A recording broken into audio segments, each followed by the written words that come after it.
Join discord.gg/flat earth and enter a VC check-in room, and someone will come along to VC Riffia to get involved with the conversation about Earth.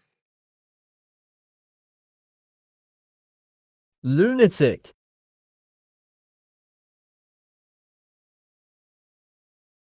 Anyway, so go ahead. What were you saying? Oh, I was saying, like, so I was like talking to these cops about, like, people driving around without license plates and no one doing anything about it. And they were basically saying that they probably would be doing something about it. It's just that most of the cops in the area are kind of understaffed, and so they can't really get to little crimes like that. They have to basically only focus on the larger crimes and that, which I actually kind of believe, because a boss of mine a few years back at a restaurant called the cops because someone was like threatening her and like seemed like he was going to attack her, and the cops just said, "Oh, good luck, nobody's coming." So I kind of believe him a little bit in that sense. But what I thought was really pathetic was when I said to him, like, "Hey, do you guys know of any time that anyone's ever directly measured the Earth and detected curvature?" And then one of them asked me, like, "Are you a flat earther?" I'm like, well, yeah, because I know the Earth is flat, but yeah." And then it's like, they just get off their bikes and walk and just drive away, like right away on their bicycles. They don't even fucking say a word beyond that. It's like, what a low life kind of thing to do. Okay. Well, my response back to that has nothing really to do with the flat Earth. That's exactly what I expect out of people. It's more about the thing with citing people for having expired license or no license plate or whatever else. Like, do you really want the cops worrying about petty crime instead of major crime, especially if you're in a big city? Like, because in the big cities, yeah, they are understaffed. There's a lot of like serious crime going on that uh, uh, they don't.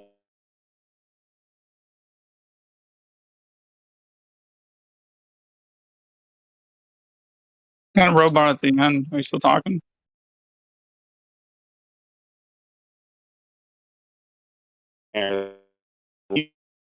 Medium-sized cities, there's no anarchy.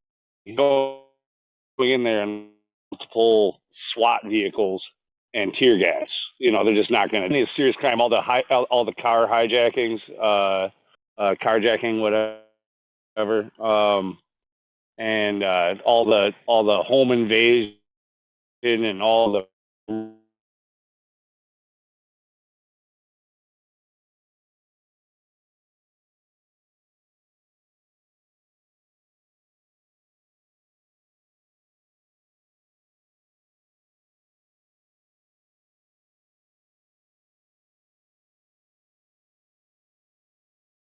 in the morning.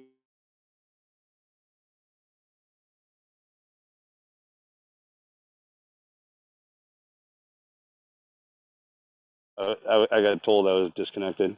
Do you guys hear what I was saying? I can hear you now. My answer to your question is, I'm just a little weary of people driving without valid license plates. Because at one point in time, shortly after high school, my best friend was killed by a drunk driver. She didn't bother to stop and take him to the hospital. He may have survived if it turned out that way. But putting Okay, that but aside, it's yeah, that's in petty. That's general, it's a petty very crime.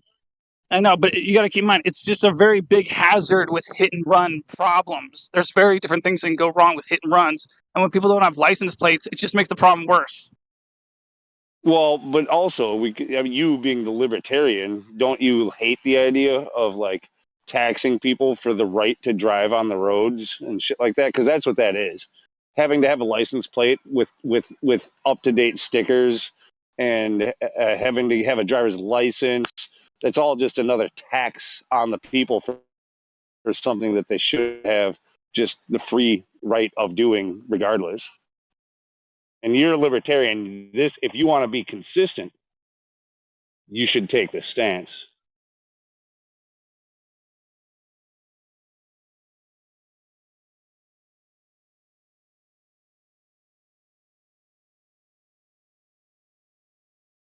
Oh, did I robot out again? I'm out in the back, freaking burning some rubbish and shit. You guys hearing me all right?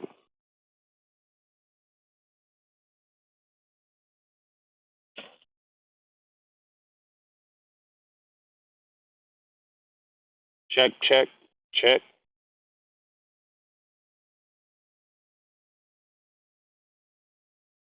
Made sure that I'm not on my my fucking.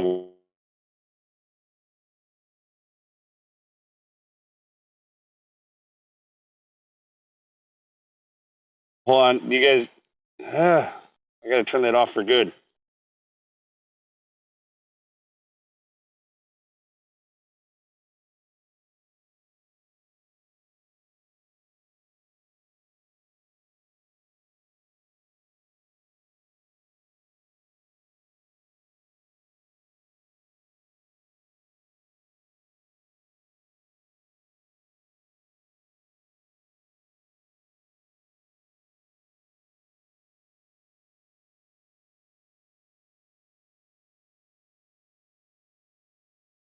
You guys hear me now? No.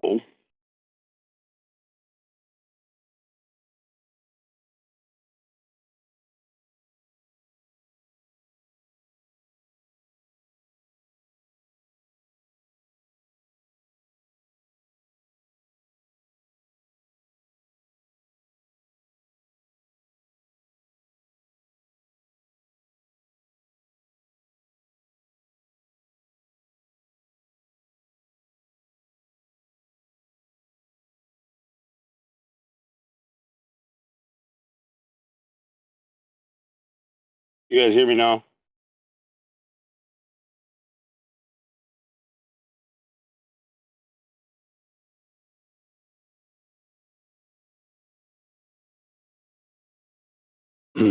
Orion, you there? Check, check. Check, check, check. Orion. Hello, hello.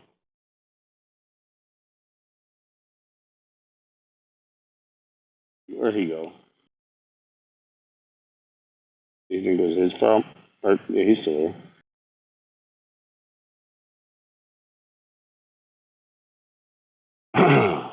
Anyway, yeah, I'm out in the back burning some debris and shit, and I'm at the kind of the extent of my Wi-Fi, but I was trying to turn the Wi-Fi off and go on mobile data only. But I also have my routines set up so that when I'm near home, it automatically turns Wi-Fi on. So every time I turned Wi-Fi off, it would turn it back on, and then I would be at my range again. I had to disable that routine for the moment. Hopefully, you guys hear me fine. Some response from somebody would be good. Well, I had to mess with all that. And then Orion's disappearance didn't help because I'm pretty sure I had it fixed and thought it was broken.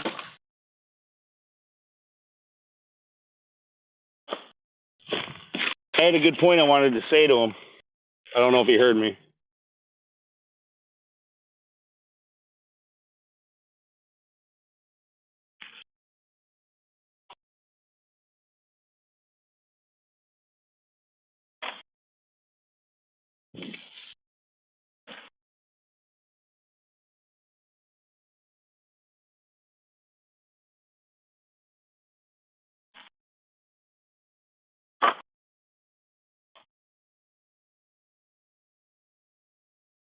Come on.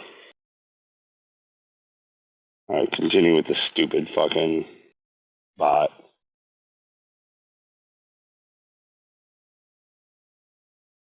One of you motherfuckers can speak up.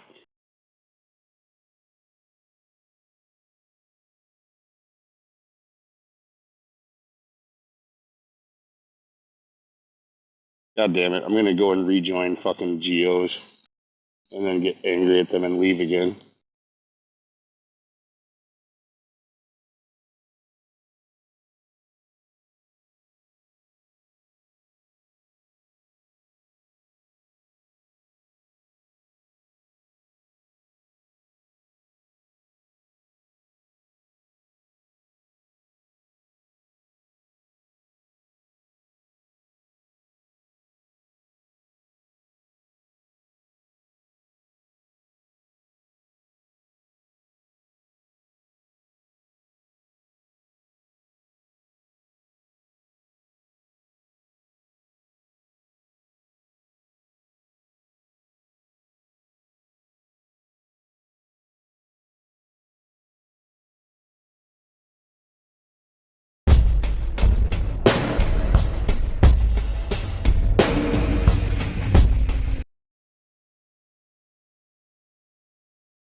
Yeah, who played that? Who knows who that? I think I remember that conversation actually, but and it's funny. Like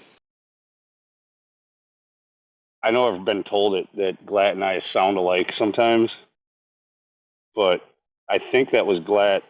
But for some reason, because of all the audio effects put on it, it like sounded like me at the same time. I'm like, that sounds a lot like me, but it's not me. Was that him? Was that Glatt? Do I have it right?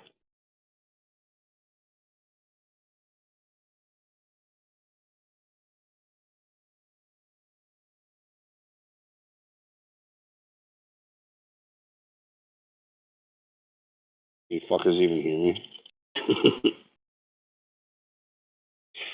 I'm joining another server. You guys suck.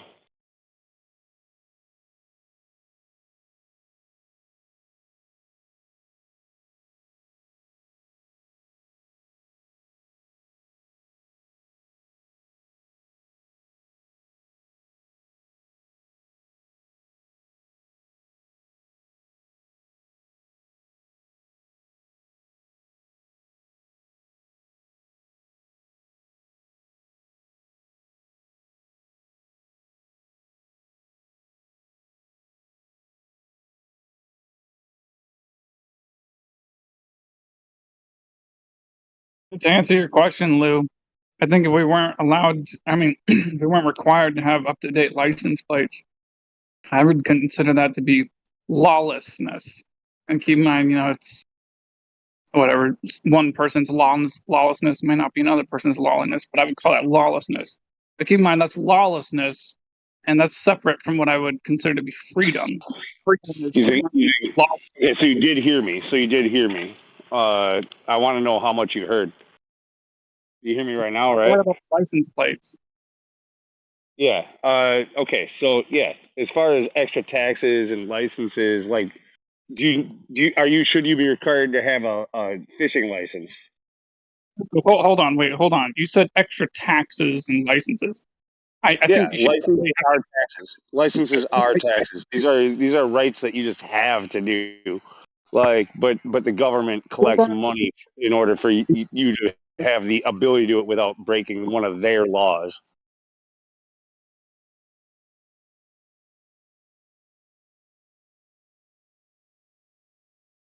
Like, should you have to have a fishing license to catch a fish?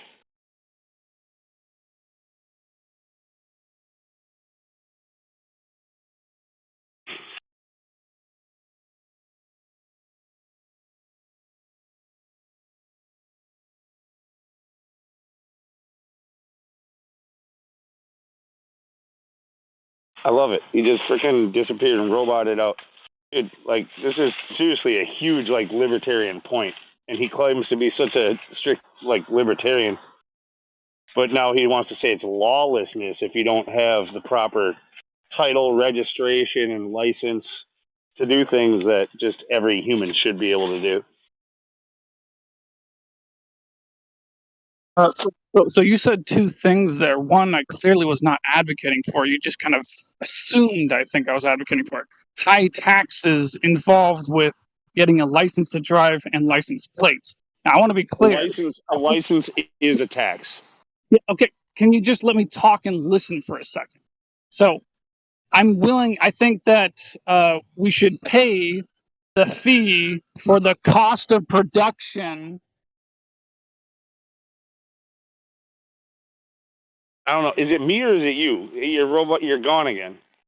All right. So I think we should pay for the cost of production for the plastic card and the metal license plate. I don't think we should be required to pay any fee beyond that. Is that clear? Why do you need to be registered? So that when you run somebody over, the cops can find you and put you in jail. Did I not make that clear? No, I don't know, dude. You've been cutting out like nonstop.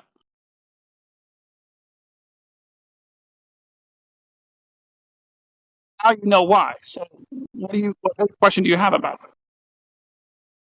I mean, if you do damage to somebody, whether you have a license or not, you've already committed a crime. You can still be tried. You don't have to have a license to be tried for injuring somebody or for I mean, whether you have a license or not, if you go out on the road and you run somebody over, you're going to be tried if you're caught, correct?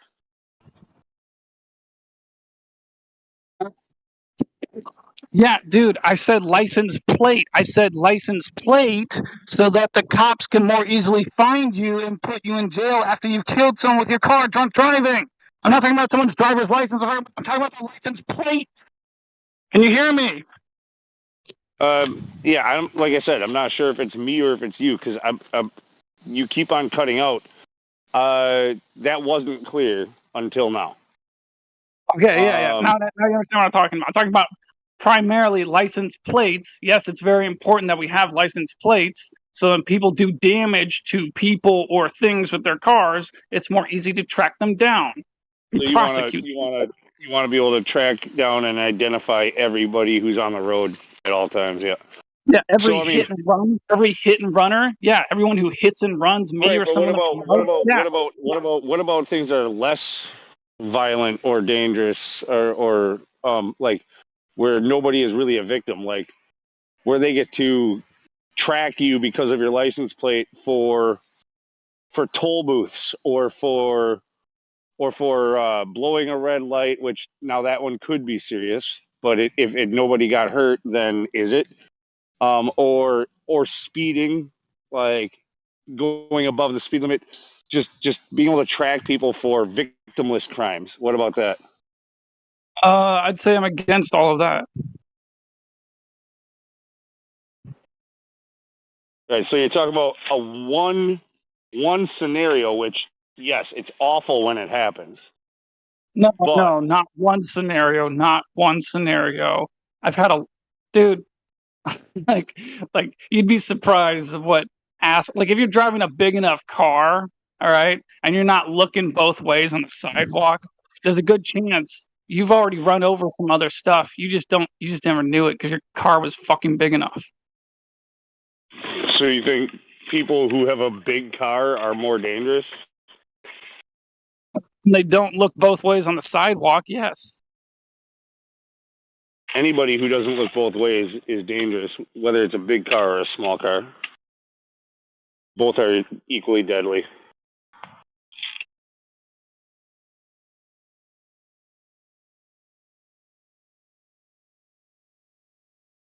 Like this sounds like you have a thing against people with big vehicles. I have a big work truck. Am I more of a danger to be on the road because it's a big truck? I mean, potentially, I suppose, like kinetic energy, it's harder to stop if I need to, but it doesn't mean that if it has to do with being a distracted driver, it's the crime is the No, same no, no shut up, matter the size of Lou. your Shut vehicle. up. I'm not against people with big vehicles, you dope. Fuck no, I'm not against people Dude, with big vehicles. I was just just making cutting a back point. in. You just cut back in. What is going on with you? I don't like. Again, is it me or is it you? Again, you keep making assumptions. Stop making assumptions because when you make assumptions, you make an ass out of you and me. Okay, I've so never stop heard making that assumptions. before, Orion.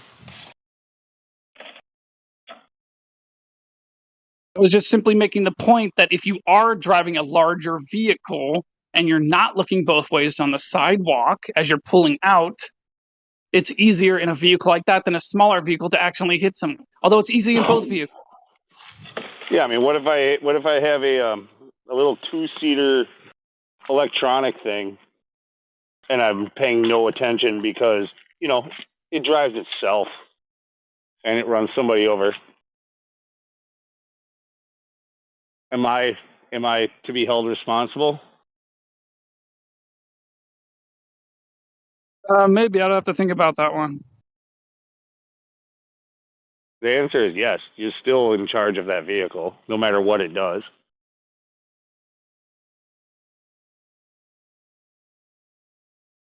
You're not allowed to stop paying attention because your vehicle is supposed to drive itself. No, you're still a driver. You're still the one in charge of that vehicle. That's a good point.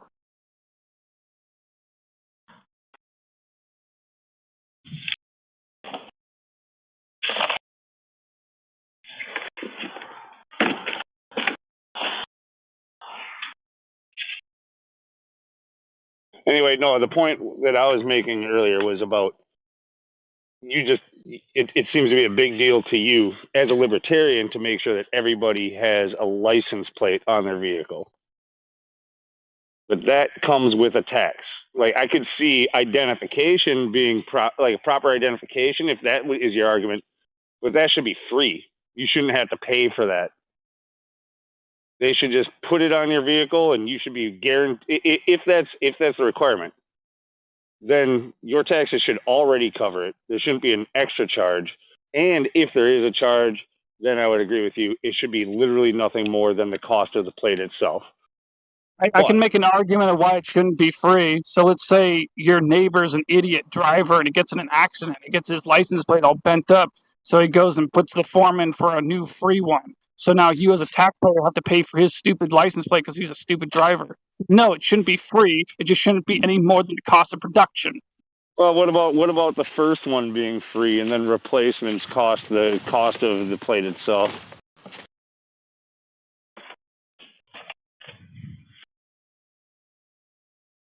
I guess that would work. Yeah. If you need a replacement. Well, what if you're just registering a new vehicle and they say, no, you have to have a new plate? That's on them again, right?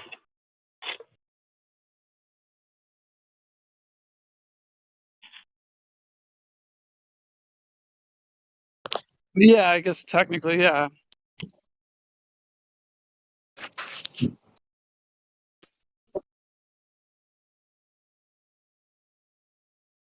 And no matter what, when you're talking about hitting somebody, hit and runs or whatever, it doesn't matter if you have a license on your vehicle, a license plate, or if you have a driver's license. Doesn't matter if you've paid your taxes. You have now created a victim, therefore you are a criminal. You have criminalized somebody. Yeah, but keep in mind it's a lot easier to track down these criminals if they have license plates on their cars. Yeah, The whole but point. that comes with all of the other freaking shit about being tracked for all of the victim list stuff. Like this tracking is like you have a right to privacy, right? Do you believe in the Fourth Amendment? Yes, affirmative on that. Okay, so do you think that, and even still, what's to say that I was the person driving the vehicle, even though it's registered to me?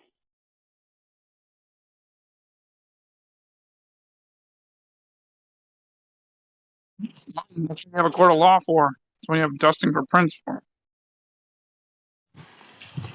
I'm just saying this is all stuff that can be dealt with without necessarily forcing. I'm not against necessarily what you're saying about just identifying vehicles, but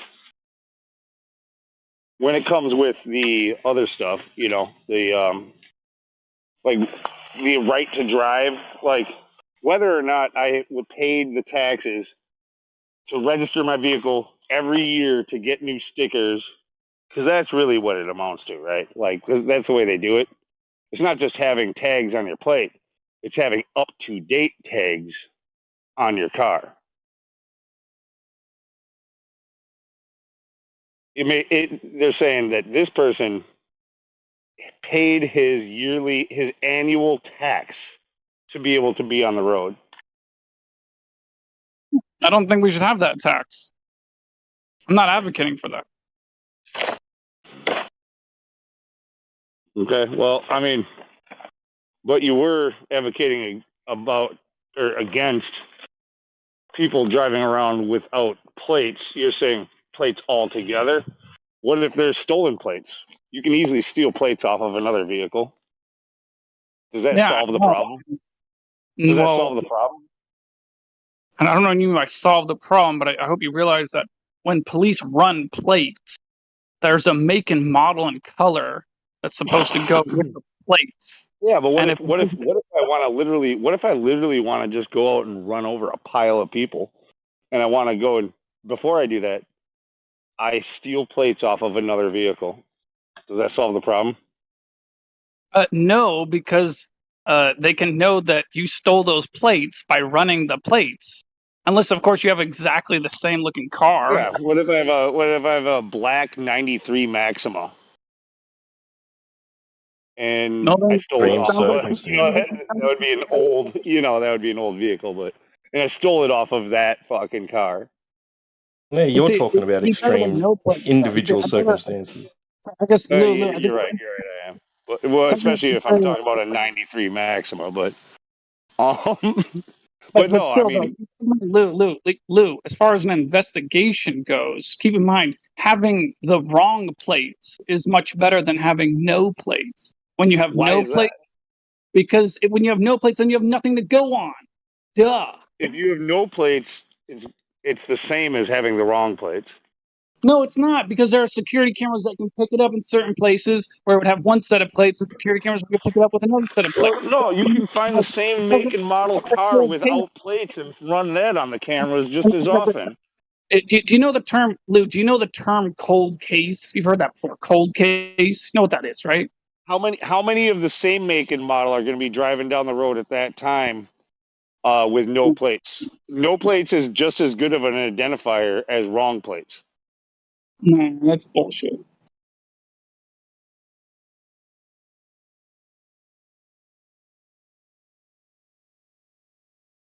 I mean, okay, maybe not just as good, but nearly as good.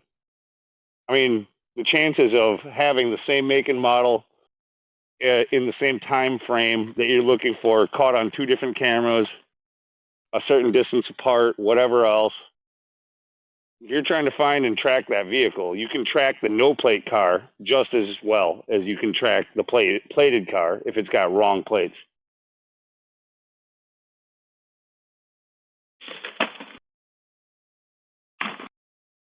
Not only that, but our traffic cameras are so good that unless you've got a tinted front windshield, they can see your smile while you're driving down the road when you go down the freeway. They know who's driving that vehicle.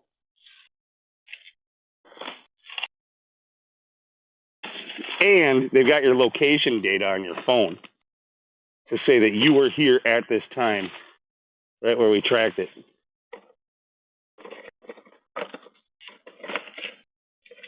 They don't need plates. They've already got you tagged the same as you want on people's cars.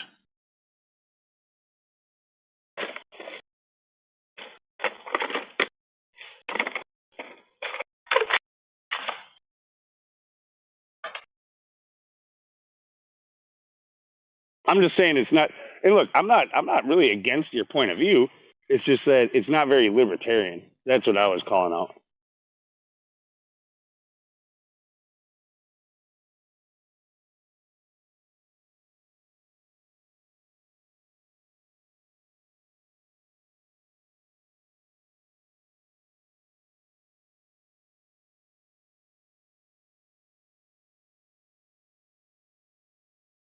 Minimal government, maximum liberty, including all of your rights, privacy, so on and so forth. In this case, you're advocating for government while claiming to be like a staunch libertarian.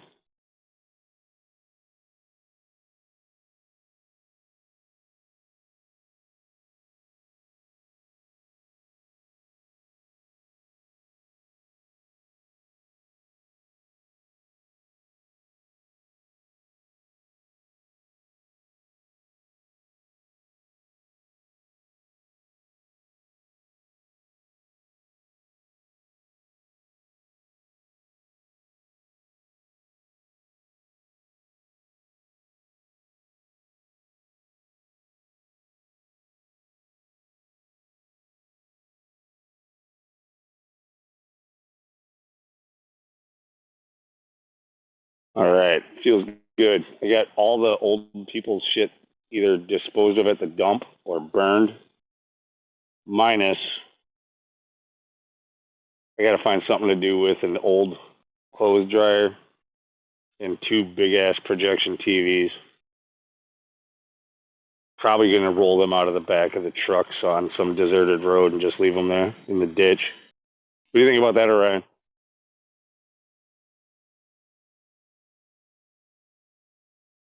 Do they work? No, I don't know. It doesn't matter. They're useless. They're old projection TVs and the gas dryer. No, it doesn't work. What about Goodwill? No, you have to pay to dispose of this stuff. Nobody just takes it. So instead, it's Pay going to money go to on the give side. away shit? That's If it crazy. works, if it works, Goodwill will take it. But if it, no, when it comes to, there's a lot of stuff Goodwill won't take. Like when it comes to your electronics and stuff, like I don't think most of them. I mean, I'd have to actually look at that, Yeah.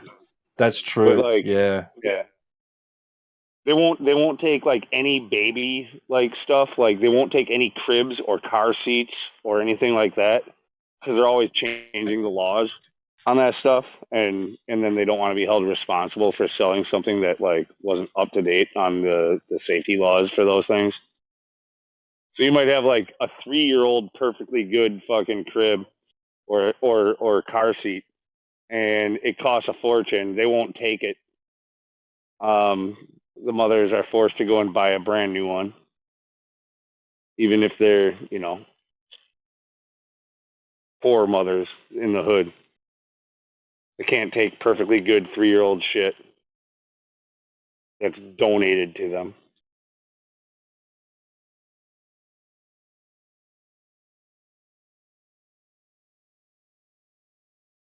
And yeah, your electronics, like, dude, they charge money to dispose of them because they've got lead and mercury and a bunch of other shit in there.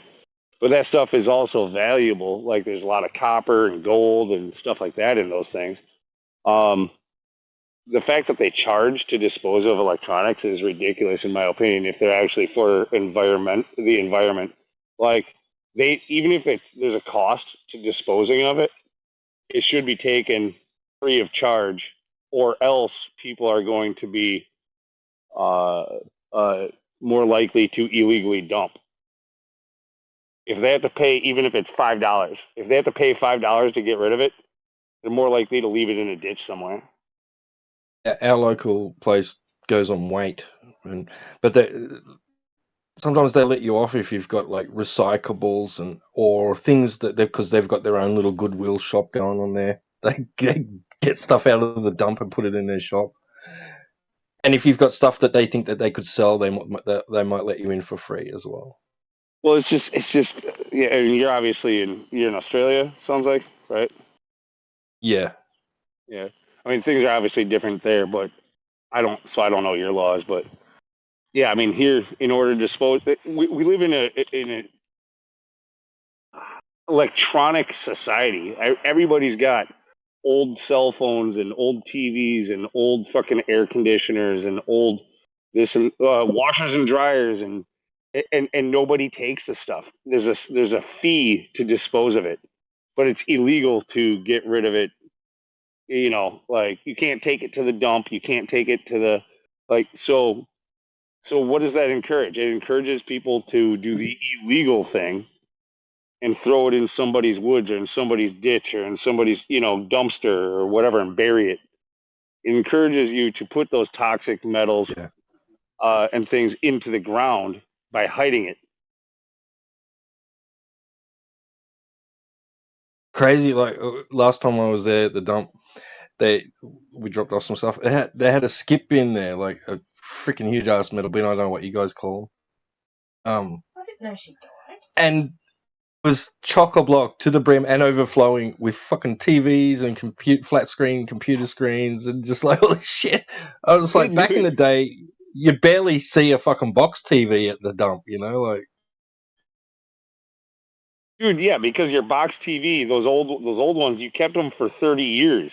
You for 20 years at least, like or 10 or 15. Sure, let's be liberal about it. But like, yeah, I mean, most people kept they bought one TV and expected it to be the family TV. Back in the day, they expected it to be the family TV for a lifetime, essentially. Like they didn't ever plan on replacing it. When they first bought their first TVs, like Exactly. that was going to be the one. Now it's like get one every year. Bullshit. Yeah, they want you to upgrade to the newest one every year. Well, shouldn't there be like a trade-in service every time I buy a new one? It's already included in the price, the disposal fee or recycle fee or the trade-in fee for the old one. Like, in fact, it shouldn't even be a fee. They should pay you for the old one. It should be like a core charge when you go and take a battery into the auto store. They should give you money for giving you your old one, them your old one, and taking the new one. Instead, they sell you the new one at a premium price, and they try to charge you money to get rid of the old one. But I'm in a predicament here because the house that I bought recently, like the tenants that were in it that I had to kick out, whatever, they left a bunch of shit behind, including 5 TVs, 2 computer monitors, 4 Xbox 360s, 5 propane cylinders, 4 car batteries, a couple of like motorcycle tires. Like these are all things that nobody takes without charging you a fee. I mean, the batteries at least they'll give you the money back. So I made $40. I got $10 per battery. Out of those 4 batteries, yeah, I took them in. I got $40. Propane cylinders, I called around and I did good too. So like the place nearby that fills them was telling me there was 8. If I didn't want to have it filled, like that, if I just wanted to dispose of it and get rid of it, that they were going to charge me $8 per cylinder to just get rid of it. Well, I called around, and it turns out Quick Trip pays $21 for an empty cylinder. Nobody was telling me that. I had to call around and find out. But yeah, so instead of paying 8, I got paid 21 for 5 cylinders. But yeah, I mean, I still have a couple of I've already done the thing that I was talking about like burying TVs in dumpsters. Luckily, I work in construction, so we get dumpsters all the time. You just wait till it's half full, stick it in the middle, freaking let it get covered with everything else, and freaking goodbye. But I got a couple of big ones to get rid of still, like really big, like the big deep ones, the fucking huge fuckers, heavy fuckers. And I don't want to pay money to get rid of somebody else's garbage. I might literally kick it out the fucking back of the truck while driving down the road. I just need somebody to ride in the back of the truck while I'm driving. It'll be fun. Well, yeah, but then you'll have the negative karma on your ass for causing all the flat tires for the people behind you. Just put it in a ditch somewhere. Do what with it? What's your answer, Orion? What's your answer? Do what with it? Just put it in a ditch somewhere. Well, right. Yeah, I mean, okay, I was being extreme by saying literally kicking out of a moving vehicle, but the thing is you don't want to be caught. You don't want to be caught unloading anything. You got to make sure, and there's cameras everywhere these days, like, so it's like, yeah, you got to go out in the middle of nowhere, and you might need an accomplice. Freaking, you can throw it out the back, but roll it towards the freaking ditch or something. I don't know. Either way, there's negative karma there. That's just as negative karma as somebody's flat tire on the road.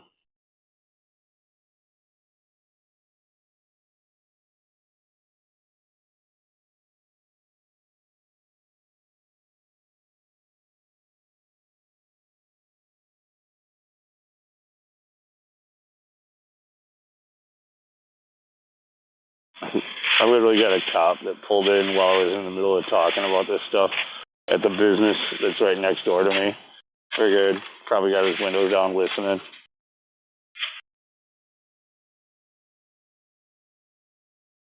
I will never roll anything out of the back of my truck. I will put it in the fucking parking lot of the police station and make it your fucking business.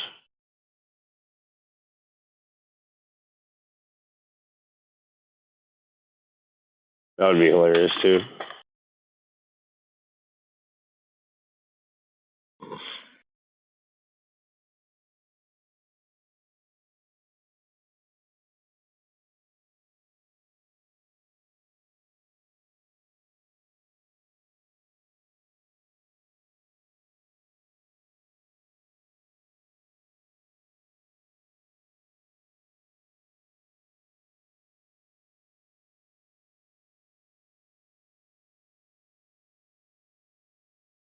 Yeah, in a society where we're so electronic based, the tech companies pretty much rule all, along with big pharma and pharma tech or whatever you want to call it.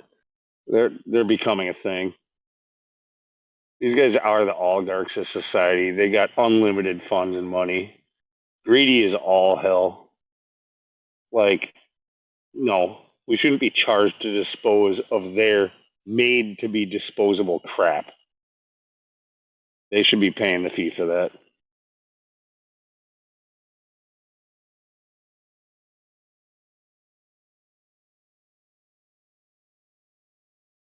And there should be plenty of places to drop it off. You should be able to take it to every Best Buy or every freaking Walmart or every freaking,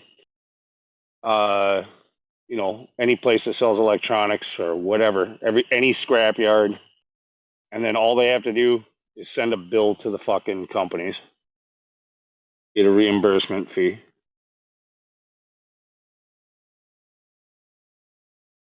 You can't tell me they couldn't reuse plastics and metals and shit out of it. Yeah, there's a lot of that stuff they do scrap out and reuse. Exactly. Yeah, there's gold and mercury and lead and all and other precious metals in there, copper, whatever else that they do scrap out. But it costs money. You have to pay somebody to remove that stuff and to scrap it and so on. And they try to make that the consumer's problem. No, that should be on the side of the producer.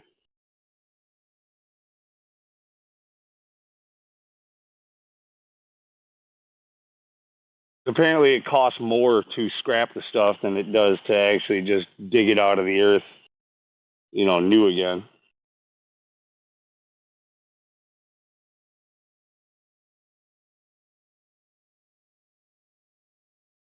This was actually the premise of Terminator, wasn't it?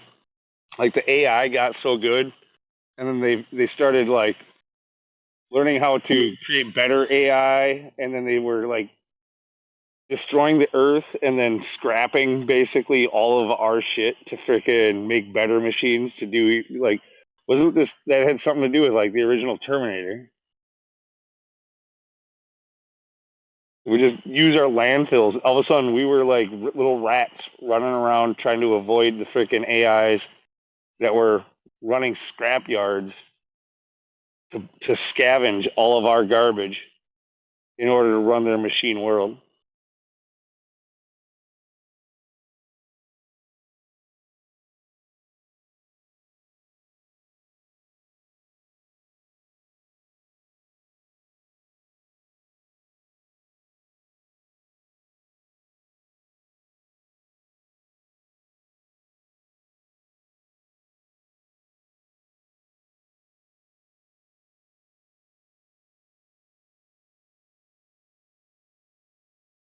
The cop, why is he still? Oh, I gotta check if he's still sitting over there so I can speak up.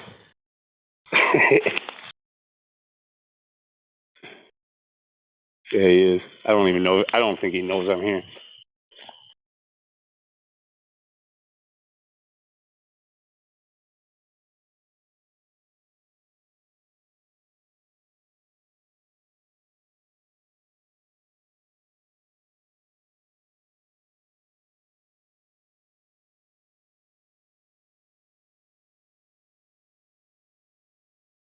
We want to worry about the disposal of shit like that. Do they think about what it takes to produce it? No, dude, that's how you know the whole like eco thing is all a big scam. Like there's people who buy into it who they're like legit about it, but the ruling class and the order givers and the donating class, You know, your globalists, your UN people, your World Economic Forum people that keep on making talking points about climate change and global warming and social responsibility and all this stuff. It's all just a ploy. They have no care whatsoever for that stuff. That's why they don't ever complain about all of the military bases around the world or what the fuel they're using to fly all those planes or drive all those fucking Humvees and shit like that. They don't care about any of that. They don't care about what it costs for the producers to make the things. It's on you, the consumer, to be more responsible, to pay, not to stop buying their stuff, but to start paying more because you did bad by buying. You have to guilt yourself. You have to be like, I did bad because I bought the things that they're producing and selling, and I should pay a tax for that. It's ridiculous. They don't care. They don't care at all about global warming or climate change or social responsibility. Not even one little bit. It's just another ploy to tax you more and to take more control over you, more of your money, more of your effort, more of your resources. We have a carbon tax here, so it's like fill your fuel car, drive to work, to earn a living, to pay tax for polluting the earth for I mean, what the fuck? Yeah. No, it's the producers that make the mess, not the consumer.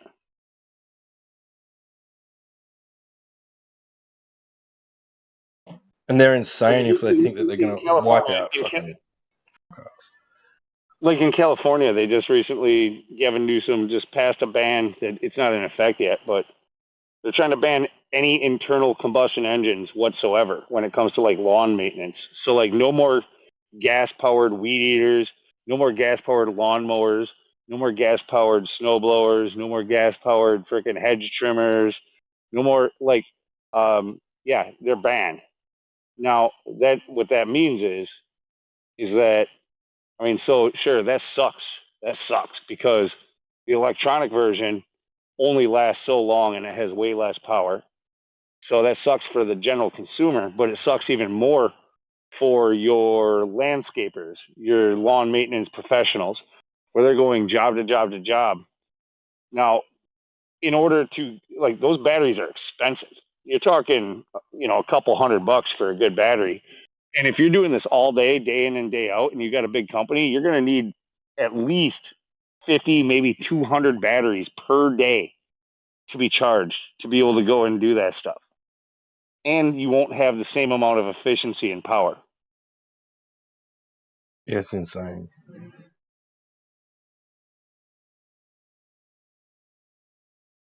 Our capital state or capital territory wants to get rid of fuel consumption cars by 2036 or something. Right? They're just insane. They're insane if they think that that we can run a sustainable society on fucking electric vehicles. They're mad. Well, and dude, and it's only for us. It's only for the average person or whatever, or the small business owner that they do this to. When when it comes to the big corporations, no, of course they still get to use fucking diesel fuel and fucking internal combustion engines. When it comes to the big trucking companies, of course they still get to. When it comes to the military industrial complex, of course they still get to use all of it. You, on the other hand, have to pay the price. I'm wondering though, what is the solution to that? Because it doesn't seem like democracy or democratic republics are working. So it would be better like a constitutional monarchy or what?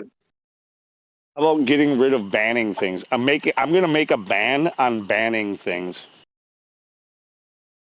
You're no longer allowed to ban things. In fact, all bans that were ever banned are banned. Like we're unbanning all of the bans.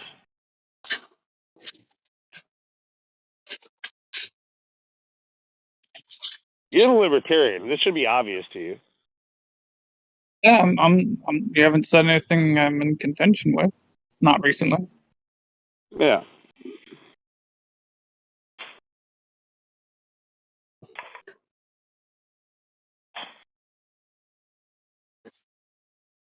I'm trying to think of one, because I don't mind being told I'm wrong on something. Right now, my mind is going in circles. I'm trying to think of something like a band that was good, a band that needs to stay in place before I actually sign this into law. You know, like before I say I'm putting a ban on bands and I'm unbanning all the previous bands.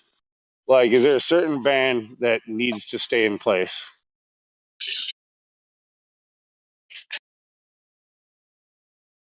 I'm having trouble thinking of one. Anybody?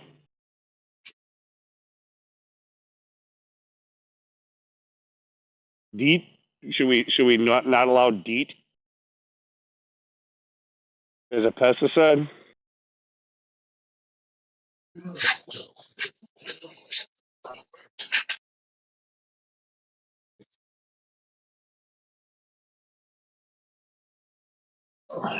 The problem does arise too if you like bans on the public is one thing, but bans on um business and corporations, see, like as a libertarian, you would probably argue like, well, that's the worst.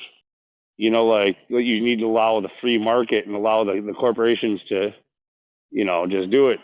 Like, but no, I mean, when you're the big producer and the big polluter or whatever else, you're the one who needs to have the bans, not the consumer, not on the consumer end. If you want to be responsible to the environment or responsible to anything like the waterways, like there's certain things like we shouldn't be polluting our water, right? We shouldn't be polluting our food. We shouldn't be killing the trees. Like we need the oxygen. Like these are all things that I think even as flat earthers we can agree on. So like companies who do that should be either banned or limited to a certain amount. But when it comes to you, the consumer, getting a tax for driving to your job, yeah, fuck you. Fuck you hard.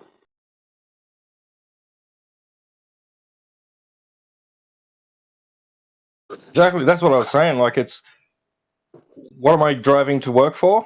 To pay tax for driving your car to work. I mean, it's just insane. It makes no sense. Ryan, what are you up to?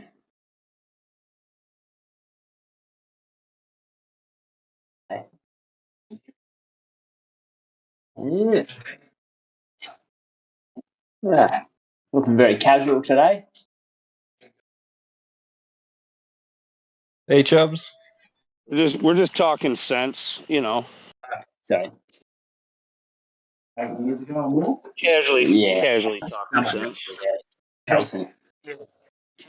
I think he's hot micing. No, he said something about Orion, and then something about. No, you're right. I don't know. They rang me up. Sorry, guys. Oi, what's up, Aussie mate?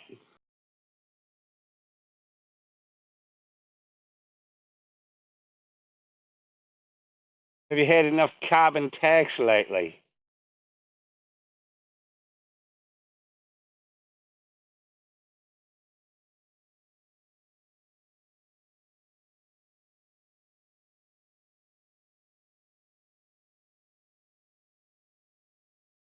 All right, my legs are getting eaten up by mosquitoes. This fire is not quite out, but it's close. I'm going in.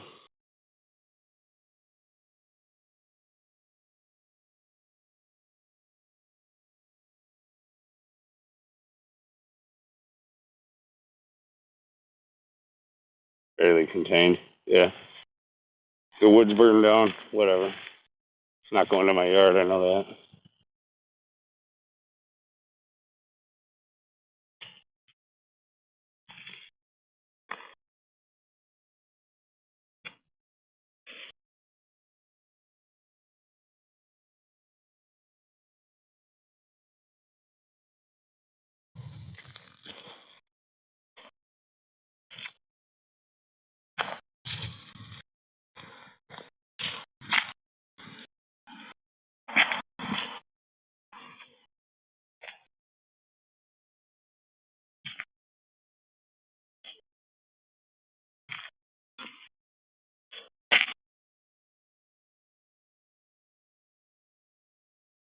Fucking pigs messing with the liquor store next door.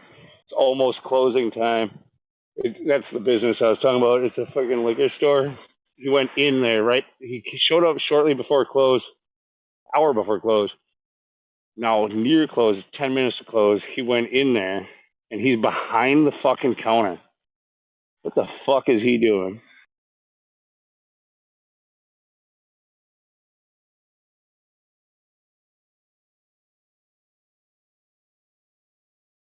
Hey Lou, I was gonna ask if you got your house the roof redone. Okay, No, honey. I still haven't done the roof yet, but been lucky. It's been mostly a dry summer. We're in drought right now, but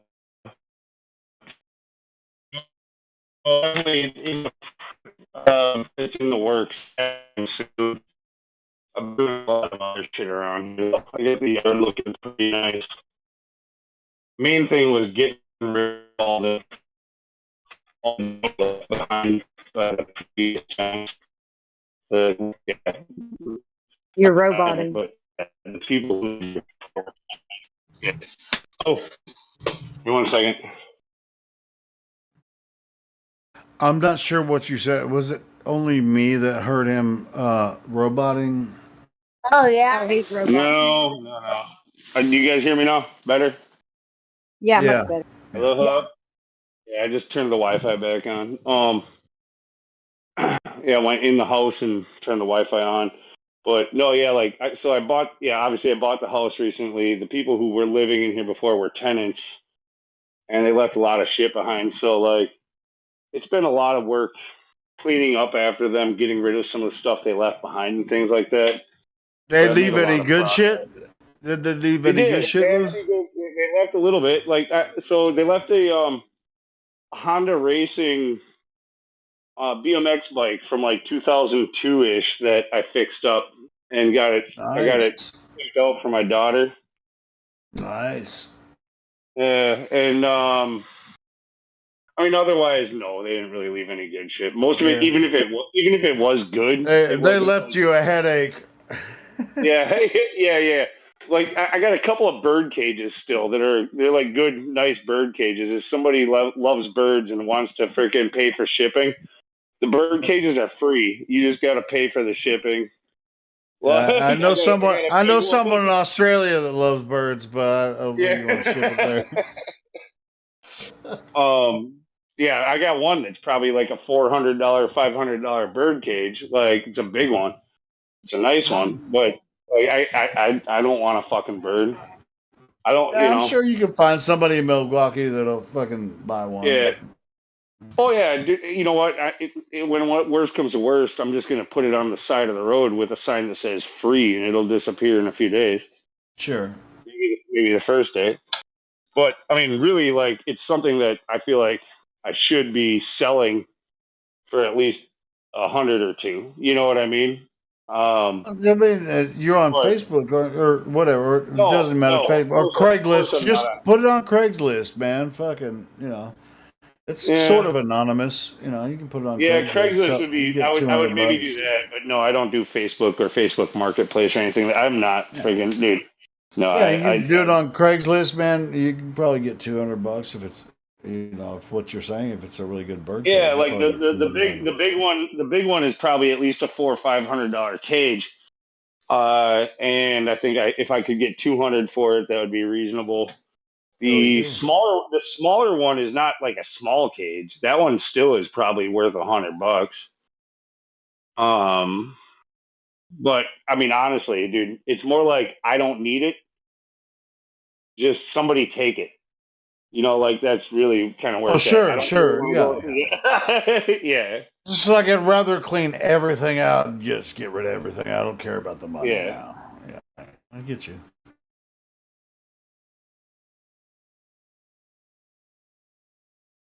Yeah, I mean, if I was, I mean, I have a feeling that that's how those cages got here. Is some hoarder, the people that lived here before me. I don't even think they ever had birds, but they have two bird cages. Yeah, well, thank God there wasn't no dead birds in that motherfucker. They probably let them go free Yeah.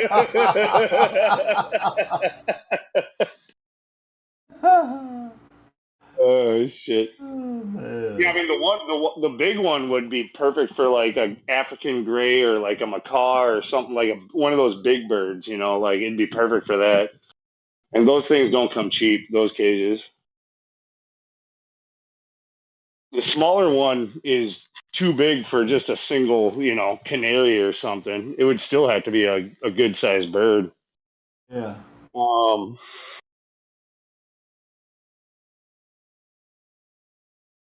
I mean, actually, I mean, too big. I mean, any bird with a big cage, like it's not that. But yeah, it's bigger than. It's not like parrot level cage or something. Yeah, parrots are medium sized. I guess it's more of a medium like parrot sized bird, like cage. It's too big to be like a budgie cage or a what are the ones with the mohawks? My mom had one. It was the Parakeet. well, yeah, uh, yeah, parakeets are similar. No, what is the one with the mohawk? Is that right? No, Well, I'm trying to think. Um, that might be right. That might be right. there's another Like word. one of the There's yellow, another bird one that of the starts with a gray, C. That they're gray kind of like a body. mockingbird kind of like thing where they can talk to like a parrot. It starts with a Cockatoo. C. I can't fucking remember the name of it. Cockatoo, yeah, cockatoo. Cockatoo. Yeah, Yeah, yeah, it's a little bit big for a cockatoo cage, but it would be a nice place for a cockatoo. You know what I mean? yeah.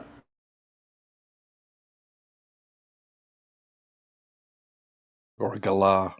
Did you guys see my Galah. latest? Did you Galah's a guys little see my small. latest hummingbird video? It's pretty cool. I can find it really quick. Made it like a month ago. This is like, dude, if you're in the right place at the right time, and you get the right formula for your hummingbird feeder, they freaking love it, bro. It's Hey, question actually, who with the cockatoo? Is there a difference between a cockatoo and a cockatiel? Because it's actually a cockatiel, I believe, that I was talking about. Is there a difference between a Google cockatoo it. and a cockatiel? Are you Yes. asking us? We don't know. Cockatiels are way smaller. Like Okay, so yeah, I'm Yeah, thinking yeah. my mom's was a cockatiel. So yeah, where I was saying it would be too big for a cockatiel, maybe it would be perfect for a cockatoo.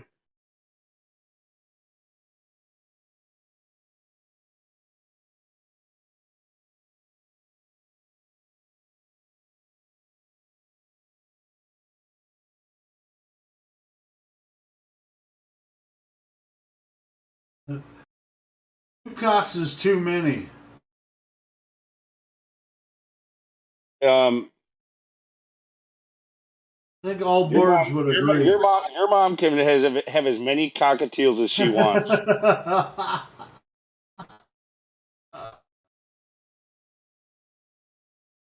In fact, her cage has plenty of room for many cockatiels.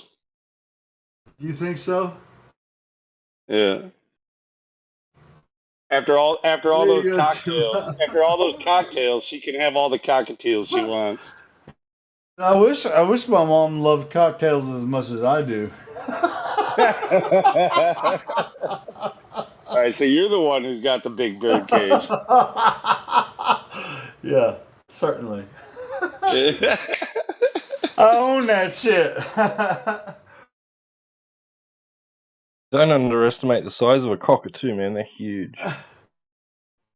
I Cockatoo, yeah, they're do have to big. do the Yeah, image they're comparison. they're ornery too, man. A cockatoo, yeah, it's like from what I understand, their relationship with their owner. I mean, I don't know about cockatoos in the wild. I'm not sure if I know anything about that. Okay, yeah, yeah, you're right. They're pretty big. They're almost, from what I'm seeing, they're pretty approximate to the size of like an African gray or something. Maybe slightly smaller. They're big, man. Uh,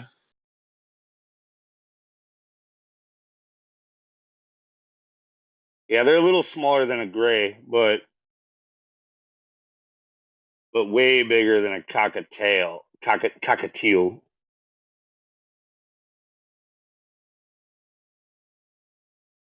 Yeah, they're probably like 5 or 6 cockatiels by weight. Hard to tell though with birds because they're mostly feathers.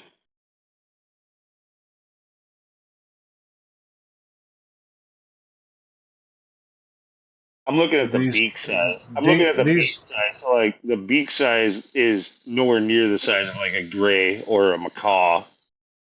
these hummingbirds, that video I just posted, they're just like you can pinch them between your thumb and forefinger and just like, but you'll never catch them, because they're so fast. But look at how much they love that feed. And that feed is just 4 parts water, 1 part sugar. And they love it.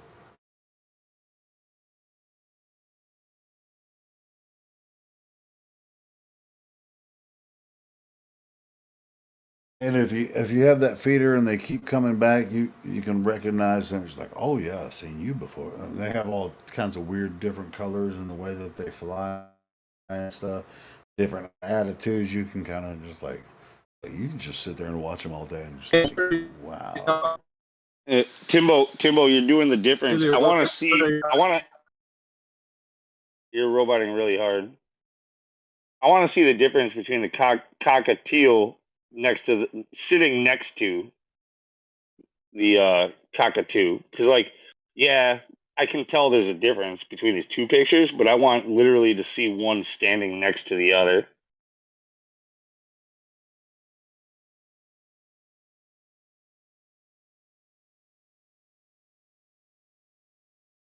Like I said, my dad had a macaw for a little while. My mom had a cockatiel. Bleh. She also had budgies, and then I had a landlord when I was a kid that they had an African gray, and so I sort of know birds enough, like their sizes, and I would say that this cockatoo is pretty close, almost as big, like pretty close to the size of that African gray. Maybe not as big of a beak, but it might be body weight and like wingspan and stuff. It might be the same. Yeah, that's a big difference. Yeah. Hey, can you guys hear me right now? Yeah. Hey, what was the name of the bird that Helio's talking about? That he gives 4 parts water. I was talking about hummingbirds. Oh, okay. Yeah, because I was like, you Just can't get feed that that to a feeder. cockatoo. You see the video right there. Get that feeder. They don't care what the feeder looks like. They really don't. You don't have to do anything fancy. Just every day, dude. Those hummingbirds will drain that feeder in 1 day. And yeah, it's just 4 parts water, 1 part sugar. It will white sugar. That's from the Audubon Society. That's where I got the formula from.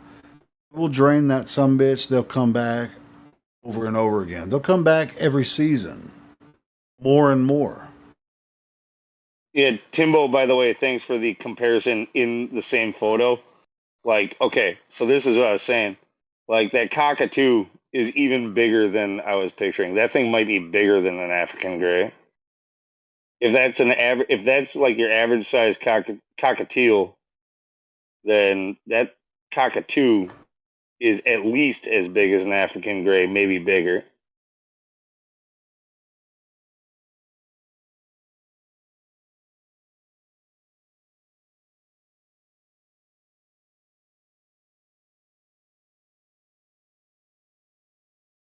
And if you think I'm wrong, but just look it up on Audubon Society, they'll tell you the same thing I just told you. Just you get 2 cups of water, 1/4 cup of sugar, in that feeder. Those hummingbirds go crazy for it. I still don't think that cockatoo is as big as a macaw, though.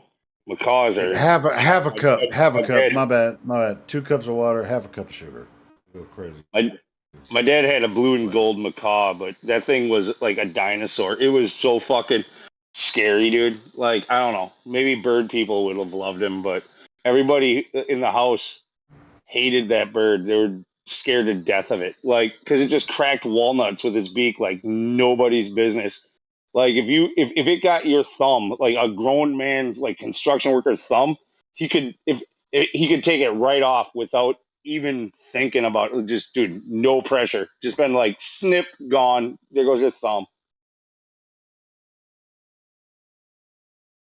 Yeah. Oh, they are about the same size. Okay. Yeah, cockatoos are big. Yeah, I fuck big bear, dude. They might look cool. They look cool while they're in a cage. You don't want. I don't want. Hey, is that a cockatoo next to a parrot, Timbo? It's a cockatoo next to a macaw. That's a blue and gold macaw Oh, next to a macaw. cockatoo. Okay. And they were looking at each other, going, "What you gonna do?" Loud too. They can they can make your freaking ears ring if you're next to it, and it freaking lets out this high pitched squeal, man. This is deafening. That's freaking crazy, bro. Dude, yeah. When you're talking about birds that size, they're beautiful. But dude, no, you don't really want to handle them unless you like are wearing leather gloves, like those biting gloves and shit, and like the freaking dude, they ain't fucking around. Even if they're happy, they could take off their fucking finger. They don't have to be mad at you.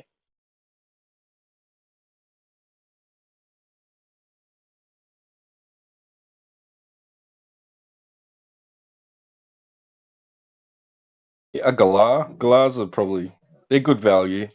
We had a pet galah. It was tops, man. It was amazing. The sounds he could make imitated people's laughs. And one night, I was like thinking the kids had a Buzz Lightyear toy gun, and it made all these laser sounds and shit. And I'm sitting there watching TV one night, and I hear it going off, and I'm like, "Who the fuck is out the back in the middle of the night playing with the kids' toys?" Right outside in a cage on the veranda, under shelter. And I went out there, and it was the galah. It had learned to imitate electric toy gun perfectly. I was Yeah. like, "Fuck, no way." Some of these birds are just really amazing mimics. African greys are actually, if they're not the very top, they're a way up there. So like that's why a lot of people love them. Is like they're very easy to train. It takes less than 4 hours to teach an African gray a new phrase or a new word or a new sound or something like that. Hey, Lou, did you see that video where this guy he adopted I don't know what type of bird it was. It may have been a parrot. But he An was African like gray is a parrot. jumping up.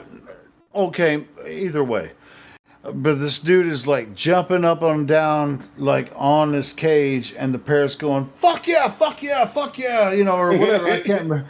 Yeah, they learn it by accident. They learn it by Well, accident. yeah, but it's just like you're destroying his spirit. It's just like, the guy is like giving him freedom. He's like, "I'm taking you into my home." This is what I don't know if you've seen the video or not. Where this guy's just like destroying his cage, and the parrot or whatever bird is just going, "Hell yeah, hell yeah." He keeps saying "fuck" over and over, and the parrot's just watching him destroy the cage. Yeah, and because the guy's gonna let him be free from the cage. Fuck yeah, Yeah, it's just like over and over. It's like fuck it, fuck it, fuck it, fuck it, fuck, fuck, fuck. Anyway, let me see if I can find the video. It's funny. I mean, it's not funny, but it's just like it's like the previous owner was just a total piece of shit, and the only words that the bird knew was "fuck." So when I was like in like sixth grade, probably or maybe middle school, our landlord I was mentioning, it was a flat. Like they lived upstairs, we lived downstairs, and they went out of town for like a week.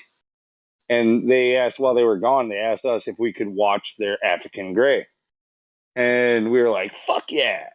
And anyway, they had a couple of words that they want us to teach it. They want us to teach it cool, to say cool, and and I forget what the other phrase was.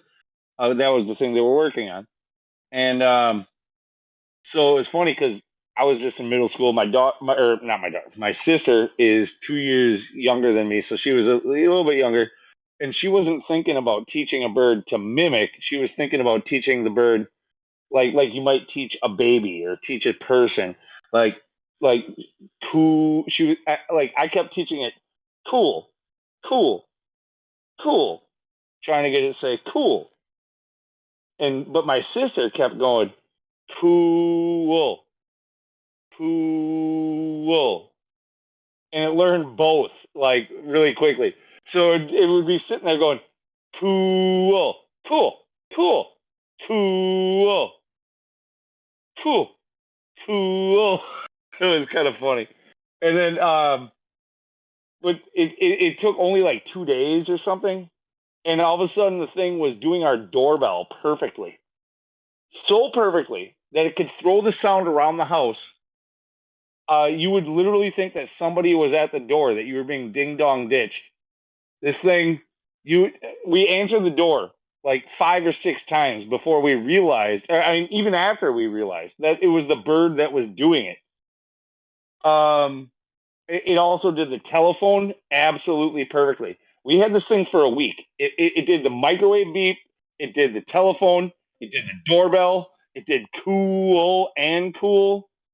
And when I realized how fast that these birds actually learn, this is where it gets a little devious. I started going into pet stores with my friends because this was back in the 90s, and we didn't have like internet to occupy ourselves with all that much.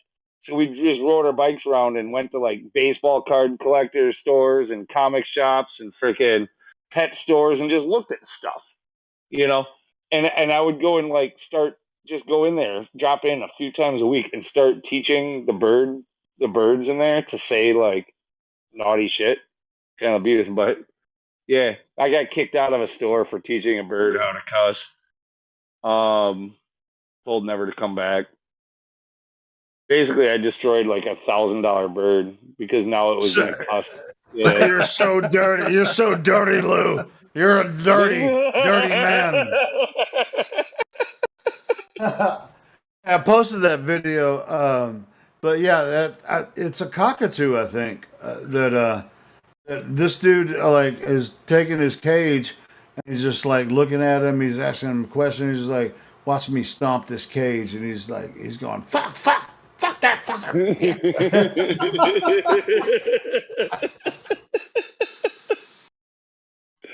Yeah, well, that's the thing. That's the thing is they learn the stuff you want them to learn. If you focus on it, no problem. Like you just focus, and it's really quick. But they learn all the stuff you don't want them to fucking do too. So like you got to be careful around them. Exactly. Yeah, you're right. It's just like, well, it's just like, I mean, you see kids like say some weird shit. It's like, where did you learn that from? I heard my daddy say it. Here's the greatest part.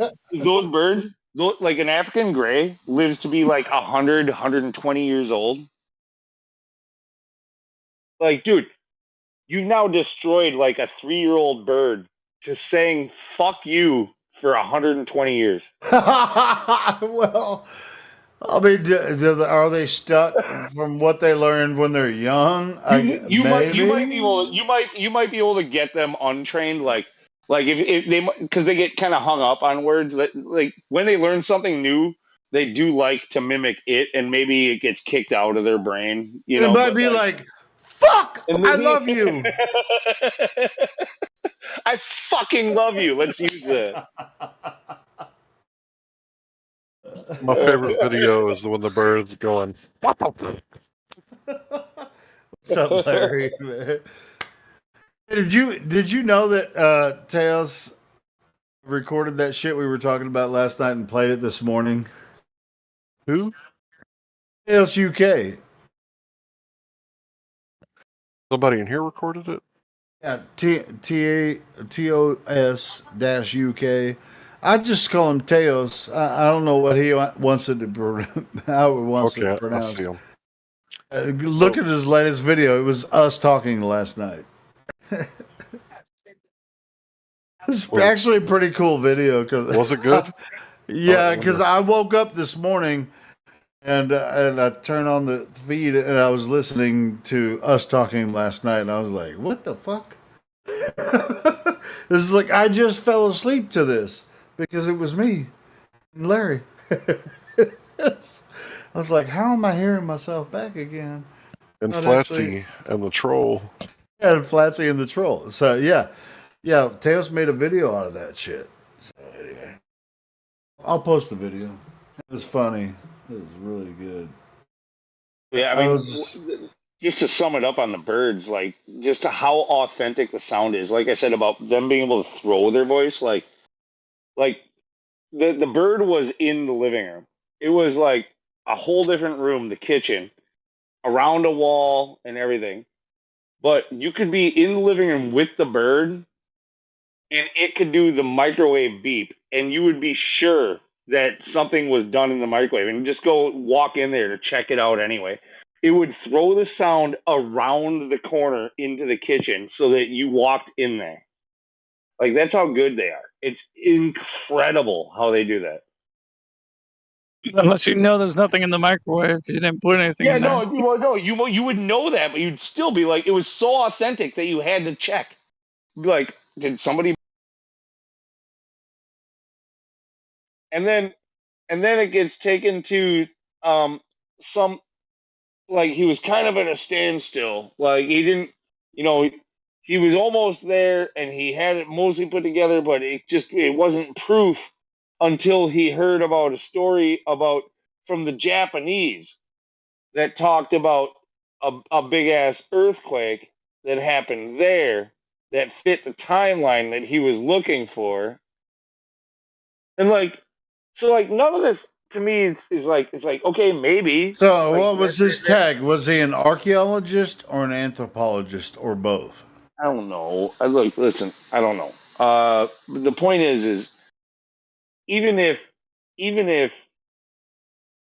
all of what they're saying is true, like that a wave happened, that started in Japan or started 1,000 years ago, right? Or no, in 500 years ago. In 1700. I mean, but you can't know. You can't know that. No, we can't know. But look, I'm not saying that it didn't happen. But they claim that they do know that, and they're putting. I'm sorry, what I'm saying is that watching it was hysterical because they were just making these giant leaps and then it's like, dude, that's not proof. Like, and then they would even point out, like, well, and then they would call it proof, and then they would backtrack on that and say, well, it wasn't the proof that he needed. What he has to do is correlate this thing to that thing, and then one day, this correlation came into his lap essentially with historical data from Japan where they've been recording things for on paper for all the way across Earth from somewhere. Yeah. Like, no, and so let's say that they're right about that. There's still, it's not like it's a problem with flat Earth or a problem with evolution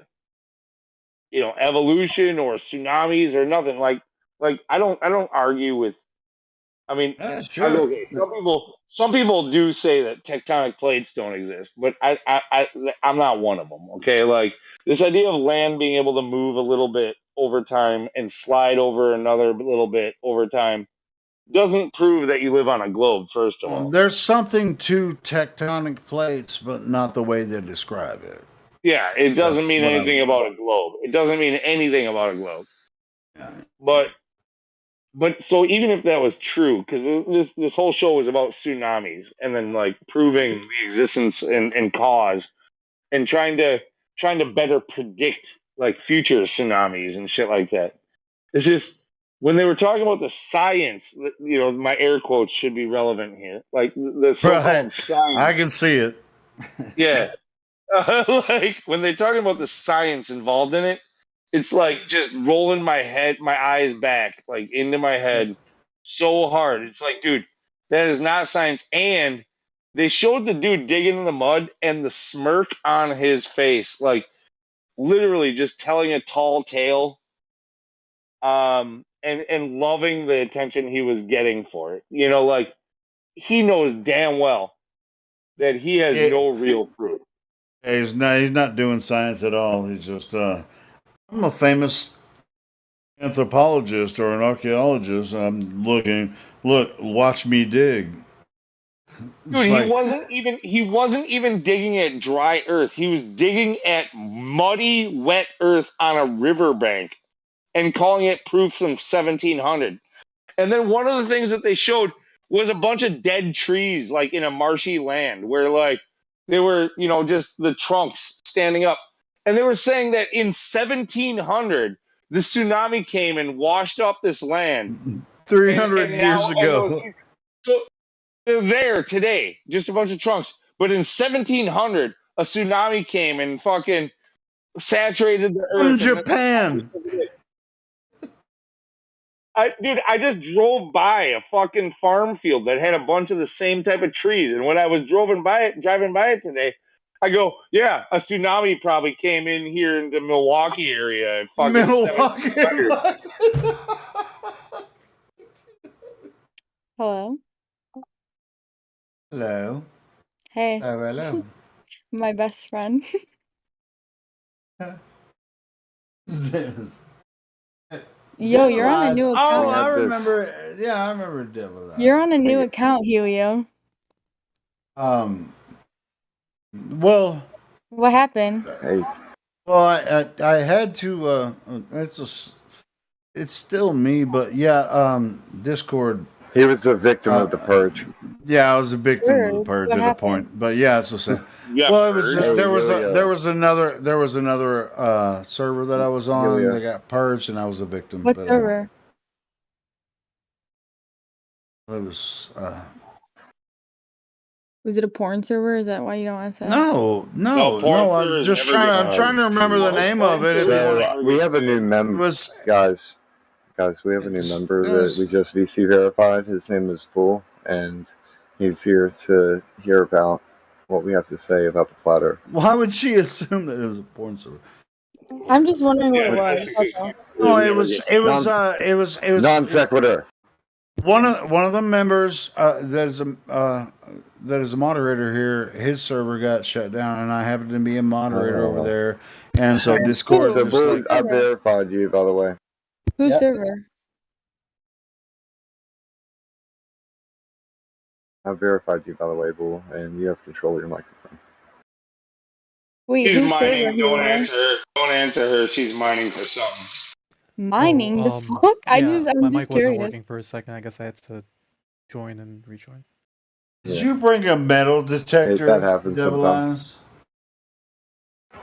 So, right now the conversation's a little off topic. Welcome to the server, Bull. Oh yeah, thank you, man. So what are your thoughts on the Earth? I definitely think it's not 100% round. And I think 100%. So what percentage round do you think it is? I'm not sure. That's what I'm here to find out, because like I was telling the other guys when I was getting verified, I'm just a student and I'm just here to learn. And my friend Can I ask you this? Sure. So do you think that it connects equaling 360 degrees no matter where you start? So you could create a shape, like not a perfect circle, right? Like, but if you were to make like a squiggly line or a square even, and connect those lines, let's say you had 4 straight lines and connected them, you would have a square or a rhombus or a rectangle, right? And do those angles equal 360 degrees?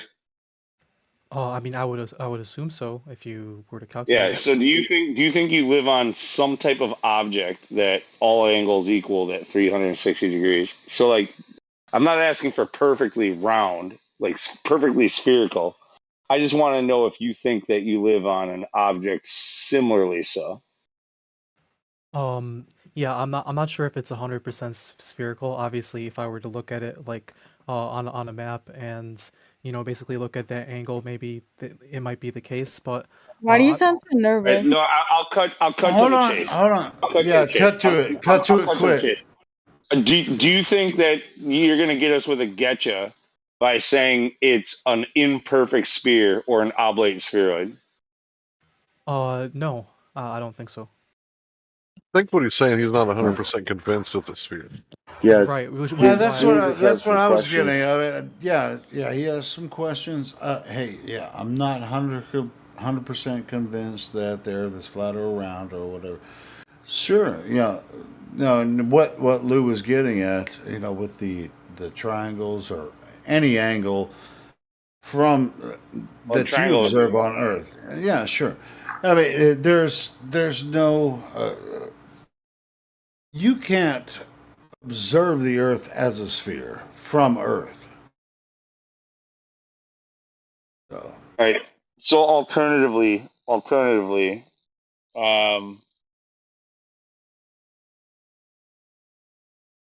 do you think? Let me ask you. I mean, if you're new to this conversation, let me ask you that. You're new to the conversation. You just want to know more, correct? Yeah. So, like I want to understand like more. Like for example, we see photos of astronauts posting the Earth from like the perspective of them up in But space. that's not from Earth. That's what I was Wait, saying. let him finish. Let him finish. Let him finish. That's only fair. So let's I do want to cut him off, but not for what Healy's saying. Let's not focus on like images that you've seen, images, pictures, photos, whatever you think they are. Instead, I'd like to know how you think we view the world, we as flat earthers. And one thing I'd like to say before we go on, if we could talk one at a time so that we don't overlap, it'll keep it from sounding like chaos. That way we can all understand each other. But yeah. That's good vibes. So I mean, I just want to make sure that you don't have a straw man idea in your head. Like what before you start asking questions, which we're glad to answer. I just want to make sure that you don't have like a completely wrong image in your head of what we as flat earthers see and believe and know.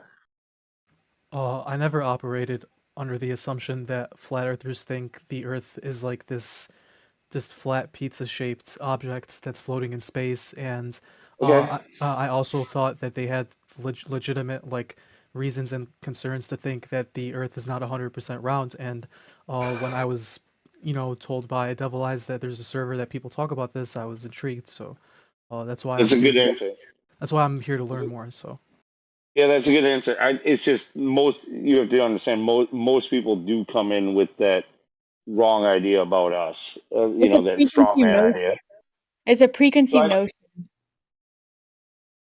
It is. It's a common misconceived pre notion. So it's a not misconceived. Let's see. Right. Lou, listen, Lou. He just explained. Yeah. How he came. I just wanted to lay that on the table. I just wanted to lay that on the table, man. Right, cool. So everything's there now. So what do you want to talk to us about? Well, what do you study? Oh, I'm studying cybersecurity. And I wanted to understand more about why the Earth is not in fact round as people might think it is, and I wanted to learn more about the shape of the Earth and learn more about the theories. So because I'm not, I don't understand. Yeah. So that's simple. No demonstrable surface curvature. In other words, you only see the curvature on TV. When you go outside, we can't detect the curvature. Yeah, that's what I noticed too when I go outside. Yeah, we could take it back to it looks flat. It looks flat, but somebody has to tell you that it's not flat. You have to have someone else tell you that it's not flat, even though it looks flat. Are you familiar with what an axiom is? Like an axiomatic argument? I've heard the term many times, but I can't say that like I know for certainty. So And you know what? I don't know if I could give you a Webster definition necessarily, but the axiom is like what is apparent, like what is like observationally like true, like what we experience in life. So, like an axiom would be that things, heavy things fall. Like that's an axiom, right?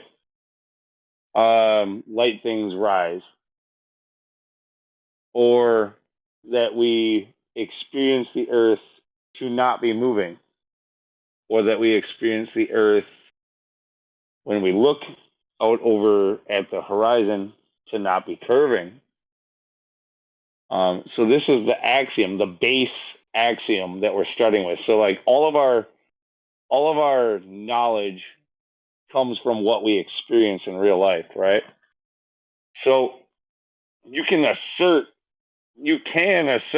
something else, but the burden of proof, therefore, is on you because we already have this base axiom. Can you agree with that? yeah, 100%. Okay, so wouldn't you agree then that by your experience on Earth, that the axiom is that we live on a flat and motionless plane, and that the burden of proof would be on those who say that we live on a spinning globe in a heliocentric universe? Yeah, I share that sentiment because from what I observe when I step outside, it's a flat and motionless plane as you described it. So Awesome. You're doing well. Somebody else? So you have to think about the physics of water. Like, what do you know about water, right? We've all experienced water, but is there a mechanism that can make water curve? That's the question, right? If water can curve due to gravity, then it should be demonstrable, right? They say that boats go over the horizon. They kind of switched it up from 8 inches per mile squared, and they changed the goalpost, and now it's like, well, there's refraction, right? When we debunked the radius. So if it were there, you wouldn't have to like change anything. Like you would just go out and demonstrate it. So what most people don't understand is like how light acts, right? And light behaves differently during different conditions. But what we've come to figure out that the horizon is not a geometrical Earth curve called horizon. It's actually optical, right? So the reason that you see a limit to how far you can see, it's due to optics, not a Earth curve that stays there. And we measure over water to eliminate the topography. So the reason we tell you to go outside and do this is because if you were to search right now how to believe the Earth is a globe, they're going to tell you to look up all kinds of different crazy things, right? They're going to tell you to look at the sun, look at the moon, look at the stars, look at the eclipses, look at this guy with the torsion balance and balls in a tool shed, look at this other guy who's got 2 sticks. They'll tell you to do anything but go look and make observations over water. And if it were a globe, wouldn't that be like the first thing that you would tell somebody to do? Like, wouldn't you say, hey, go check it out for yourself? But you're never actually going to hear a glober to tell you to do that. That they won't say it. Like they literally will never tell you to go outside and make some observations yourself. They'll tell you to walk in a straight line for 1,000 miles and take a left, and another 1,000 miles and take a left. But they'll never tell you to go to the beach and make some observations. And I find that kind of weird. Can I be unmuted, please? You sound pretty unmuted right now. Nah, like in the text chats, please. Wait, you got muted in text but not in voice? How does I that think happen? so.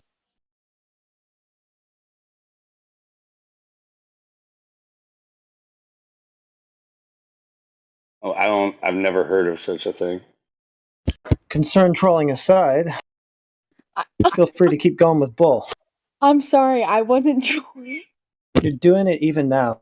Just stop. Dude, I'm sorry, but I'm literally not trolling. Listen. If you brought him here or whatever else, it's time for him to stand on his big boy 2 feet. He doesn't need help from you. He's doing really well, honestly. Like you're not helping his case or yours with what I'm seeing.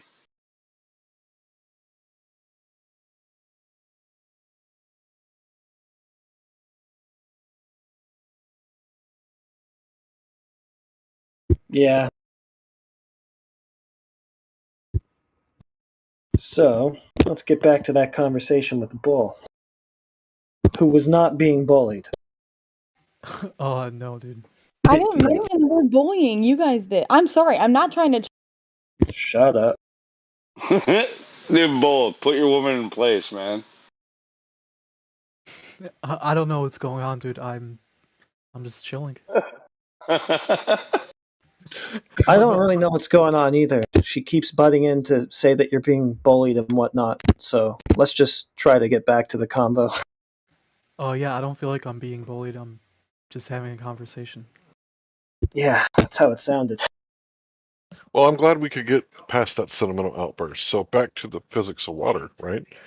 If it's humping due to curvature at 8 inches per mile squared, then it would be something that you would verify, right? You would be able to verify it. And like, if I claim that I'm 6'3" and someone asked me to stand against the wall so they could, take out 3 tape measures and measure me, right? I would be able to verify it.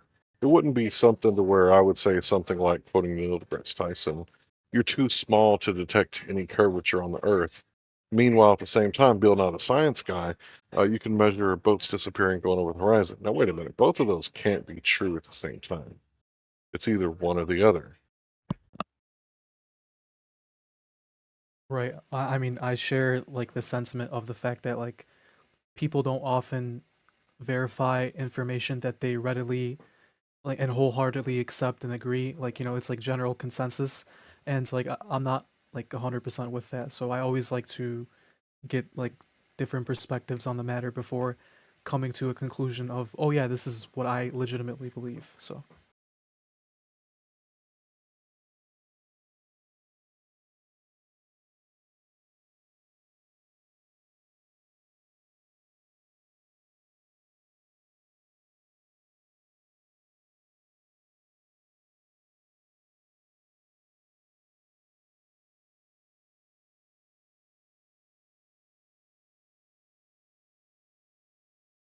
So, another thing, I don't know if you guys just went over surface curvature never being measured, right? Right. And the crux of the conversation basically boils down to this. We're claiming that we can see too far. The anti-flat earthers also agree that we can see too far. But the question is why, right? Why can we see too far? Well, I guess there's a couple different answers really, right? One is that the earth is actually a bigger sphere than we've been told, but that would create like a domino effect, cascading problems compounding on each other. And we would notice all kinds of weird stuff like gravity not working, the moon would have to be bigger, the sun would have to be bigger, and it would just throw off the whole model. Not that they have a model, but I digress. Another point could be is it's flat, right? But the anti-flat earthers are claiming that there's a thing called refraction, which I agree. If you've ever been spearfishing, you know about refraction, or if you ever looked at a fish tank, you know about refraction. But they're claiming this special refraction is happening to where the light is bending down around the curve, making it look flat. So they know that it looks flat, but they're claiming that the reason for that is refraction. Now, how would you be able to debunk or verify that, right? Well, you wouldn't be able to falsify it. So, according to Karl Popper, famous philosopher of science, if it's not falsifiable, then it's not really science. So if they're making a claim that they can't demonstrate, well, that's like just a cool story, bro. It's one of those things to where if you claim something, you have to be able to back it up. So you can either believe that, it's observably flat, measurably flat. That's what our senses tell us. If you meditate in your backyard for 3 days, you'll notice that you don't feel any motion. And if you understand classical relativity, all motion is relative anyway. So for anyone to claim that the Earth goes around the sun, well, that's just another cool story, bro, because in their own model, all motion is relative. So it boils down to this. Is the light bending down around the curve like they say it is? Or is that just a story? Is the Earth curving and we just can't detect it because we can't go to the moon? Or is that just a story that, how many people went to the moon? Like 12 dudes allegedly went to the moon, but we can't go there today because, quoting NASA, we destroyed that technology and we can't leave the low Earth orbit. And Larry, I want to point out one thing you said. It's special refraction, because the only people that say this are anti-globers on YouTube. Well, hold on. Can I say this? Anti-flat earthers. That's what I meant. Yeah. Terrestrial refraction is what they call it, and it's 7/6R is how they calculate it. They already put the radius value in the equation that is in question. So It's baked right in, circular reasoning. Right, quote unquote experts never claim this. Only the people on YouTube are talking about it. Anti-flat earthers are the only people talking. Quote unquote they don't even address it. They don't want to talk to us about it. You know why? Because there's no evidence to back it up.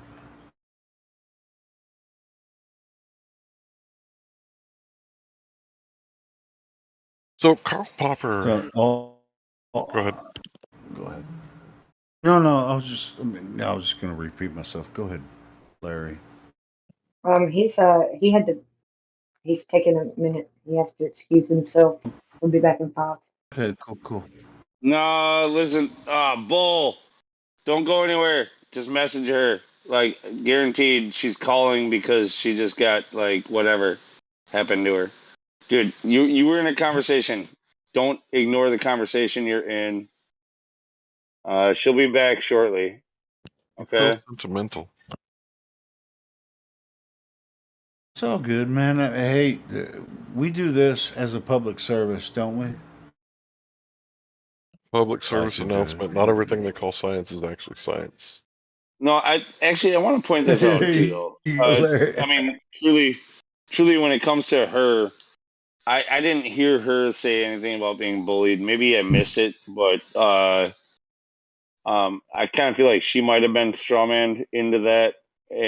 Like, yes, she is concern trolling, but And do you feel like you were a part of that, Luke? Because I thought I heard you saying some shit. She said that we were grilling him, and now all we're doing is talking about her and her side trolling. So let's just yeah. That is why it's an issue. That's why a short timeout is good.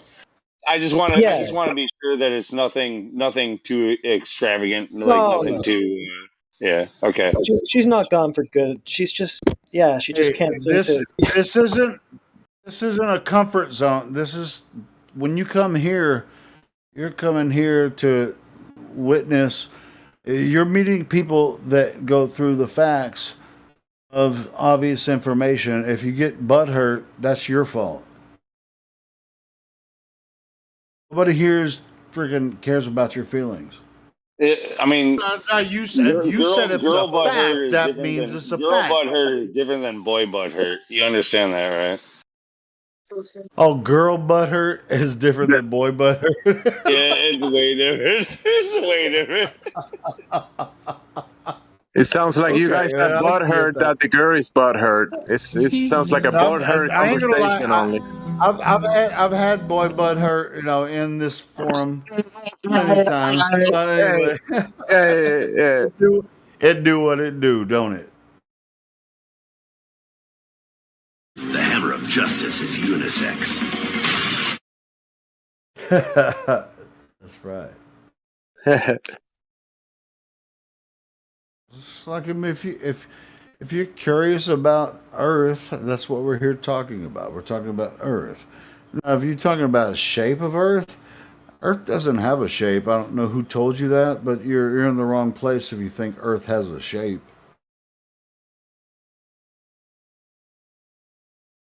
Oh, we're willing to. Yeah, I can prove it mathematically. Well, I mean, I'm There just. you go. I guess what I'm concerned about is Bull probably took his break because he has to talk to her because she was just friggin', giving some That kind of. doesn't. Like I was saying, that doesn't matter because Earth doesn't have a shape. They can come in and claim the Earth has a shape all they want. Show us the shape of Earth. He actually said he had to go wash his face or something. Yeah, that's bullshit. I have to go because I have to go and put fucking a vino on my fucking balls. Okay. You got to put vino on your. That's wine. You gonna put wine on your balls? I don't know. Isn't that like some skincare thing? A vino? Is it I don't wine? know. I'm gonna have to try that. Well, vino means wine in Italian. I mean, vino is wine. Vino. Whatever. I thought it was a skincare thing. I'm gonna put it on my balls to make them really soft and supple. I don't know what you're talking about. Get away from me, sandwich boy.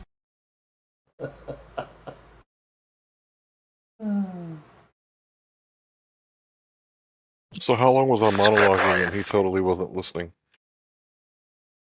Probably even I would guess, Larry, that the entire time he was listening, when you were monologuing, he didn't understand a goddamn word you said.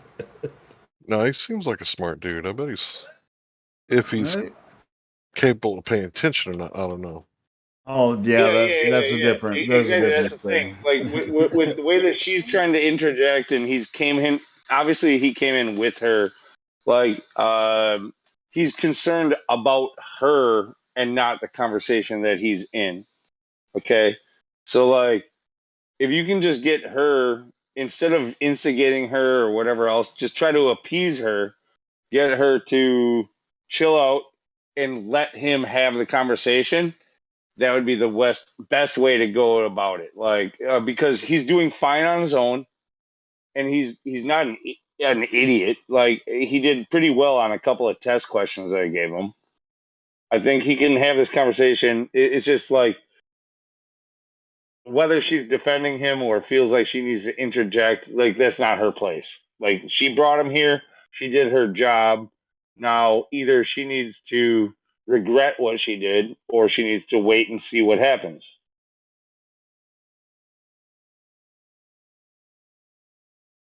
I mean, especially if she's been here before or whatever. I mean, if you're going to invite someone, just whatever happens, let it happen. You know what I mean?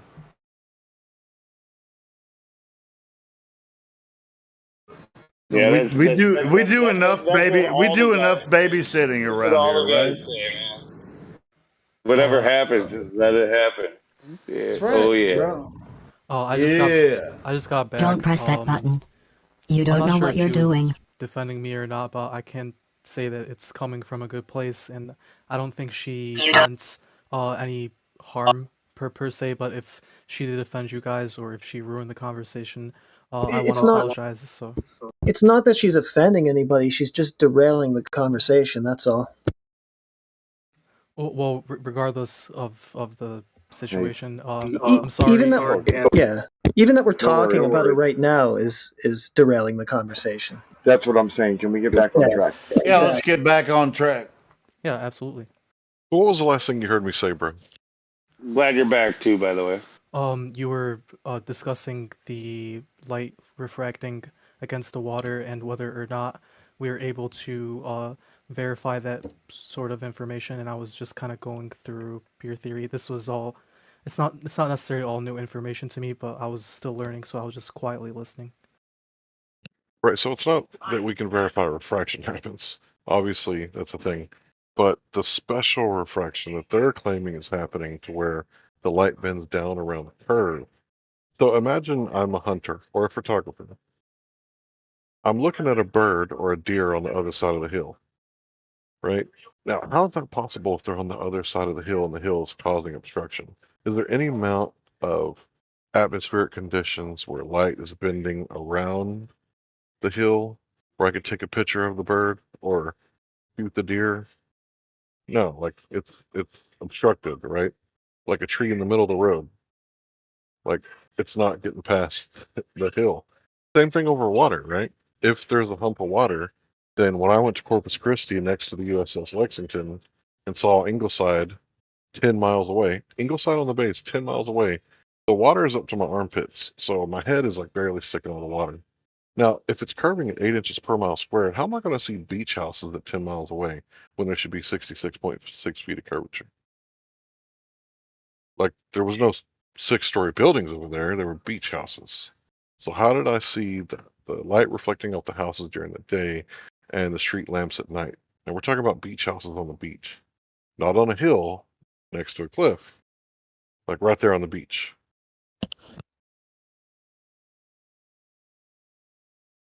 And Larry, you're saying you were standing in the water with your head right at sea level, basically. Yeah, so assuming that there's, waves 1 foot high, there should be 66.6 feet of curvature there. Sure. But you could see 10 miles away. Right. To space. Yes. So that's one of those things That's that a shouldn't really happen. good question. It So shouldn't be happening. We're not asking you to believe us. That would be weird, right? We're asking you to go to the beach and verify this for yourself, or verify that there's curvature.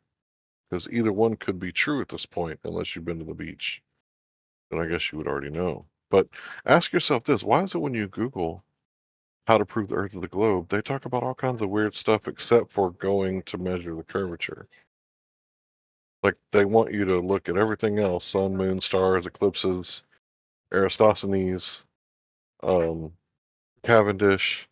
But whatever you do, don't go to the beach and make some observations. That would be the first thing that I would do if I was a glober, and I wanted to convince you that it was a globe, is to tell you to go look at the curvature.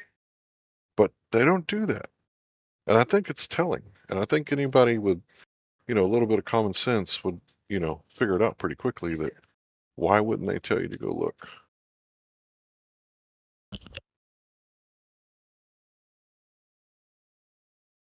Even when you were taught it, why didn't they demonstrate it? You were just told to remember and regurgitate it for a test. Not at any point did anybody ever tell you who directly measured curvature. They told you somebody that measured shadows. That's not direct measurement of the actual drop over distance curve. Pretty weird. Let me ask him this. So you admitted in the test questions I gave you that the axiom is that we experience a flat Earth, a stationary, motionless Earth, right?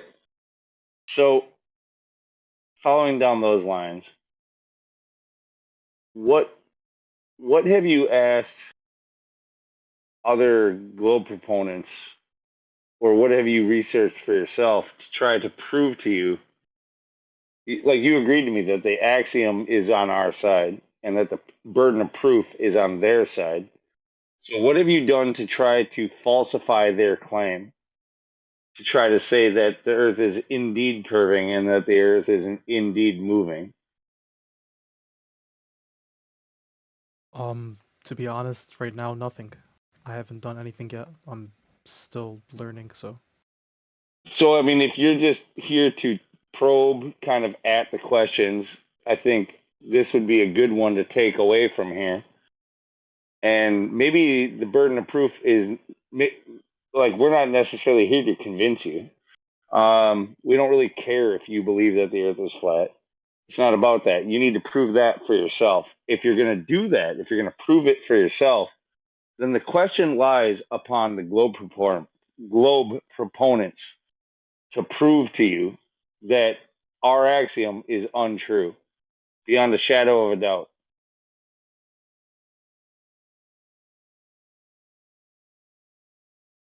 You get what I'm saying? No, I completely understand. I'm sorry. I mean, yes, I Yes. understand what you're saying. You So. mean yes? Yeah. Like you're not going to gain much from us until you challenge them. No, I 100% agree.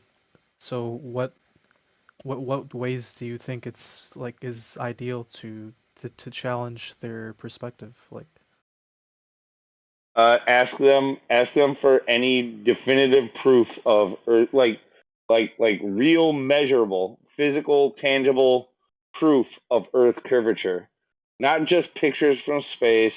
Because you actually mentioned that earlier too. Like pictures don't mean shit. Like especially in today's day and age. Like we can edit and manipulate photos and create images that look so hyper realistic.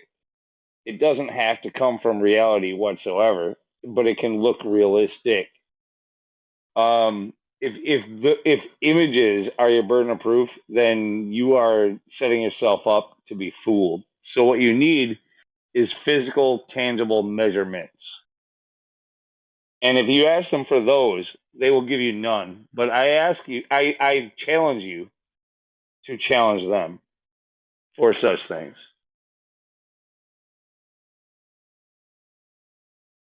Yeah, I definitely have no problem challenging people who believe the Earth is round to provide proof. So. Right. Don't and be a good skeptic. Like don't just find yourself to be. And I think you got a good head on your shoulders, but don't allow yourself to be kind of sweet talked. You know, like, oh well, we know this and we know that, and some guy has a good accent, and he's very authoritative, and And the he has more theodolite. authoritative sources to back me up with no proof involved. You have to actually scrutinize the evidence being presented in front of you. You can't Did just you hear like me, take Lou? somebody's story. Did you hear me, Lou? What? No, What? I'm sorry. Don't just What? trust anybody with a theodolite. Yeah. Most people who claim a theodolite have never used one. Don't like they're not really sure what it is. It's a telescope with a level on it, by the way. Yeah, they weren't Definitely not designed for, used with you know, what they use. surveying half a mile away either. That's not what they're for.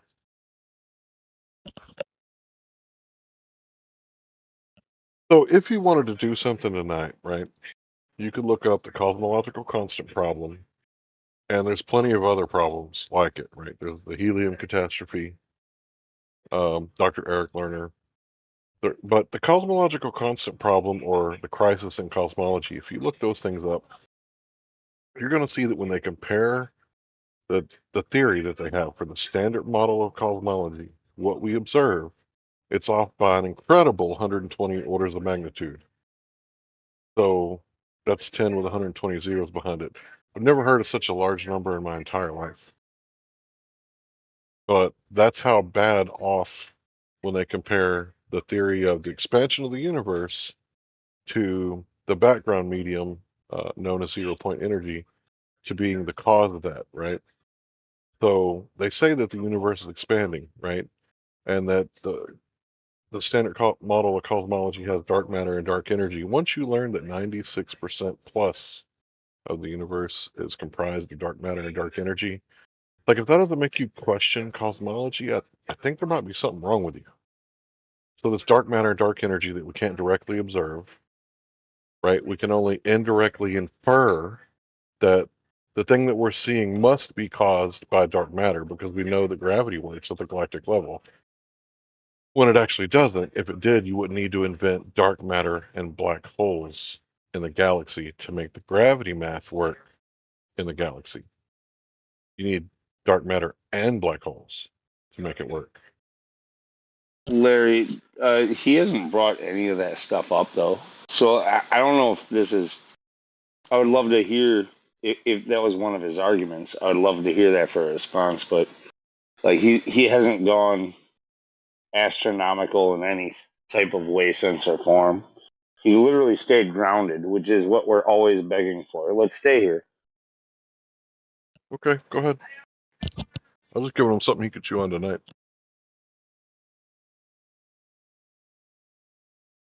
No, I think that's valuable information.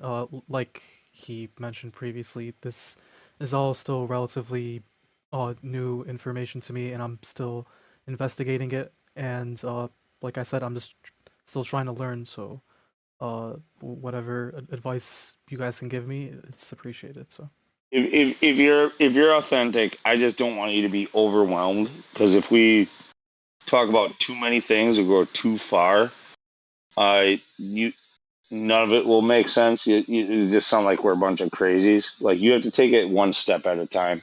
I know this by experience. I know this by talking to people. So like, it's Well, also better. that's how we do it. Like, it's best if you have taken in the information we've already given you.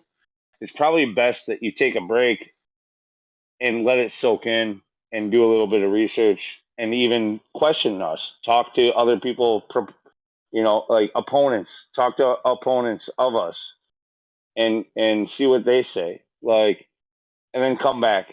Because given enough time, there's going to be somebody who's going to come in here who's going to attack you. That's absolutely true too. And I don't mean to poison the well or anything, but dude, like, just take a little bit at a time, take it one step at a time, let it sink in, and actually have well formulated questions and responses. I think you're getting a pretty good overview of where we're coming from so far. Yeah, I am, and I appreciate like all the information that you guys are giving me so far, and I wanted to come in here, you know, with a little bit more of background information and some arguments, but I got the invite on short notice, but I'd love to have a conversation with more context and more background information. So Unless you want us to go for the kill, should we kill you? I mean, it's It's honestly nice that he's in here being genuine. I Yeah. appreciate it. Anybody vote for the kill? Yeah, Anybody vote for the kill? it's up to you. I'm just here to learn, I and love that. That was a good answer. Hey, Up to but check you. this out. I mean, listen, he's. I mean, are you like about to leave or something, or do you want No. to I'm not continue? gonna force. I'm not Ah, gonna force him. If you have Oh, more that's cool. questions, Sure. I mean, yeah, if you have questions, I mean, you can ask them now. It's not really a big deal. I mean, you seem like a genuine, heartfelt guy. You want to know what we're about, and you've heard some of it. But if you have genuine questions, it's just like we treat people the way they treat us. So you sound like a genuine guy. If you have really uh, questions about this, we're not gonna take the piss out of you, or yeah. whatever. All right. So I guess what I was getting at is like, just don't get carried away. Like, we're all, as long as you're willing to keep playing, so are we. But there will come a time where it's a little bit much. Like, my personal advice is to take it a few, just a couple steps at a time, not to get too far involved before you have enough time to actually really think on it. If you got more though, you're more than welcome. Yeah, he was just joking about killing you. It's just one of those things to where we're into attacking the arguments, not people. But yeah, if anybody else wanted to continue, because I kind of got way off in left field, which is usually where I hang out at anyway. So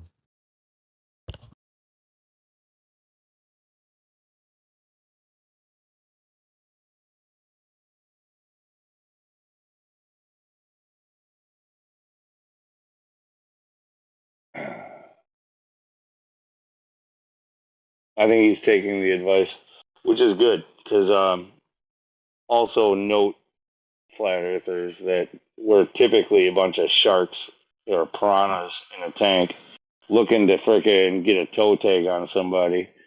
I'm not. And like, we did good here tonight, but given enough time, you all probably got to agree with me. Like, if somebody doesn't, tell me.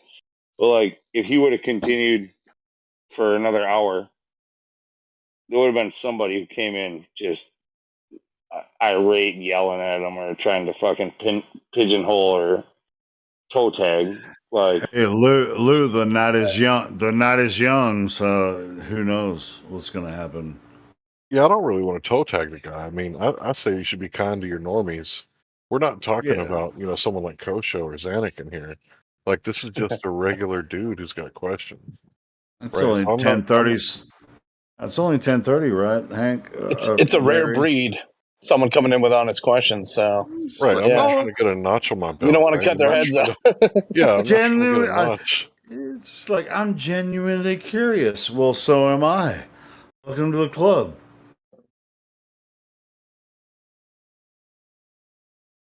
By the way, yeah, Bull, if you're still listening, you did very well. You've got an audience of people who are not always like the kindest. Like we're pretty scrutinizing, and you did a good job of not like falling into any traps or anything like that. And if you can keep that up, by all means, I'm just saying, it's like it's like a time bomb. Like eventually, it's gonna happen.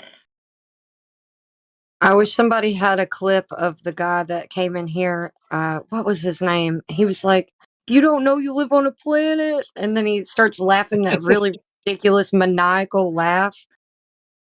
If you could hear a clip of this guy, this is the kind of people that we have come in here talk to us. They're really awful. Well, more than likely we do. When did it happen? It was that guy that used to come in here wanting us to go on his platform, and it started with a D, I think. Oh, man, what was his name? Donald L. Donald L. Dude, I bet you if you just tell Tales UK, he's been pulling out some really good clips. Maybe he can find it. Donald L. I was thinking that maybe Ethergress had access to it. Let me look it up now. Let me see if I can find it. Donald L.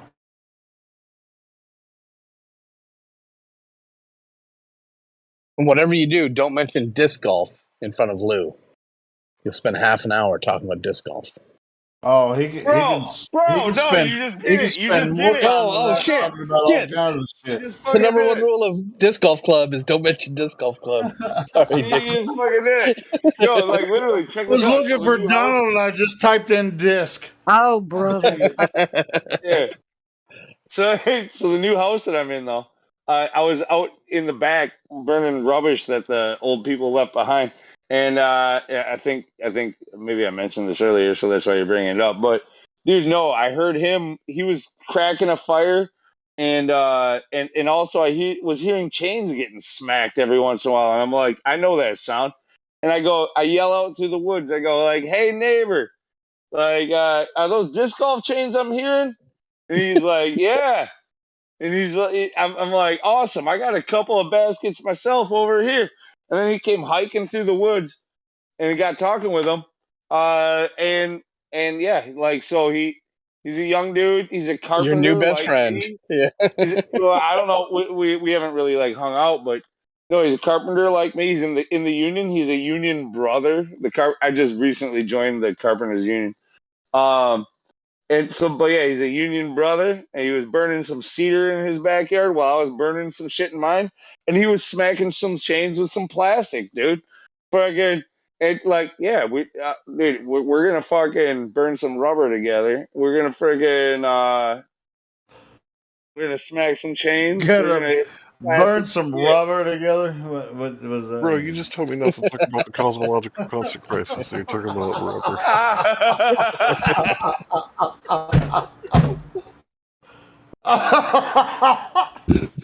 What the fuck?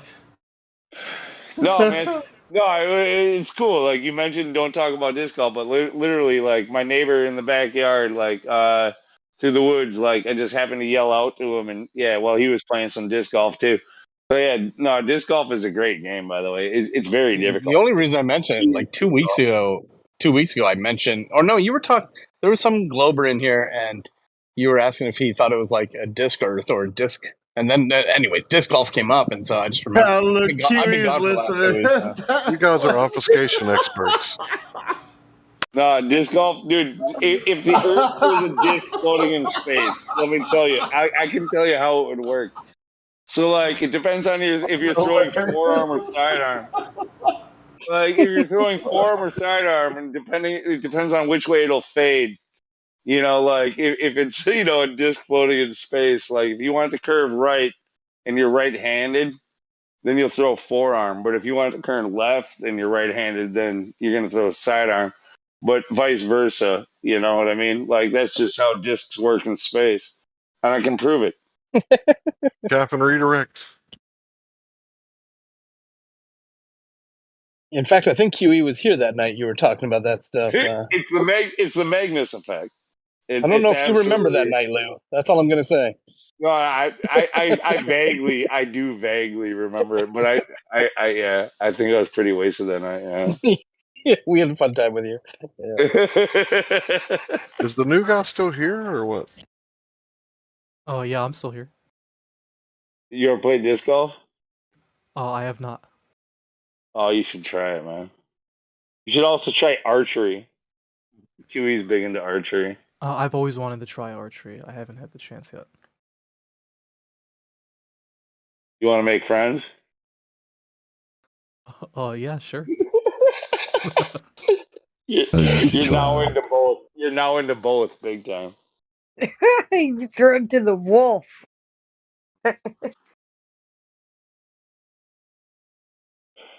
Who's next? So, the Earth?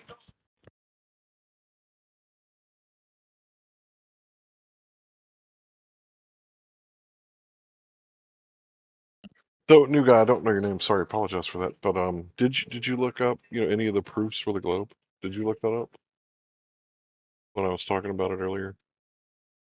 By chance? Yeah, I was in the middle of looking it up. Right. So, do you see how they're not telling you to go outside and look at the Earth? It's because they've got this thing implanted into your memory. When I say Earth, sometimes people say that they picture the blue marble floating in space when I see that. And the only time you see that is like on TV or in a magazine or something. Like the Earth is actually the dirt outside that the earthworms live in and not the model of the Earth. So like rats make a really good model, but rats make a really good model for humans, right? But they're not actually humans, right? So you know what a model is, right? A model like using it in like a experiment? Like, can you be more specific? Well, no, not in an experiment, but I'm not talking about a scientific model, right? This isn't a scientific model because we're not talking about science. We're talking about geometry, right? The shape of the Earth. So this is a category error, right? We're not talking about science. So in geometry, you measure the shape of things. Well, they're claiming that the Earth is a shape, right? And you should be able to verify that.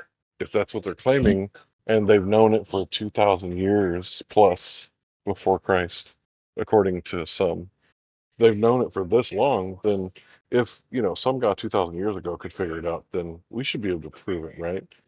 And I've been in this conversation like 8 years, and I've never really seen any kind of proof for the Earth, absent some fallacious reasoning, some cherry pick thing, or confirmation bias.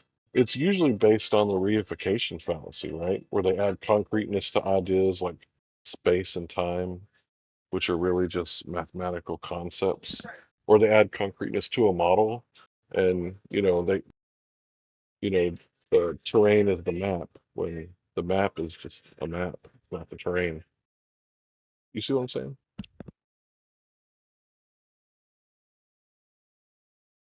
Yeah, no, I understand what you're saying.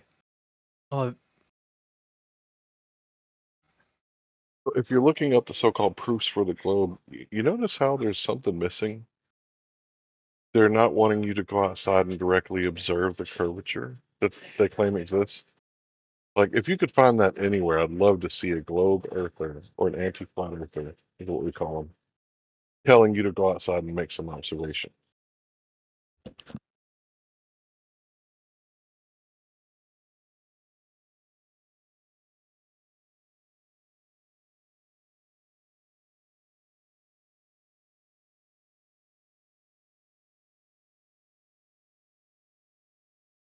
Globe earthers aren't necessarily flat or curved earthers. Globe earthers, right? Disc golf earthers are still Fuck disc golf. fucking Those guys are coolest. fags. No, No. You play ball golf? You want fuck to that ball fucking bullshit. fucking Fuck ball that. golf? You fucking globetard. Fuck that. Disc golfers are fags. Ball golf Disc is for golfers are fags. fags. Ball golf is for fags. Stop derailing the conversation, Lou. Yeah. Oh, yeah. I've ruined it.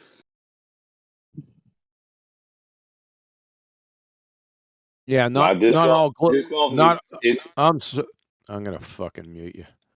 Not all globe earthers are anti-flat earthers, but all anti-flat earthers are globe earthers. That's right, and I really appreciate that distinction. It's really important. It is.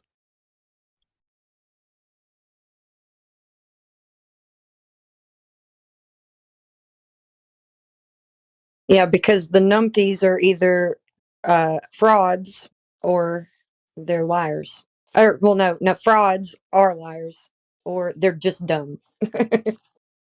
Most of all, just dumb.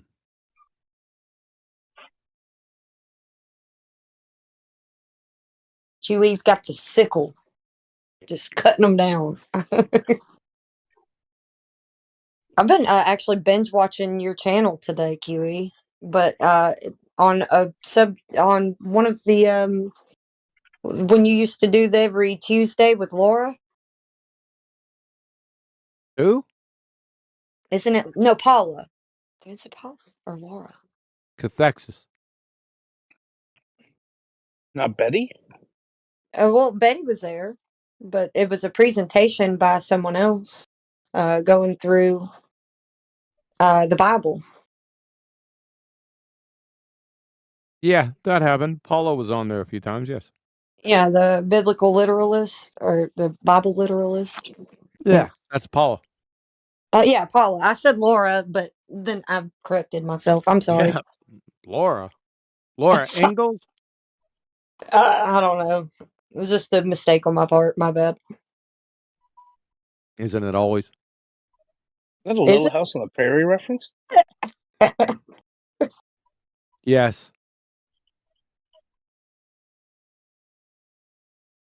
Not on yours though. Never. Correct.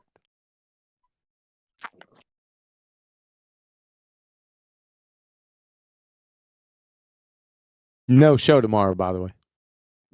Yeah, you said you're doing it Thursday. Yeah. Heard that. No, you read that. Yeah, but I also heard it. What, 5 seconds ago? No, when you said it on your show the last time you had a show. I didn't say there was no show on next Tuesday, the last time I did a show. Maybe you said Saturday. That's correct. Okay. Again, my fault. My mistake. As usual. Okay. Mr. Concise.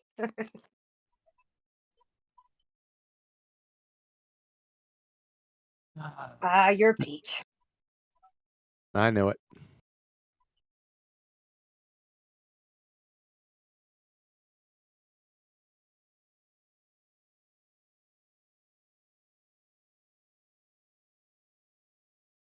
Oh, we had Bull. He left.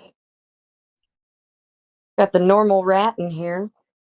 Not as dumb as he looks. VC verified. Welcome, normal rat. Hope you're not really a rat.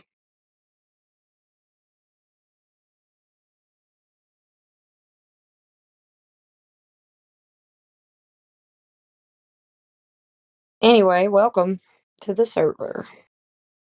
Also, Floating Bear. You're VC verified, so welcome to the server. Ma'am, thank you very much. So, how do you feel about the topic of the server? Which topic are you talking about? Talking about a flat Earth? Or the plane we live on? That's the topic of the server, yeah. I feel like a weight's off my shoulders once I've finally understood that where we live. Fair enough. I can agree with that. It really is like the Matrix. That's the first thing I thought of once I saw all the mirror flashes and laser tests over water.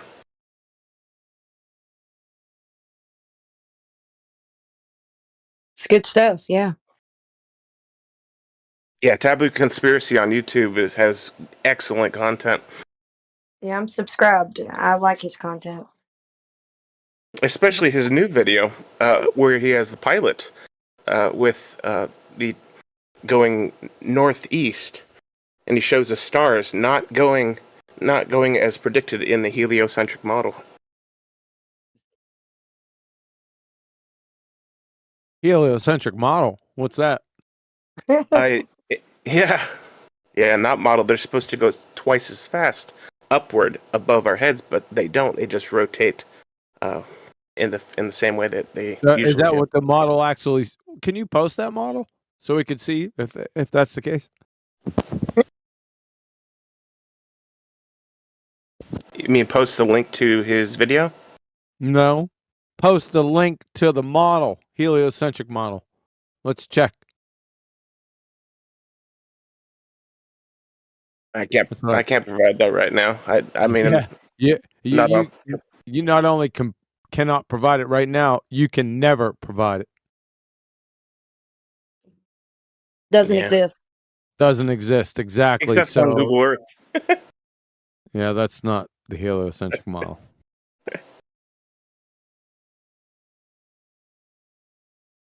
You get the point? Yeah, I understand.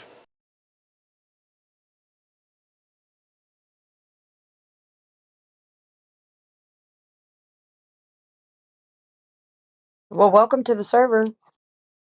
Glad to have another one on board. It's always. I don't know how new you are to this topic, but it's really awesome to sit in here and listen when you're kind of brand new to it. Even if you're not. Yeah, sorry. No. Don't be I didn't know you were still going. Sorry, you finish. I was gonna say, even if you're not brand new to it, and maybe like did your own thing for it, like coming in here, there's a lot of people that have been doing this for the best part of a decade now. So they've acquired a lot of knowledge about the topic. So it's worth a listen. Yeah, You got I'm gonna go mute in just. I'm sorry. I'm gonna go you're mute in just a second, but I have a question. I haven't been able to find this myself. There was, I've heard there was a scientist that had a telescope. He was on either a mountaintop, and he had configured his telescope to be able to watch the sun in 24 hours go around in a 360 degrees. He had configured it in such a way that he could see that frequency of the sun. Do anybody know his name or his study that I could look it up? Talking about the Arctic Circle, right? The 24-hour sun. Is that what you're talking about? No, not the Arctic Circle. He was. Was it also a conspiracy video about the sunset? It was in regards to how the globers say that the sun sets, but what we say is that it just it disappears into the atmosphere and you can't really see it because So what you're yeah. What you're referring to? I mean, maybe I just am not knowledgeable enough on it. If you've got something, you should show us. But yeah, what was just mentioned about within the Arctic Circle? So during like northern winter, or sorry, northern summer, the sun is able to be seen within the like higher limits of the Arctic Circle 24 hours a day. So if you had somebody in like northern Canada or Greenland or Siberia or whatever, they might be able to actually focus a camera or a telescope or a lens of some type on the sun literally for 24 hours a day for a matter of weeks or even months. I'm not really sure how long that is. But that's not opposed to what the heliocentric model says either. So that's kind of a thing. Yeah. Really? What's a heliocentric model say? Well, you should post a link, Lou. Post a link.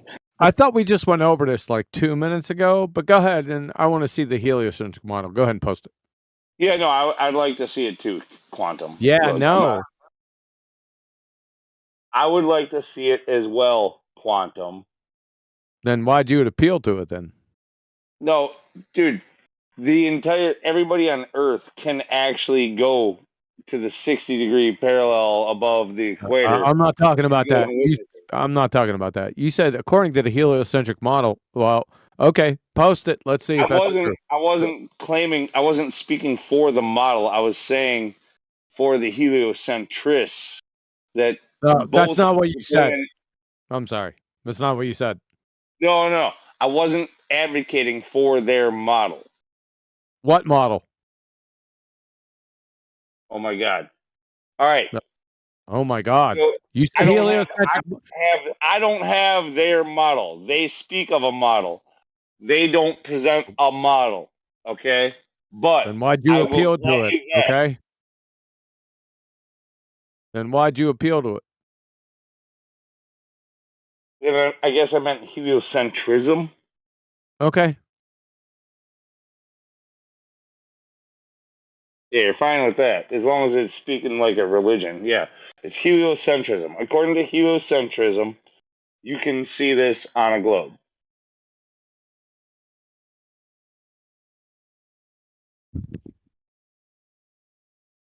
Really? Where's heliocentrism at?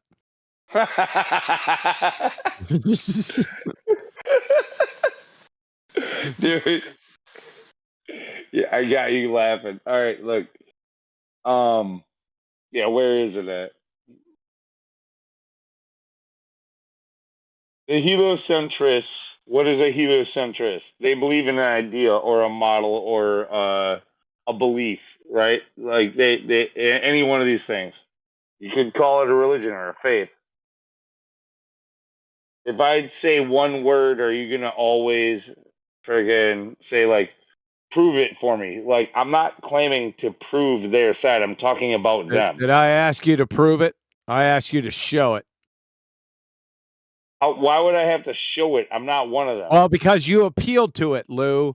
Let me repeat what you said. According to the heliocentric model, now you've been tap dancing for the last 5 minutes.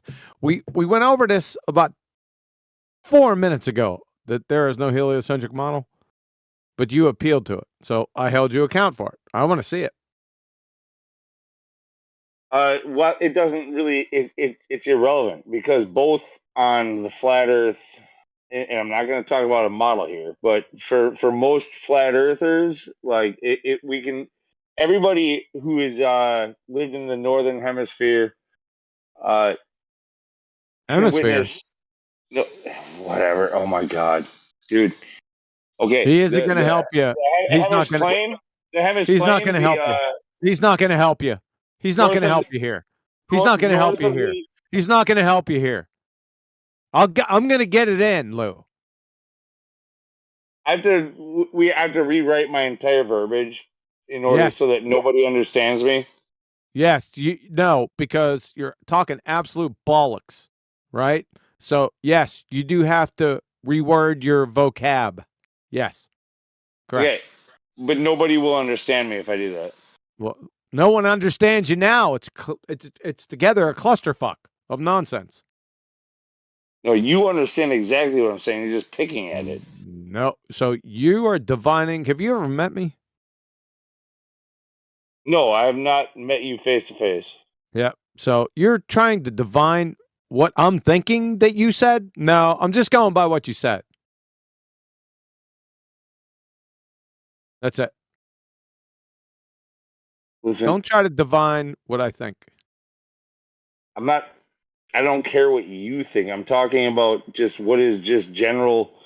I don't care that you don't care what I think. So when you say things, make sure you're hyper specific because I'm going to fucking call you on it. Or you could allow me to get the point through and What understand point? what I'm trying to say. What fucking point if it's all based and premised on horse shit? The point is that most of what we observe, all of what we observe, is that there is a sun that travels in a circuit. Okay, it travels in a circuit, and you can witness a 24-hour sun in the north. Okay, that's what the guy before me speaking was speaking of. A 24-hour sun. Let me clarify. The scientist that I was referring to, I'm still trying to find out his name. He was not in the north. He was somewhere near the equator, so that you wouldn't be able to see the sun if we were on a globe. But since we're on a flat plane, he was able to see that sun go around in a circuit with his telescope. Well, that would be extremely interesting, and I've never heard of anybody at the equator being able to see a 24-hour sun. I would love to see what you're talking about. And I never seen a scientist with a telescope. Never.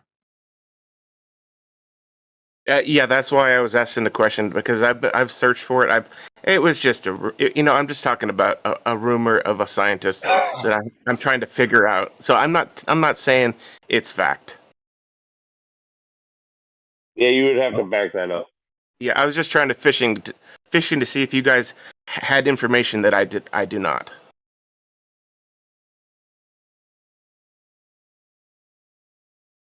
No, I mean, I guess my only rebuttal to that would be like on the flat Earth. It's not a model, a scientific model, but the idea generally is that that the sun is much smaller than what they tell you, and it's much closer than what they tell you, and it does a circuit around essentially Polaris, the geographic north or whatever. Yes, I agree with that. Yeah, but people witnessing that from like within the Arctic Circle, yes. From the equator, no. Like I've never heard of such a thing. Not possible. Like especially with a small local sun.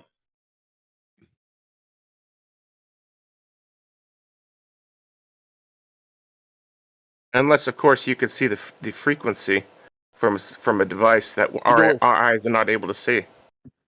You know what frequency is, right? Yes. Right. So, how can we see the frequency of something that our eyes can't see if the sun appears to set, and once We it would have to disappears? develop an optical device to be able to see that we're not able to see. Hey, is there a device that exists? I do not know. I don't think there is.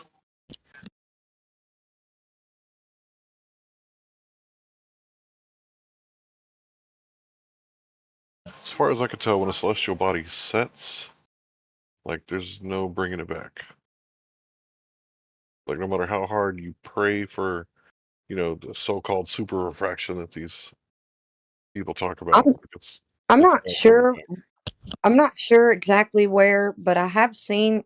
I feel like I've seen the video that he's talking about, and I don't know if it was at the equator, but I do know that somebody was observing the sun setting, but you could still see the hue of the sun from far away. Like they must have been somewhere up north, like during the summertime, north of the equator.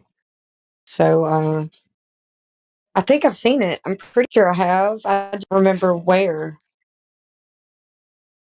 Well, I can definitely say if it's what you're describing, I've seen that, and I see it every summer. So like in the northern, I'm in Wisconsin, so like I'm fairly north, not like too far, but like um we have very long days. Like it'll be in the middle of summer, it'll be light after 9 o'clock.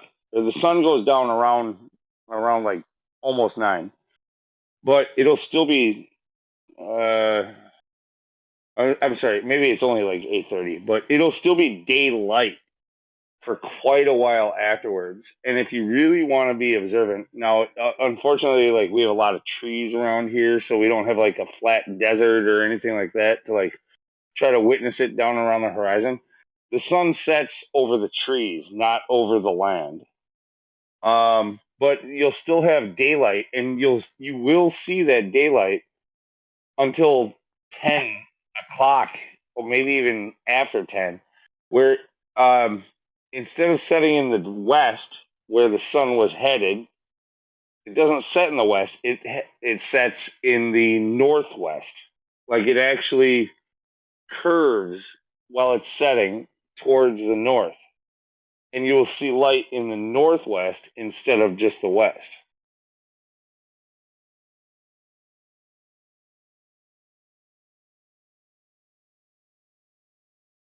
I have observed that myself. I've seen quite a few sunsets in California where I used to live, and I could see it start curving to the right. And I always thought, Yeah. and I was a Glober at the time, just being indoctrinated. So that was confusing to me. It was conflicting.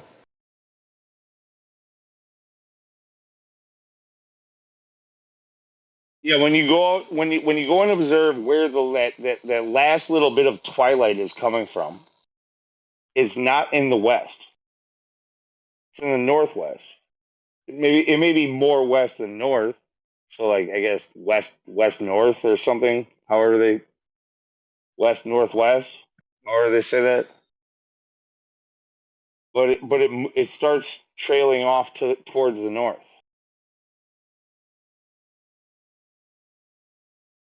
Yes, that's what I observed too.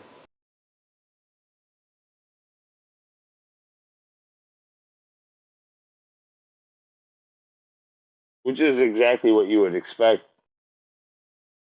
if you lived on a freaking AE model. Like which I'm not saying we do, but literally, like that's what you would expect.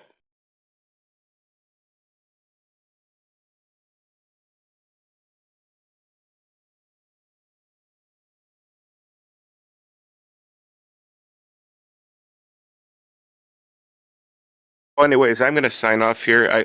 I'm going to go actually do some research myself right now and try to find that scientist because I suspect they're trying to. That information's been just disregarded by the scientific community, and that's why it's so obscure.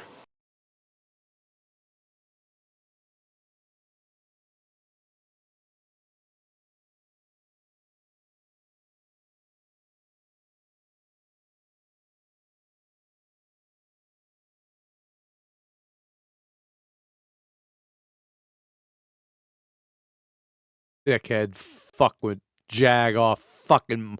What a fucking cock. You're a cock. You dumb fuck. Who are you yelling at now? Sorry about that.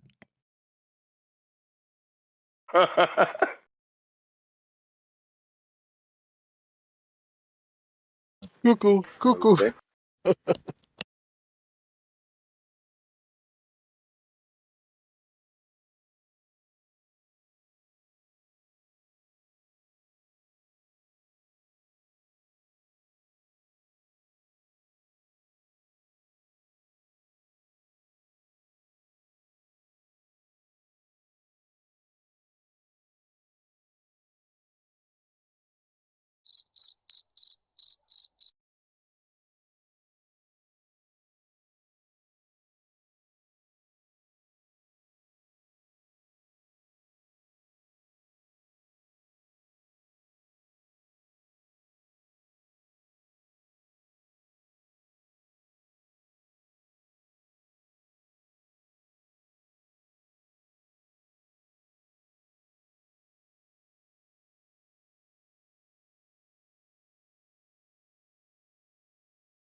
Or are we all out of new people?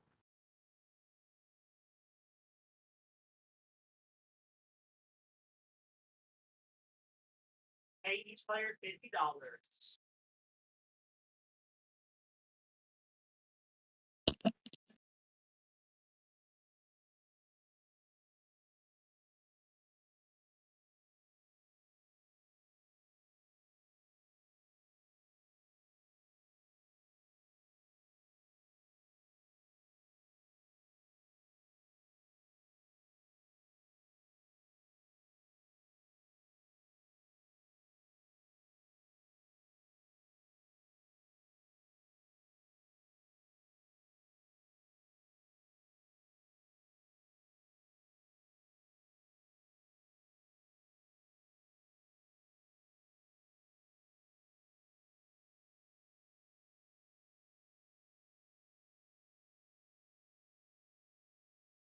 check.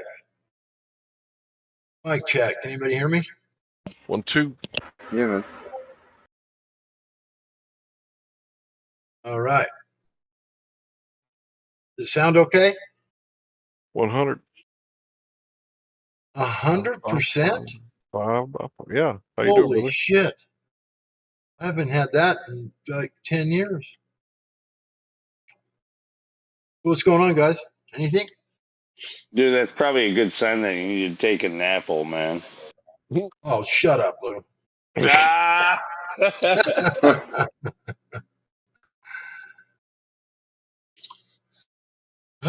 It's fucking almost time for bed. Why the fuck would I take a nap now?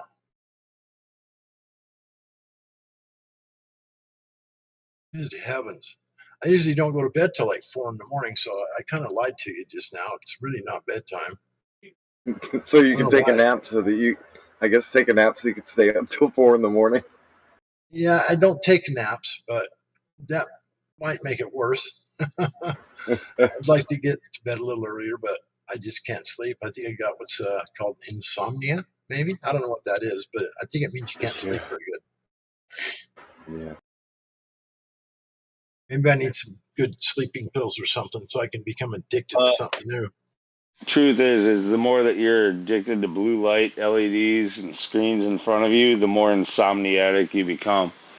You don't produce the melatonin that's needed to take you into sleep. Can you show me the citation on that, please? Yeah, dude. It's very simple. There's like millions of these. I'm just messing with you, bro. I've heard that many times. But am I going to do anything about it? Probably not, because I have this really tiny monitor now. I've had it forever. It's like, I think 14 inches or something. And it sits back quite a ways in my desk here, my computer desk. So I don't think I'm getting a lot of this computer screen pollution, whatever you want to call it. Because I don't know. You Just don't think I'm probably getting do. that much. But There probably I is don't a ever watch setting, TV, so. like a setting to give it like an amber color to it while you're using it at night. My computer automatically shifts between like that kind of color, and it goes back to the normal blue tone type thing. Yeah. But then, No, in fact, I actually set my computer to be on red light all the time. Fuck that. Fuck the blue light. Go to red light, and even still, I tolerate the blue light when the blue sky is out. I've got a problem with your behavior, Lou. I haven't talked to you in months. And the first thing you say to me is you call me an old man. And I know. I told you to take a nap. That was the first thing. Get your shit straight. The fuck's wrong with you? Never mind. Never mind. The list is way too long. Let's not get into that. No, it's good to hear from you. Yeah, you too, bud. Now, is it ready for your nap now? No. You mean to tuck you in? I went up on the mountain today. I went up at 9,500 feet elevation, up on the mountain with a friend of mine today. Talk about a beautiful place. Oh my gosh. I should have took some pictures, but I'm going back, so I'm going to get ready to take some really cool pictures. We dropped over, went all the way to the top, and right on the very top of the mountain, right along the top ridge of this Wasatch Front here. And it's 9,500 feet elevation. There's these radar towers up here. It's for air traffic control for the western United States. These big golf ball looking things up there. Anyway, so you drive right by those, and then you keep heading north, right on top of right literally on top of the mountain ridge. And then we dropped off the backside, and we was going on this little windy road, trying to make it over to there's 3 little lakes over there. And there was a snow drift. That the snow was probably still 5 You guys feet. got snow out there right now at the top? There's just a snow drift on the backside. It's on the backside where it's still kind of shaded a little bit. And just in one spot, it's like probably 15, 20 feet long and 4 or 5 feet deep across the entire road. It's just this That's patch. that's And fucking cool. it's the only place there's snow up there. Is in that one frickin' spot covered the Did road. you bring So, your skis? huh? Did you bring your skis? Well, it's only probably about 60 feet long, Lou. Yeah, hey, that's like a $50 freaking 4 hour fucking day hill around here. That's funny because that exact place right by the towers, those radar towers I was just telling you about, on the backside there's an area that there's kind of a glacier there, and it lasts to sometimes all the way through May or whatever. And we used to go up there when I was 16 years old. We take a 4x8 sheet of plywood and stick it in the snow about 1 foot, and then take some 10-foot 2x4s, about 4 of them, and brace it downward, and then build this massive ski jump. It was like on this knoll, and the landing was real steep. So You don't need to have a lot of room to have a lot of fun on skis or a snowboard, man. That's absolutely no, true. we were just You up there doing really flips. We were doing doing upside down shit. I was doing fronts and backs and just trying to learn how to do a front yeah. a back full with the full twist. That's what I was practicing. The Midwest is full of hills like that where it's nothing but a snowboard, nothing but a park. Like literally, Yeah. They'll just make snow just for the park. I mean, we breed. There's plenty of like ex gamers and shit that come out of the Midwest that like they don't necessarily have the best snow. They don't have the biggest hills or the best terrain. But what they do have is a park with rails and jumps, and Oh, they just build on that, and they take a tow rope to the top and they run it, and then they hit it, and they just grab that tow rope, no wait in line. They just zoom to the top and zoom to the bottom, zoom to the top, zoom to the bottom. They just keep hitting it, repetition. right. Like it's yeah. Well, we got Park City here, and that's where they had the Winter Olympics in 2002. And so they got the bobsled, they got the great big jumps that where you fly 90 meters down the hill. They got, like I said, the Yeah. bobsled tracks. They I got a mean, couple of those. all that big mountain stuff is cool. Like, in fact, that's more my kind of style. Is like I love cruising. I love carving. I love hitting some powder and throwing some drifts and stuff like that.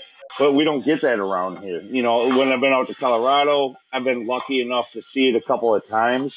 But the snow conditions aren't really good for that all the time there either. I do love where it takes you on like your hardest drive where it takes you 30 minutes or more to get to the bottom. Like that's awesome. That's so awesome. That's cruising. Yeah, we But got like, lots of places like that over here. I yeah, think yeah, one of the longest ones is in Park City as well. You ride up this gondola. It's like this little bubble, and like 4 people get in it. It's like a little. You put your skis in a rack outside. You climb in this gondola, and you go for this 45-minute ride. It takes you from all the way down in downtown Park City, right in the city, takes you all the way up the mountain, and then drops you off way up there. And if you ski right. from up there all the way down to the parking lot when you're done for the night, That's the stuff that I it's love. literally an hour run. It's literally an Yeah. hour run. No, that's the stuff that I love. When you go out west and you got the big mountains, you're talking about if you can get 8 runs done in a day, you had like a really hard day. But out here we're talking about you can get you can get 25 runs done in 4 hours or more. Right. You know, Now like up here, uh, there's a ski resort right directly east of where I live, and it's called Snow Basin. That's where they had the downhill run for the Olympics in 2002. Was here in Ogden, and most of it was in Park City. And that's where the Park City is the official training uh, facility for the Olympic skiers. So that's where they train for all of their stuff now because they've installed all of that, all the jumps and bobsled and the freestyle there's a flips. lot of that. A lot. I guess what I was getting at is a lot of that big mountain stuff is cool, but it doesn't really have, in my opinion, it's cool, but it doesn't have the attention of the masses. Like what's big with you know extreme sports and so on is it's about the tricks, it's about the park, it's about the small mountain stuff. It's about like literally you can do this on just a little hill. You can Okay, well come that's from kind of any like little place that what can make a Park City little bit of is. The snow. thing of it is, you get in this gondola and you drive up and all this park stuff and the Olympic stuff and bobsleds and all the jumps and all the freestyle stuff. Everything is it's halfway up the mountain. It's not down, so you got to like go up to the top of the mountain and then ski halfway down to get to this park where all this stuff is at. And then there's lifts that take you from there up a little ways. So there's lifts that start halfway up the mountain. And that's where all that Olympic shit's at. Oh, I'm aware. Like I said, I've been all west. Like you got lifts that go 1/3 the way up. You got lifts that go halfway up. You got lifts that go all the way up. You got lifts that so you can go 1/3 up, 2/3 up, 3/3 up, or half and full. And like yeah, and depending on the season, you might have good snow at the top, but not at the bottom and stuff like that. So you might not Yeah, want to because go it's so all the way. long. Yeah, you can get excellent Yeah, snow up on top, and it's melted at the bottom. You're downtown, and there's no snow left. So yeah, yeah, that does happen here quite often. But yeah. That's the just ski how resort it is right when you east got where I live, big Snow cities Basin, like that. it's literally 90% of the runs are all black diamond. It's steep and it's bad. I grew up on that ski resort. I love that ski resort. Man, it's not big like Park City and and Snowbird. Snowbird has that big tram that 120 people get on. Takes 7 minutes to get to the top, and it's like it goes like I don't know how fast, but it flies up the mountain. When And it comes to the black diamond, like it's impressive when you're telling somebody, but like so like for skiers, yeah, it's like with skiing is easy compared to snowboarding. Honestly, I did used to do it, so um, I used to but have a like snowboard. I just prefer yeah, skiing. yeah. No, I I did mean, it for a I prefer snowboarding. Probably because I started from hockey and like when it wasn't learning anything new. It was like just longer skates is what it was. Right. But no, like snowboarding is more about like the style and it's more of like a surf style where you're like kind Yeah, of trying to it like is. feel the flow and blah blah blah. I Like was into air. I was into catching air, like Galani jumps, flying 300 feet down the mountain, 50 feet in the air. Going, when you land, you're going like 80 miles an hour. That's the kind of shit I did all day long. We built these humongous jumps up here, and then we would fly down the mountain, and the whole ski lift is like right along it, right on the other side of the run. Every time we fly down the mountain, the whole ski lift is just screaming, "Yeah!" yeah. All of us over here just catching monster air. I'm literally 40 feet in the air, like the size of a telephone pole, Dude, 300 feet, I mean, have you a football compared field. skiers? Have you compared skiers versus boarders on the same jumps No, though? no, I'm just saying that's what I'm into. I'm just into air, Yeah. big air, flying, Well, and right, but if you're really into big air, like boarders are able to catch way bigger air off of smaller jumps. They're able to do it. They're able to do it with style, add tricks. Like, dude, nothing about pipes and shit like that, shooting up in the air. But people usually don't do Galani jumps on boards. They just usually don't. I don't know no, why. you don't do like yeah, like what would you say? What kind of jump? Lante. Is that the one where what? Jesus, is that the one where you just try to fly through the air, where you do the really long ones? No, that's telemark or Telemark. Yeah, yeah, Noahier. yeah. You're right. No, that is Anyway, telemark. That is Volante telemark. is a freestyle stuff that it's like the local boys just go out and build this massive jump that's like 10 feet high at the lip, and it's on top of a big knoll, and you hit it going like 60 miles an hour, and then you just launch yourself and just fly through the air and do Daffy's walk, do spacewalks, and just do Daffy's 360s, whatever, I one mean, big don't long get me three. wrong. I've seen some cool shit from skiers too on those big jumps, but Yeah, nothing that's just. like I'm just like saying like that's what I was the, into. the thing. The thing is like I don't know, just style points. When it comes to style points, Borders really got it going on. Like they're able to do some fucking hideous looking, just crazy shit. Whereas like skiers, it's like they're kind of limited. It's like I don't know, maybe because they might get their skis crossed or whatever else, but like it either kind of looks the same or they're just it's not for some reason it doesn't have the same impact. Like there's just so much more style going on with the boarding. I see what you're saying, with the surfing and the way you lean and carve and all that kind of stuff. But I was into moguls, hitting moguls, big monster moguls, and just bam, bam, bam, bam, and then Galani jumps flying through the air 300 feet down the mountain. And just that's what I grew up doing. And I bought a board. I skied on it for a year. I boarded for a year. I got okay on it, but I just never did enjoy it like I did the skis because I think it's because I was just so used to doing that other stuff.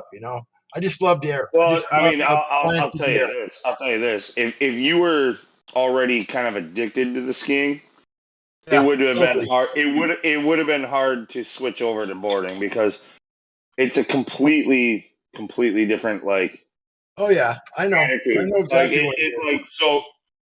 I mean, I have a feeling you probably didn't give it enough of a chance, and you went back to what you were more comfortable with. Like, there's just. It's not that I wasn't comfortable with it. It's just that I couldn't do the stuff that I wanted to do on it. I couldn't go down the mountain at 80 miles an hour. That's the same thing as comfortability. Like you can do if you're really good on a snowboard. If you're really good on a snowboard, you can still hit friggin' 60, 70, maybe even 80. If you want to do Super G on a snowboard, you can do that. They got Super G snowboards. It's just that you weren't comfortable for doing it. I wasn't. Because I just wasn't as enjoyable because when I got on the skis, I could just go and do anything I wanted to go on any run, jump off the cliffs, just whatever, just crazy shit. I was just more comfortable. Yeah, you're right. Absolutely. I grew up on them doing it. I had season passes. I would just go every day for years. You know what I mean? So yeah. And when I first started skiing, I got nothing against skiing. Skiing is fun. It's just to me it was too easy. Like literally, there's not much of a challenge to skiing.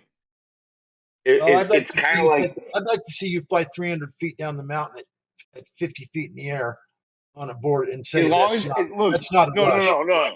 Look, this is where it applies. So like, as long as you have no fear, then if you have no fear and you're on a skis, then that's easy.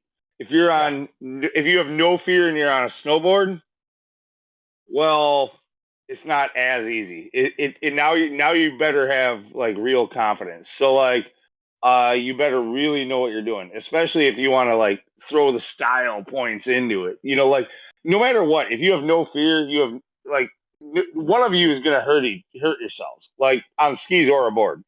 If you have no fear, eventually you're gonna hurt yourself. The only thing I ever broke skin was my wrist. I was doing a downhill race and I caught an edge and so my leg went out and then I threw my hands out to catch myself and my wrist hit right into a mogul and snapped my wrist in half. It caught my arm and it flipped me up in the air and I flew backwards, snapped my wrist right in half because it slammed into a mogul. Because like I said, I threw my right leg out and then threw my arms out to keep my balance. And my left arm was too low to the ground. And it hit this fucking mogul. Yeah, I mean, it's two different mentalities. So, extreme skiing is hitting those mogul runs on the black diamonds where you're just bouncing off the tops, blah, blah, blah, boom, boom, boom, boom, boom, boom, boom, boom, boom. Snowboarders have no interest in that. Right. They want backcountry, uncut, unfriggin' like avalanche zone. Yeah, I've done that on skis a lot too, though. We've gone on up in Idaho. There's a ski resort I used to love to go to, Grand Targhee.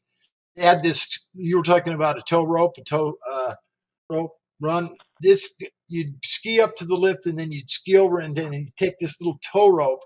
It would take you over into the backcountry, and there were drifts over there that were literally 10 feet tall. And you didn't know, and they were 50 feet long. And the first time we ran into them up there, it's we didn't know if there was a tree in it or what. And so the first one of us that went through, this kid named Kevin Dalton, We flew down there and he busted through it, and luckily there was nothing in it. And as soon as he busted through, it's like fucking 6 or 7 of us just took off flying, and then we hit this. It's like hitting a big wave, and you just bust right through it, like leave a hole in it, and the top collapses. But yeah, there was just a lot of crazy shit like that we did. And you can do that on a board, I'm sure too. But no, yeah, you can do anything you can do on skis on a board as well. Like I had a some good friends. I border, had a friend named a Billy good Parsons. border. Have you ever seen a good border doing the mogul runs? I was just going to tell you, I have a friend named Billy Parsons who he put away his skis after skiing for 10 years and went straight to this board, and he got so freaking good. He could do ballet. He could do he could do it all. He could do anything on that snowboard. Yeah. He was amazing. I think I honestly think like doing like you can do anything you can do on skis on a board, but it's going to take more skill to do it on the board. So if you want to just like if you want to go fast down a hill, just point your toes towards the fucking bottom and go. Like yeah, you can do that on skis. Sometimes, yeah, I just Yeah, do you different can shit do. each run. Sometimes I'd fly down the mountain at 80 miles an hour. Sometimes I'd hit the moguls. Sometimes I'd go look for the Galani jump. Sometimes I'd go hit the powder. I mean, I just do whatever. I just did it all. I didn't do the same fucking thing all day ever.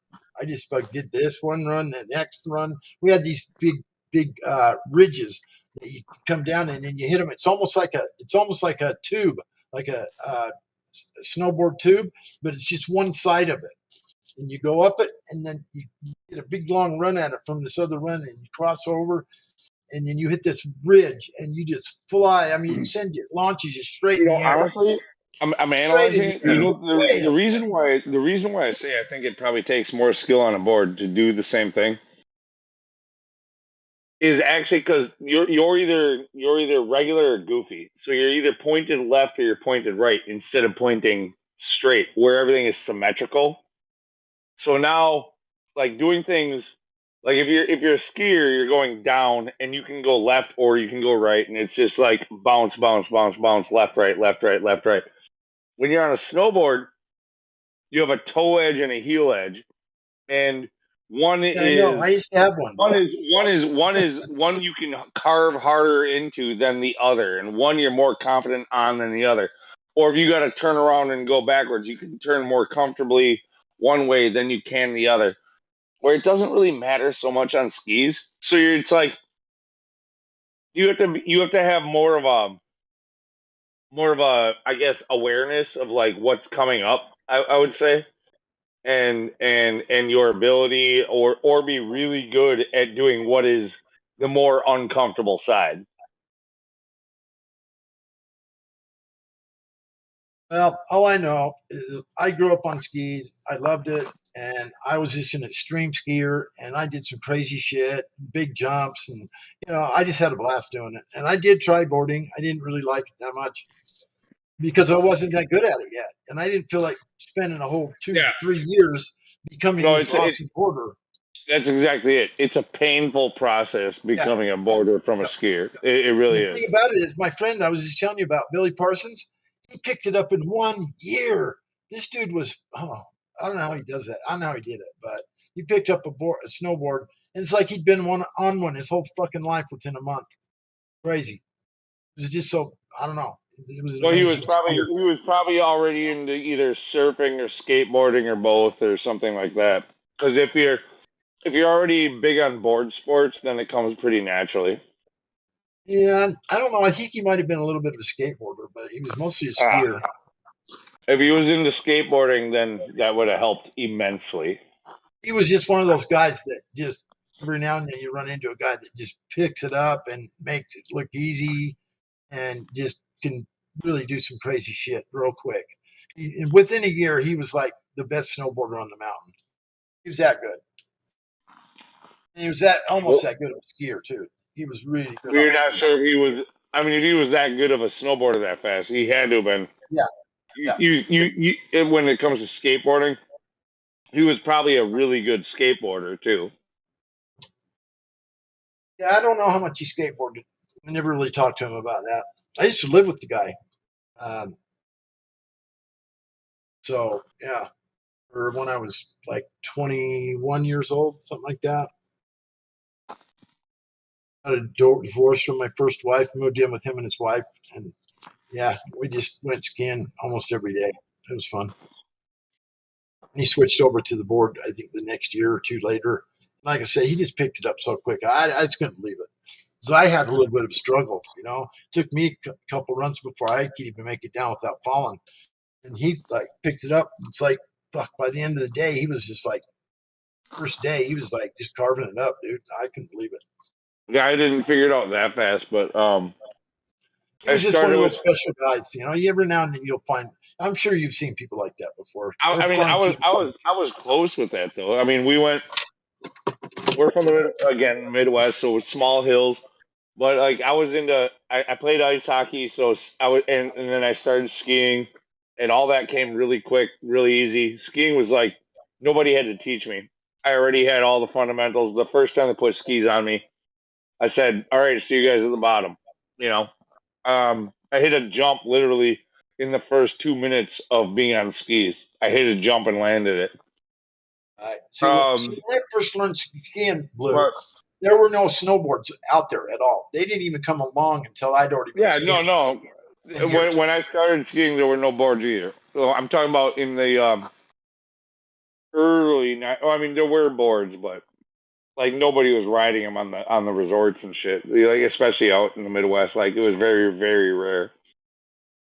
There was no boards for at least the first 10 or 15 years of my skiing. You know, and by then I was just an extreme excellent skier and getting on a board and being like this, having to start all over again. And shit. I just hated it. I didn't like it because it wasn't any fun. I was struggling. No, that is the fun. It is pushing yourself to the limits and beating it, and it like and it is a painful. There's a period there, like it was tough. So like I could have learned it. I was really good. Hold on, I just didn't want to. I was a skier, and I was good at skiing, and we'd gone out to Colorado a couple of times skiing. We went out to maybe my third time out there, and snowboarding was getting really big, and I was like, I was always kind of envious, just again about like their style and technique and just like how cool it looked and everything, and it's like I want to learn to do that,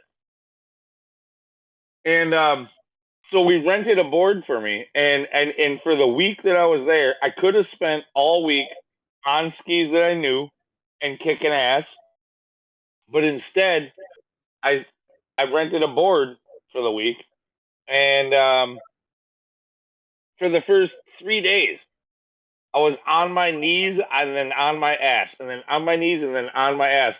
My whole body, every muscle in my body was sore, and I was in good shape. Every muscle. I was in good shape. And every muscle in my body was fucking sore. Every muscle was tight, and my knees were bruised, and my ass was bruised, and my fucking tailbone hurt, and it was the most painful, dude. It was the most torturous thing that you could put yourself through. But eventually, all of a sudden, like 3 days in, on the third day, it just started to click. You get it. It just started to click, and I started cruising. And like I'm like, and then once you start doing that, and you start leaning into those turns, leaning way forward and leaning way back, and pushing some snow, pushing some pow, dude. It's so satisfying. It's like way more satisfying than skiing, and I've done both. Like it's just something about it. You don't have to go as fast. You don't have to. You don't have to like look so reckless. What you got to do is just add a little style and finesse and poise to it. I never looked reckless once I got good. I could go fucking balls to the walls, and I never looked reckless. I was just fucking going. I was an extreme skier. I would go off cliffs. Didn't matter if it was there. I was going down. I was going up. I didn't give a shit. And yeah, I was just an extreme skier and loved it, you know. And when I had to try to start learning a snowboard all over again, I'm like, no, fuck this. I'm here to have fun, not be miserable. So it's only a couple of days. It's only a couple of days of misery, man, and then it pays out. Probably. I probably could have picked it up real quick, but I just didn't.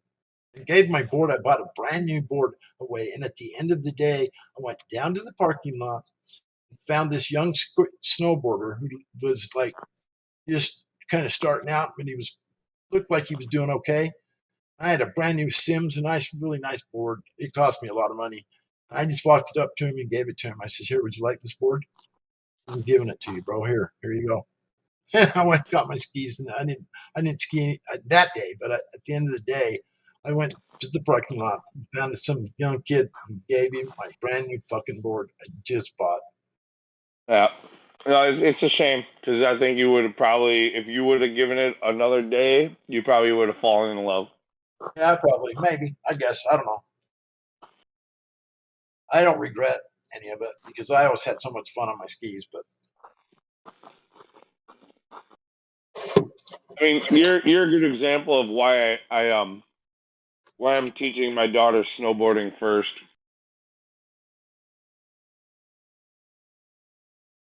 Skiers like to give up. whatever. Fuck you, Lou. That's one thing I never did was give up. I done some extreme shit. You probably wouldn't even dare you wouldn't even dare get near it. Some of the shit I used to do. You probably run home to mommy.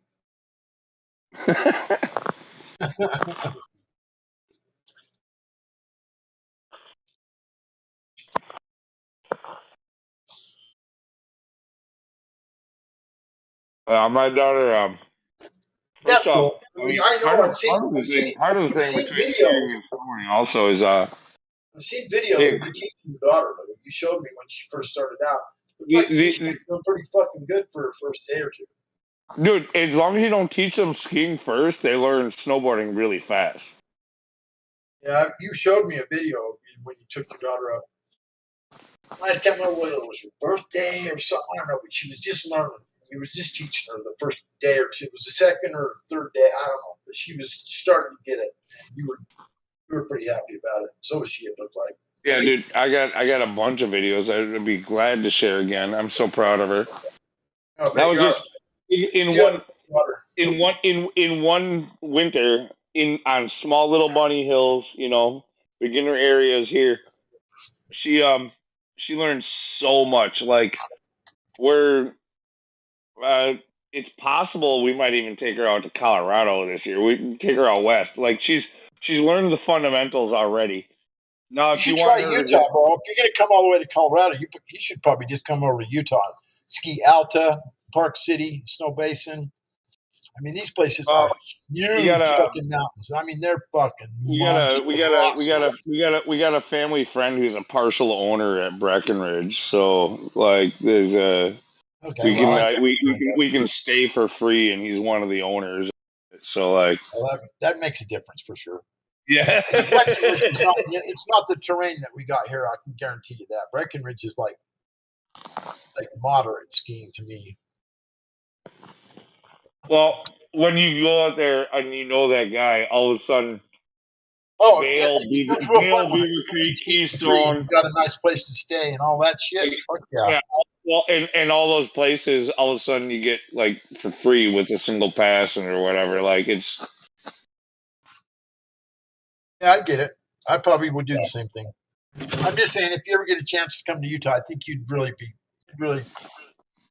really like it because these mountains are fucking huge and steep and they're badass.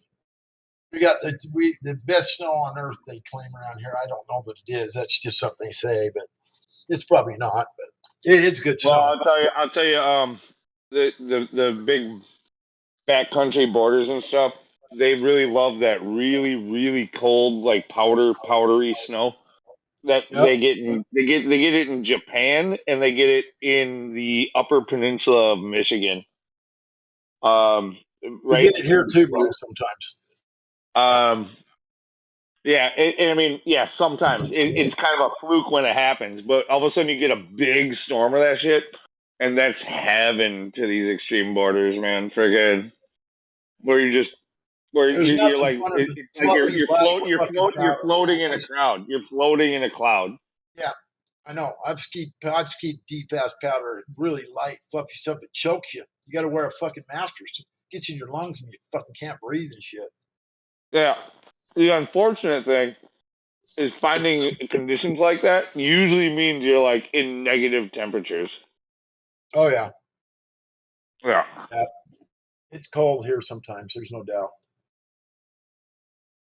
We had a lot of fucking snow this year. I'll tell you that. There was like ski resorts had like 25 feet. Oh, dude. Even in like in the UP of Michigan, dude, they average like 60 feet of snow per year. I mean 25 feet of packed fucking. I mean, it was deep. I don't know how much snow they got. It broke all the records. We got more snow this last winter than I think they've ever had in recorded history.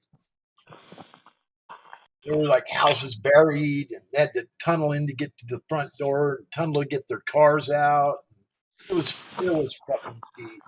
Right. Well, what happens up there is they get that fine mist, that fine powder like we're talking about. Yep. And once it starts, it just happens all winter long. Like even on what appears kind of like a sunny day, it's this like weird like fantasy land where like the sun is a little bit obscured and you just see a What else is twinkle. fun? What else is fun? I don't know if you've ever done it, but have you ever skied on corn snow that in the summertime when it's starting to get warm and it turns to slush, but they're like these little frozen balls of nuggets called corn snow. Yeah. We went out west for spring ski. We went out to Colorado for spring skiing. You can go down some steep stuff, and you can slow down real easy in that stuff. So you can go down stuff that's almost vertical. Corn snow. That is so funny. We did it once where we went out to Colorado for spring skiing, and I was on my board. Yeah, the top half, maybe 2/3 of the mountain was good. Like it was still real good. But when you got down to the bottom half or maybe third, it just turned to slush. And as far as being on a board, sure you can handle it, but dude, it's a lot of extra work on the freaking thighs. Like you're just fighting you're just pushing so much weight every time you try to like turn or anything. It's fun. It's fun to push into it and watch a bunch of I always go on the steep shit when there's corn snow and slush. You got to be on a steep fucking mountain to have fun. Yeah. I mean, it's fun to push a bunch of snow like that and watch a bunch of slush go underneath you. It does feel even more surfy like, but it wears you out. It's just like no, dude, let's stay on the top half. This is bullshit. There's this ski resort down in central Utah called Bryan Head, and there's this run that starts to curve like the earth, like the ball, and you can't see where you're going because it's going over the curve and you can't see it. It just keeps getting steeper and steeper. Kind of sound a little bit globy. I don't know. Then when you turn, you fall like 6 or 7 feet before you hit the snow again because it's so fucking steep. And the only way you can ski it is when it's real slushy on either side. Yeah, because it's easy to press into it and stop yourself. Yeah. Because it's so steep. I mean, it's just like when you turn, it's like just jumping off a cliff and falling for like 6, 7 feet before you hit the snow again. Even if you try to keep glued to the snow, you can't. You just fall, and it's like, oh shit! And you can't even see the run. It's like disappears. It's like over the curve. It's kind of scary. You gotta stop saying that. It's not over the curve. First time I was scared because I couldn't see I couldn't see the run. You were scared because all of a sudden you thought you were on a ball. Yeah, there you go. I just thought that was kind of the best way to describe it. Over the curve. No, it's the absolute worst way to describe it. I don't care. I don't give a fuck about the globe war. The worse it is, the better it is. It's already a train wreck. Well, no. It's the best way for you to describe it. I just can't talk about something that don't exist. It's fucking pointless. It's worthless. It's stupid. Well, but then don't use it for an analogy either. I mean, I just don't care anymore. And it's not real. And I'm done with it. I'm not talking about something that don't exist. It's stupid. It is stupid. Not doing it no more. I'm done with it. It's fucked up, man. Talk about fucking some fantasy world. Why are you talking about it now? Fuck that. Ain't doing it. Ain't nobody got what? Ain't nobody got time for that. So, like when I'm creating an analogy, I'm trying to look for things that other people can relate to. So when I say it's kind of like falling around the curve of the earth, can you guys relate to that? Only because you talked about it so fucking much. It's like ingrained into my head. Thanks, Lou. Yeah, it's me. Yeah. Can you guys relate to that? Or no?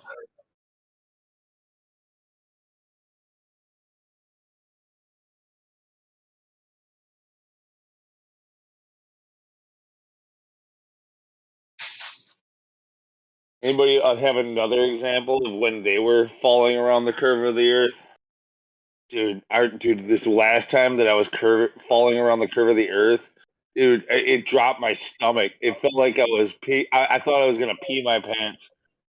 I was dropping around the curve of the earth, and then I thought of God Rock and his skiing around the curve of the earth.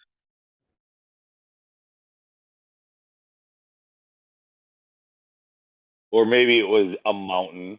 It could have been a mountain, but he told me it was the curve of the earth.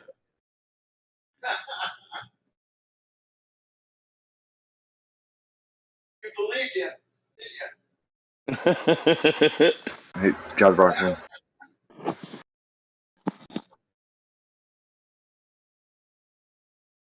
So, God Rockin', you think you could ski at 1,000 miles an hour if you skied kind of towards the spin of the Earth? What did you say? Yeah. The Earth is spinning 1,000 miles an hour. You ski towards that spin, right? And, like, it's spinning against you, so you're skiing towards it as it's spinning towards you. You should be able to ski at like 1,000 miles an hour, right? I guess if you want to talk fantasy shit, I'm not into it. If you want to talk, like, shouldn't you be able to like lean into the spin and just like free fall, like down, like where you just stand in place but always feel like you're falling? But you're not really going down the mountain. You're just kind of being held there by the spin.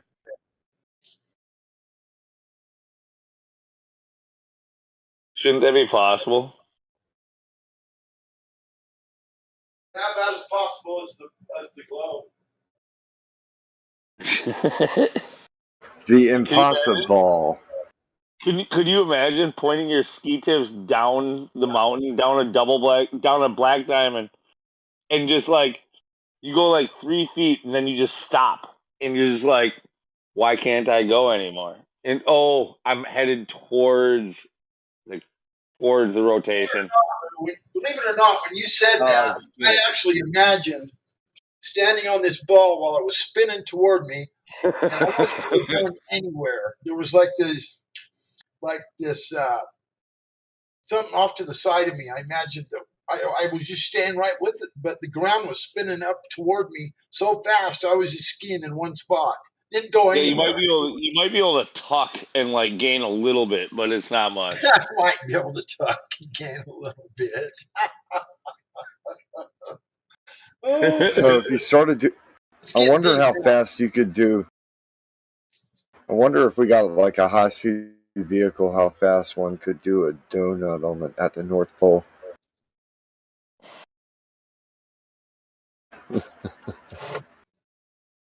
I mean, actually, what I'm picturing now is sort of like anybody ever been to one of them water parks where they have the stationary wave where you can like, it's just like an indoor water park where they have like a constant wave that you can surf or bodyboard on or whatever. Yeah, they got them here. They got them at Lagoon. They got this water park. By the way, those are tons of fun. I wish I was rich so I could put one in my basement. Like, dude, I just want to forget. You just sit there and surf.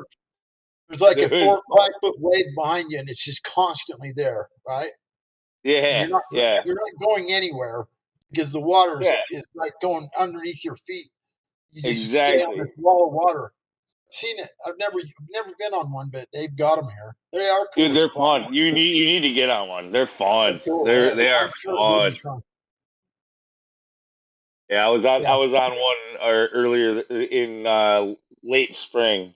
I was on one for the first time, and yeah, it's pretty cool. I started doing some tricks and shit. We were just doing the bodyboarding, or they didn't have the surfing going on for some reason. I really Oh. want to do but either way, it's fun. Like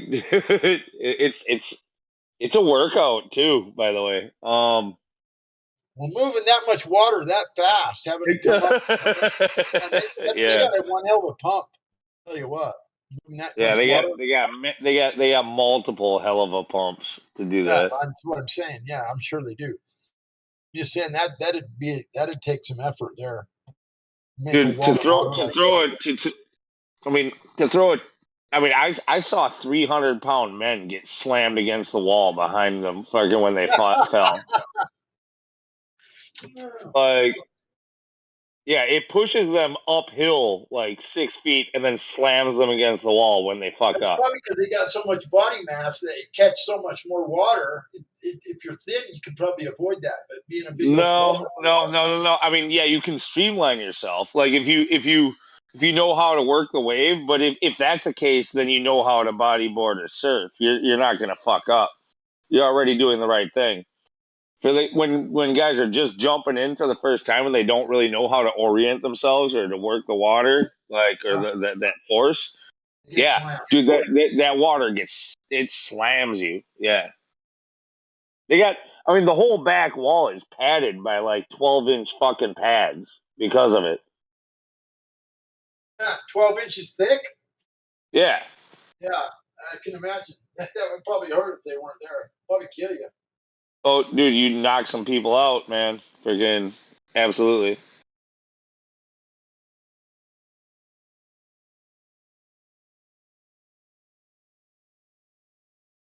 Yeah, I mean, you start to fuck up and like it'll start to push you backwards, or you can add a little drag, throw your arms in the water, or spread your legs, or whatever. Like, don't take that the wrong way. Oh, giggity. Oh, but yeah, you kind of like sprawl out, and then you can like let it push you up the wave a little bit, and then you streamline, and you can take it down, or you get a little bit sideways and it kind of pushes you up a little bit, but then you streamline and it takes you back down. You got to get used to that, like just kind of and then sticking one leg in the water to turn left, one leg in the water, the other leg to turn right, like just kind of. I mean, it again. If you're used to water sports or board sports or any of that, it's not that foreign. It's just it's just kind of really unique for being like where you're not going anywhere. You're literally just in the same place the whole The time. only time I've ever surfed was behind a great big boat, and it was like a big yacht, and we'd go real slow, so there was a big wake behind it, and you could get on the surfboard and stay on that wake. So I learned to surf at Bear Lake behind a big, huge fucking boat, big yacht that had this fucking 3 foot wake that you could stand and you could surf it and just stay right there behind the boat and surf back and forth on this big, huge wake. So I did learn to surf a little bit up there like that, but it was behind a boat on a big fucking wake. Well, that's wakeboarding. That's not surfing. That's different. That's similar. It's as close as I got. Let me put it to you that way. Yeah, it's totally different. Like wakeboarding is the same as it's basically No, the I same think as ski. Is I think God Rocking's talking about wake surfing Yeah, I was. without the rope. oh, Yeah. you had no bindings. No, it's just on a surfboard or a wake skate. So yeah, and I it's was on a real surfboard. without the rope. Yeah. So no rope, no bindings. You're just on a board, just being pulled by the wake. Yeah. Oh, Staying on the wake. okay. No rope. That's cool. That's pretty unique. It's good fun. It was a huge boat, huge. It made this really big wake. It was like when the boat first takes off and like the front end comes up real high. They just held it like right there, just brrr, and it made this massive wake. I swear to God, it was like 3 feet tall. You could surf on it back and forth, and it was like Yeah, well, I mean, yeah, those boats that are specifically designed to create a big wake just for sports like that. Yeah, yeah, they sit really low in the back, and then they don't have to travel very fast because they want to go like a slow speed but create a deep wake. Yeah, my brother-in-law's got one. He fills up the tanks, fills up the back of the boat with water in these ballast tanks, and it's just got a setting on the screen. It just fills it up, and then it puts down these little rudders as well, like wake a little wake plane as well. So yeah, it creates out of a 21 foot ski boat, you get like a 3 foot wake. Pretty awesome. Yeah, I could see putting water in there, and then like a trim tab or whatever.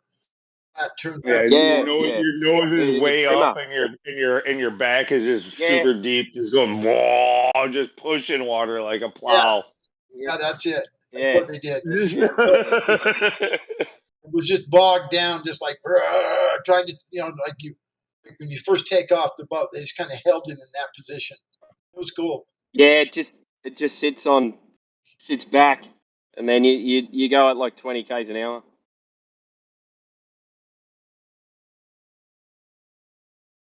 But and you guys ever seen, if you're into that stuff, the wake when it comes to wake skating? You ever seen? Yeah, with no fins. Yeah. You ever seen the drone wake skate? No. Dude, look it up. So like they got on YouTube. This guy made had a specially designed drone made, and I'm sure there's a company doing it now, but they pull them up the river, huh? Dude, yeah. So they're doing wake skating, so no bindings, just a board, but they're being towed by a drone. Yeah, through very very shallow water. So like rocky terrain, like logs and shit like that, like puddles essentially. I seen them doing it in a river. Yeah. They do it in a river, and they're able to turn around and go back the other way and shit. And freaking, dude, it's absolutely insane. The drone? Well, that's the thing. They do have a pilot, but you need to they need to do better with the AI and have these things just pilot themselves or something, or have you the rider pilot it somehow with like controls on the rope or something. I don't know how they would do it, but because like the first video that I saw of this, like they had like a $300,000 drone towing this dude, and they crashed the fucking thing into a tree and then put it in the water. Fuck. That was a little spendy.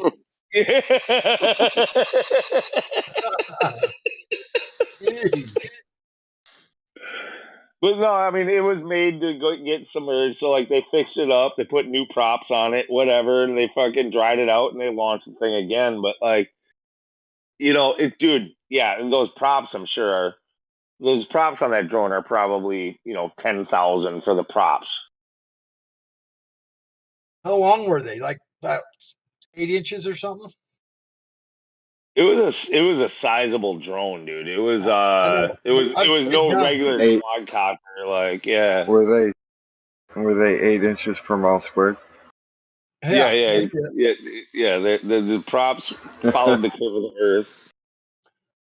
Yeah. Someone always has to throw Dude, the fucking they were literally going under bridges and shit. So like the drone would have to duck down under the bridge, and then all of a sudden he would like have a lower angle on the rope and like either slow down and speed up, and then they'd fucking dude. They were doing all kinds of crazy shit with it. Yeah, I might have seen the same video or whatever because it's very similar to what you're talking about. Yeah, I mean, you basically, yeah, in order to go into terrain that you never would be able to do this otherwise. So, like, on 8 inches of water over rocks and shit, like, just skip a doo, right over it. Freaking set up some grind rails and shit like that. They were doing like a skate park out of this really shallow river. Huh. When I seen them in, I don't think it was that shallow. I thought it was like a couple feet deep. The one I seen, but they were just being pulled upstream, so the water was going faster underneath their feet because the water was coming at them. And the drone was pulling them upstream, and they were just like surfing. They had this surfboard, and I think they had, I don't know if they had bindings or, but they had, I think they had loops or something. They'd stick their feet in so they could Yeah, no, keep. no, no, no, no. Like the one that I'm talking about, like so wakeboarding has the bindings. Wake Oh, skating has no bindings. So they're like, this was wake skate. So like they were able to like literally just like skateboarding. We were not bound in. They were doing like shove-its and stuff like that. They were pushing the board around to do 180s and 360s and landing back on it and stuff like that. And they're doing it in uh, I mean, they were doing it. Sure, it might have been well, maybe that might have been board was fucking two, coated with 4, 8 feet carnauba of wax. water, but they were also going into like 8 inches of water and doing the same I stuff. bet that board Like had tons of carnauba wax on it. That sticky wax that surfers use for the it top looked, of the it board. looked, it looked like it was more of like a rubberized surface that they were Maybe using. it Like was, but it had to have been sticky, or you couldn't do that shit. I don't think. Drone to drag you right off the fucking board. I don't know. I The mean, ones I as seen far didn't as I do know, the that. board is just if you look into wake skates, like wake skating, if you look into those boards, it was just a standard wake skate board. The difference was that they were towing the man with a Right, drone. right. Yeah, he had a ski Yeah. rope hooked to the drone, and he was standing on the board going upstream, and the drone was pulling him. He had So the they've ski they rope type thing, they've done stuff like this in the past with and the rope wasn't with very long every either. It was like half the length of a ski no, rope. it was a pretty good sized rope actually. When But I seen him was maybe 15 or 20 feet long, something like that. When I seen, wasn't I want to say the one that I saw was at least 20 feet, but uh no, so like otherwise they've done the wake skating in terrain like this before, but they were only able to do it with like zip lines essentially, like where they would have like some kind of motorized thing that would tug them in one direction and one direction only, and then they would have to, you know, kind of create a course out of it. Whereas the drone, they could literally like do a hairpin maneuver and like turn around and go back the other way, or they could actually like maneuver through any river. Like that's what was amazing about it.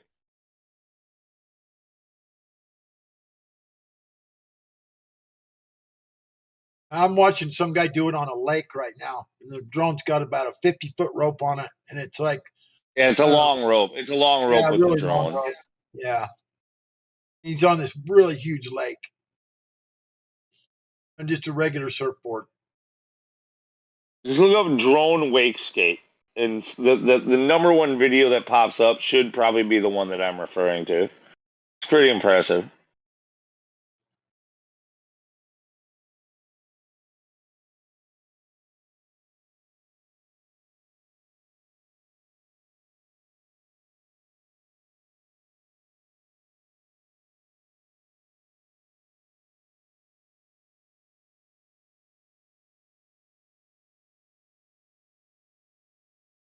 It's still no. I mean, it's impressive, but like especially for the price of that drone and the dangers involved in sinking it or crashing it into a tree or a bridge or a freaking like fuck that. That ain't for anybody.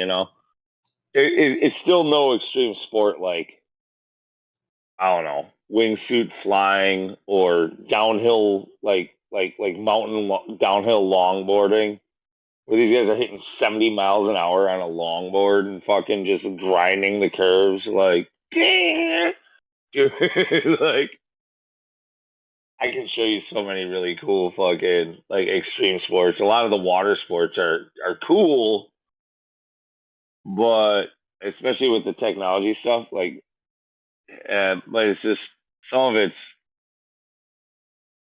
ain't going anywhere. You know what I mean? There's not. It's not like accessible to the public. Most of it. That that downhill skateboarding's fucking crazy. Dude, I love those dudes. You gotta check out They get sideways around the Linked corners. Media. Yeah, check out Linked Media when it comes to that. Like, dude, that dude is insane. Hitting the like, and then they just miss cars and shit like that. You know. yeah, he's going through cities and down mountain hills, narrow mountain hills, through cities where these roads are like covered in gravel and puddles and sticks and freaking like it's like and speed bumps and like, are you fucking kidding me?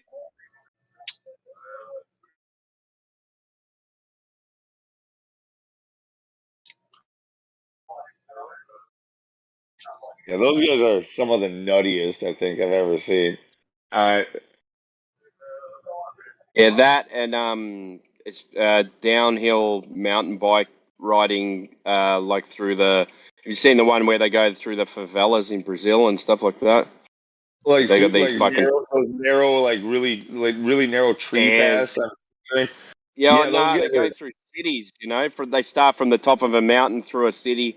They're going downstairs, and then they jump over a fucking house, and then they Check go. that one I just posted in the live stream. It's a drone that's so powerful it lifts this dude right off the ground, and he's got a wake ski underneath his feet on snow, and it lifts him, and he's flying through the air. This drone's carrying him around in the air. Fucking bad. That's why you need bindings on those things, man. I'm sure. No, what I was talking about is when they don't have bindings, but they do it.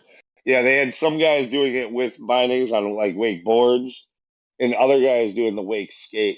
What I found most impressive myself was the wake skate, just because talk about adding another level of difficulty. You know, like no binding, like you just being towed by a drone and you got a board that's not attached to your feet below you on the water, and you're doing tricks. You're doing fucking. You're grinding rails, taking jumps, and fucking doing board spins and freaking This shove-its guy and just shit. went off a jump, and he flew like fucking 100 feet because the drone just kept him in the air. He could have let go. He could have.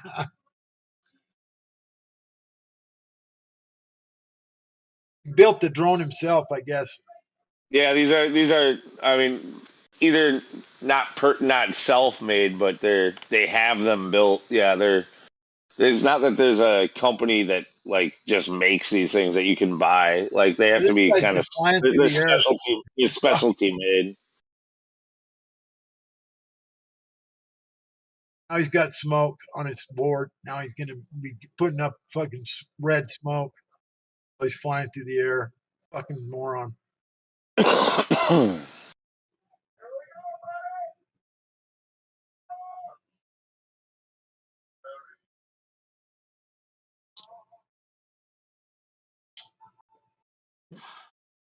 I don't know. There's some crazy shit they do these days. That's for sure. All I'm saying is board sports in general, whether it be surfing, wakeboarding, skateboarding, snowboarding, like they're able to take it to a whole new level that skis just never will get to.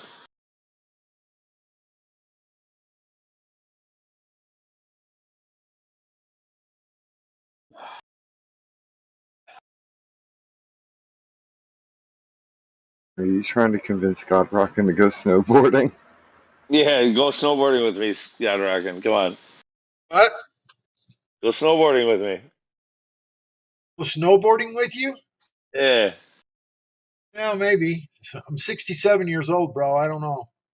All right, that's fine. You only have to go for like a couple of runs, and then we'll get, a burger and a beer. And then so your middle. So if man's days were limited to 120, that means you're middle aged. So stop using that as an excuse. When you turn 67, I want to see what you say. I know I probably won't be riding bikes around like Sonny. That's for sure. Man, by any means, but no, the truth I'm not 70-year-old like I used to be. 60 and 70-year-old men, especially when you start talking into the 70s, your knees just aren't what they used to be. Like, and you need really good leg power, really good leg power. Especially when you've been doing that much extreme type stuff. Yeah. No, having that kind of leg power. Like landing at 80 miles an hour skiing. Yeah, that was a daily thing. It takes a toll.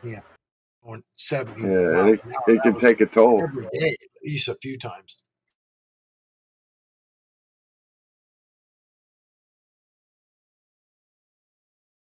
Guys used to get out their cameras and shit and film me when I was hitting these ridges and flying down the mountain like a football field down the mountain, 50 feet in the air. When you land, you're going like 80 miles an hour at least. I mean, you are booking it, boy. Are you sure about the speed? What do you mean? Landing going 80? Yeah, absolutely. After you fly, you hit the jump going 40, 50 miles an hour, and you launch yourself 40 feet in the air, and you fly down the mountain for a football field. Yeah, you're going at least 80 when you hit the snow, trust me. I don't know. Maybe. We used to have Galante jump contests, and these people would come from all over different states and shit, and these guys would do that. Some guys would fly 400 feet, do a single front flip, and it shows them upside down, 60 feet in the air, just upside down, flying through the fucking air, doing one single flip.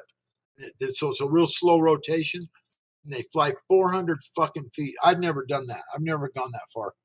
A friend of mine called Air Bear. He was a pro extreme skier. I got a picture of him, or I used to have on my wall of him doing the world's longest single front flip. It was a world record. And it showed him upside down, like 50 feet in the air, just fucking flying down the mountain, like 400 and something feet. Like just I mean, you can go a really long distance without going as fast as you're saying, though. Like, I mean, 80 miles an hour is like what the guys doing Super G are doing, you know, like. I know. I used to race, dude. I used to be a downhill racer, too. I did some downhill racing. I know I've gone over 80 miles an hour. And if they hit 80, like, that's incredible. Like, 80 is extremely fast on a non-propelled, motorized thing. Like, when you're falling out of the air, bro, it's easy to do. When you're not on the ground, you're falling. I mean, you're falling without a parachute. I mean, terminal velocity 120 miles an hour. You're falling out of the air like when you jump out with a parachute. Before you pop the parachute, when you're free falling, you're falling at 120 miles an hour. Yeah, and that's approximate as well. But yeah, it depends on your. Yeah. I'm just saying it's right around there. And so when you launch yourself on two skis, 50 feet in the air, and you launch and you're going 50 miles an hour when you take off, by the time you fly down the mountain, a football field, 300 feet, a fucking football field in distance, you're going 80 fucking miles an hour or more. I'm guaranteeing it. It's scary when you land. I mean, you got to make sure that landing, when the transition, the angle of incidence, the angle of approach onto the landing has got to be the same angle that you're dropping, so that you touch down basically lightly. So because you blend with the angle of the that's how I broke my heels out west, is on a big air jump. I friggin' I was taking those too on my snowboard, man. Friggin' the big air jumps and shit. Friggin', they don't even build them that big anymore. Not even for like the X Games. Like, I took a 120-foot tabletop and friggin' went 25 feet above the tabletop on a like it was like a 20-foot ramp that I went about 25 feet above it for 120 feet and came down. I hit it and popped. I fucked up because I popped on the tip. Did it break your ankles? Yeah, I shattered my heels. Okay, there you go. Yeah. Ouch. I was in a wheelchair for 6 months. I was friggin' yeah. Now we're not doing these Galani jumps. Like I said, when you fall and when you land, you're going at the same angle as the landing that you're on, so you don't really hit very hard. You Right. just kind of No, and touch down. that's the idea. Thing is like you kind of just gotta trust the angle that they give you. The thing is that the angle they gave me, it turns out that it was misproperly built. So like I was watching them build it for like 4 days while we were there, and like on the fifth day, I first run down, Oh, the ropes were off of it, and I saw it from fuck, I saw it from 400 yards up easily, like that it was open, and I've been watching the thing being built, and I said it's open, fuck it, let's test this thing out, and And you I fucking figured. busted your fucking feet first time, huh? Dude, I told myself I was like the only thing that I could do wrong on this giant jump. I like they were Landed on the literally building tabletop. they were literally building the jump for the X Games, okay? And they opened it up day one, and and yeah, I was like the only thing I could do wrong here is not go And big on the enough. tabletop. Yeah, well, is not go big enough. so I said Yeah. I was saying I said don't choke up. Don't go too slow. Hit it as so you fast as didn't you go can. big enough. No. I went too big. So like I hit it as fast as I possibly could, but at the top, instead of just letting it take me, I popped. I gave it an ollie at the top of the jump. So you went more straight up. You went too straight up. Yeah. I went a little I changed my parabola to a little bit too high and not quite long enough. Right.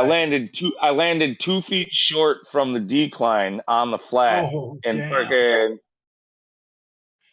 See, the jump I'm had talking about, guys, we built this jump every year, and we had a special spot that we built it on, and it had this knoll, and we would build the jump right on top of this knoll. We knew right where to build it because we did it every year, and it was on this run called Wildcat. And it was on the face of Wildcat, right across from the lift on the other side of the run. It was this big, wide run called Wildcat. It was pretty steep, and there was this little knoll off to the side. We'd build it right on top of this knoll, and then it would launch you out, and then you were flying over flat ground, and then the ground just dropped away at the perfect angle. If you went off this jump too slow, the same thing would happen that happened to you. You wouldn't make it to the landing, and you'd land on where it was still flat from the top of yeah. this knoll. Yeah. And you would So fucking, it would here's the fuck thing. you up Here's the real bad. kicker. Here's the real kicker about it. So I bit it hard. I shattered my heels. I took the toboggan ride of shame to the bottom of the mountain, and they stuck morphine in my ass, and they freaking took X-rays and blah blah blah blah. And while I was down there, 3 more people came in with the same injury on the same jump. Oh my gosh. And and Fuck. and and, and they went and they closed off the run and they shaved the lip a little bit. Emotional damage. Yeah, a little bit.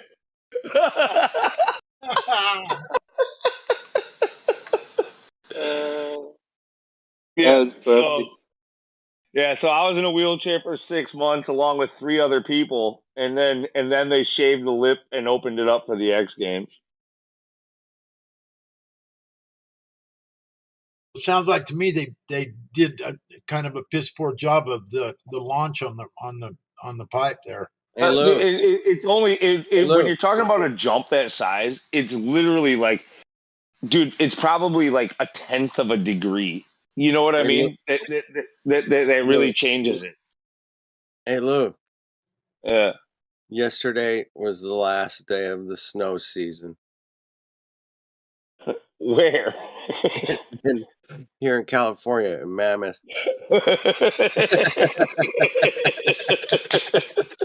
They got a lot of snow up there this year. Oh, God, I can't believe it. They I used showed to some, live in the condo on Heavenly Valley at Tahoe.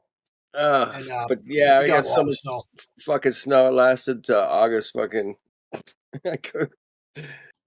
Woo. Yeah, I used to, like I said, I lived on in Heavenly Valley at Lake Tahoe in the Sierras there, and They got the so run much was snow halfway. there. The condo we lived in was halfway up the run. You just got out and put your skis on, and so you skied halfway down the mountain to get on the lift. And then when you wanted to go home, you just ski halfway down and ski over to your house, your condo. And they had roads that were off in the trees that you could drive up there too. But yeah, that was kind of cool. I liked living there. I only lived gotta there tell you, one this winter. too about my shameful finish to that jump though is, and I don't know if it was just people like, like being nice or what, but like, dude, I had multiple people like tell me like I saw you do that, and like I've never seen anybody go so high in my life. Like that's I've never seen. You got Like two I was, shattered ankles. Proof. yeah, I was literally well above the people on the ski lift that were headed up the mountain. One time we built this jump and it was in the trees and it was kind of narrow and it was probably about 8 feet tall and it was a pretty steep up. And we went down and packed the run with our boots. So, because it was all powder, we all stomped this place to land. And all my buddies went off it. I stayed up there to finish the jump and finished doing a few things to it. And they all went and they went off it like pussies. And they flew like just barely, they hardly made it to the landing. And I was so pissed at them fuckers. When we went up there the next time, I told them, yeah, go ahead, I'll go last. And when I went off that fucking thing. I flew fucking 30 feet past the landing. I remember looking down at them and they looked like ants on the ground. And I was flapping my arms in a circle. And I was just kind of flying through the air. And I looked down and I was fucking already off, flew past the landing area. I landed in deep powder. And when I hit, I sunk all the way to my head, and then Hey, bounced. but at least, dude, that powder saved your ass though. If you were Yeah, past the I landing, bounced, dude. and then my next hole was about 30 feet down the run, and then from there I just rolled to this powder. Yeah, it was super deep powder.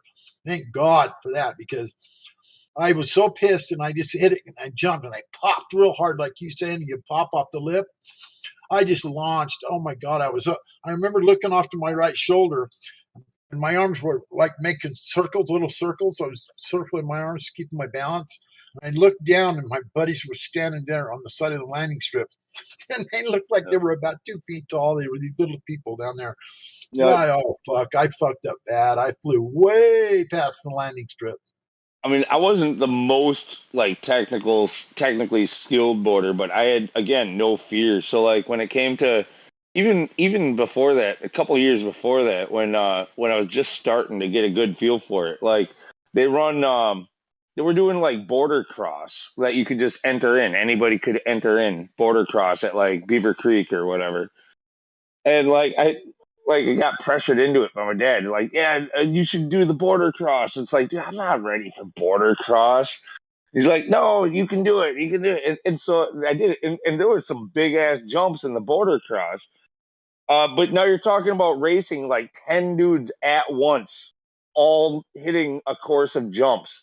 Like where you're literally like trying to edge your way in front of people and like do the best trick while freaking Yeah. racing. We had the downhill ones. It was called the kamikaze downhill. They started 30 of us all at once. And I Yeah. can remember guys cutting in front of running into each other, just wiping out. I'm like fucking Yeah. dodging them and shit. I took second place. And So I got only half the edged out. people finished. The other half crashed. Yeah, I got edged out on the first freaking heading into the first jump where all of a sudden I had to freaking like they pushed me and I had to fucking cover it. I lost all my speed and momentum. So now I got like the whole crowd is like ahead of me. But like I figured fuck it. Now I'm gonna go big, right? So they all went through and they're just trying to race where I'm going through and just trying to showboat. I was just hitting every jump as high as I possibly could. Like just just popping. And like I might have came in way behind the rest of them. But dude, at the end of it, like I got the most applause and the most fucking praise. Like everyone was like, dude, that was awesome. Like freaking like it was like that was just kind of my thing is just popping off those lips and freaking just getting mega air. And that's what I did, unfortunately, on that big air jump. That, like, Yeah, I can see that. Yeah. Yeah, you landed on top of the fucking lip right there where it was still flat. Fuck, you were 25 feet in the air. It's like dude, jumping and off. what really Like sucks jumping is off a three-story literally, house and landing on the sidewalk, bro. I went 148 out of 150 feet. 2 more feet, and I would have been safe. Now you're talking 140 feet down the mountain. No, I'm talking about laterally, like length. Right. Yeah, yeah. I get it. Yeah, I know what you're talking about. Yeah. I know exactly. But yeah, you were like 25 feet in the air from that lip. Yeah, yeah. The ramp itself was at least 20 feet, and I went about 25 above that, and then landed 2 feet short of the landing ramp. Right. You landed on the flat spot, dude. Ouch. Dude, I bounced, man. I figured my whole body compressed. And I had like again, dude, I got big, strong, heavy legs still to this day. I'm surprised you didn't fucking compress some of your discs in your back or something. Dude, it's my front leg. That's the one. My front foot, my left foot. That's the one that got shattered. My lower calcaneus, the heel bone, got shattered into 5 pieces. Ouch. Yeah, that had to be that lip was made out of ice too, wasn't it? It was hard yeah, dude, they don't make those things out of powder, man. No, yeah, it's compacted ice. Yeah, you landed on ice, dude. It was like landing on concrete, jumping out of a 3-story building. Dude, what really sucked is like it felt good. I had all the confidence in the world going in, but I'm smart enough. Like you guys probably know, I understand physics at least a certain amount. Like what goes up must come down, and energy like cannot. Like all this stuff, like the laws. So like you go, I got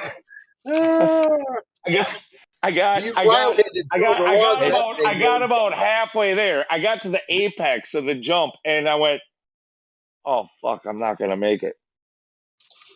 Oh, did you just say what goes up must come down, sir? That's called the violation of the laws, Lou. Okay, so I got a question for you. I got halfway there. I got to the apex of my jump, and I knew I wasn't quite halfway there, and I was like, "Oh fuck." I'm like, you can see it coming, didn't you? Hang on, and there's plenty of time to think about it on a jump that size. Yeah. So like, dude, it's oh fuck, okay, can I fly? Like all of a sudden you start flapping your wings. You're like, no, this isn't working. Maybe if I. Hey, Lunatic, I got a question for you. Did you just say what goes up must come down? Oh, shut up, dude! No, what I'm saying is, like, I'm. Isn't that what you said? Well, I got a question for you. So, what goes up never comes down? What goes up that never comes down? Yeah. I don't know what. No, come on, bro. You can figure this out. Does helium never come down, or does it come down? No, bro. It's people's age. When it goes up and never comes down, you die. All right, good one. Yeah, I mean, as far as matter, I was talking about like matter. When it comes to matter, like. Yeah, I know, bro. I was just messing around. Yeah, I just knew it's like, yeah, it's one of those things like I went in bullheaded, fucking strong and confident, going like, hey, the only thing that can go wrong here is not giving it all you got. Like, and that's, dude, if you're gonna do something like that, you have to have that mentality about it. But then, fuck, You gave it a like little. You you gave get it a little halfway too there. much.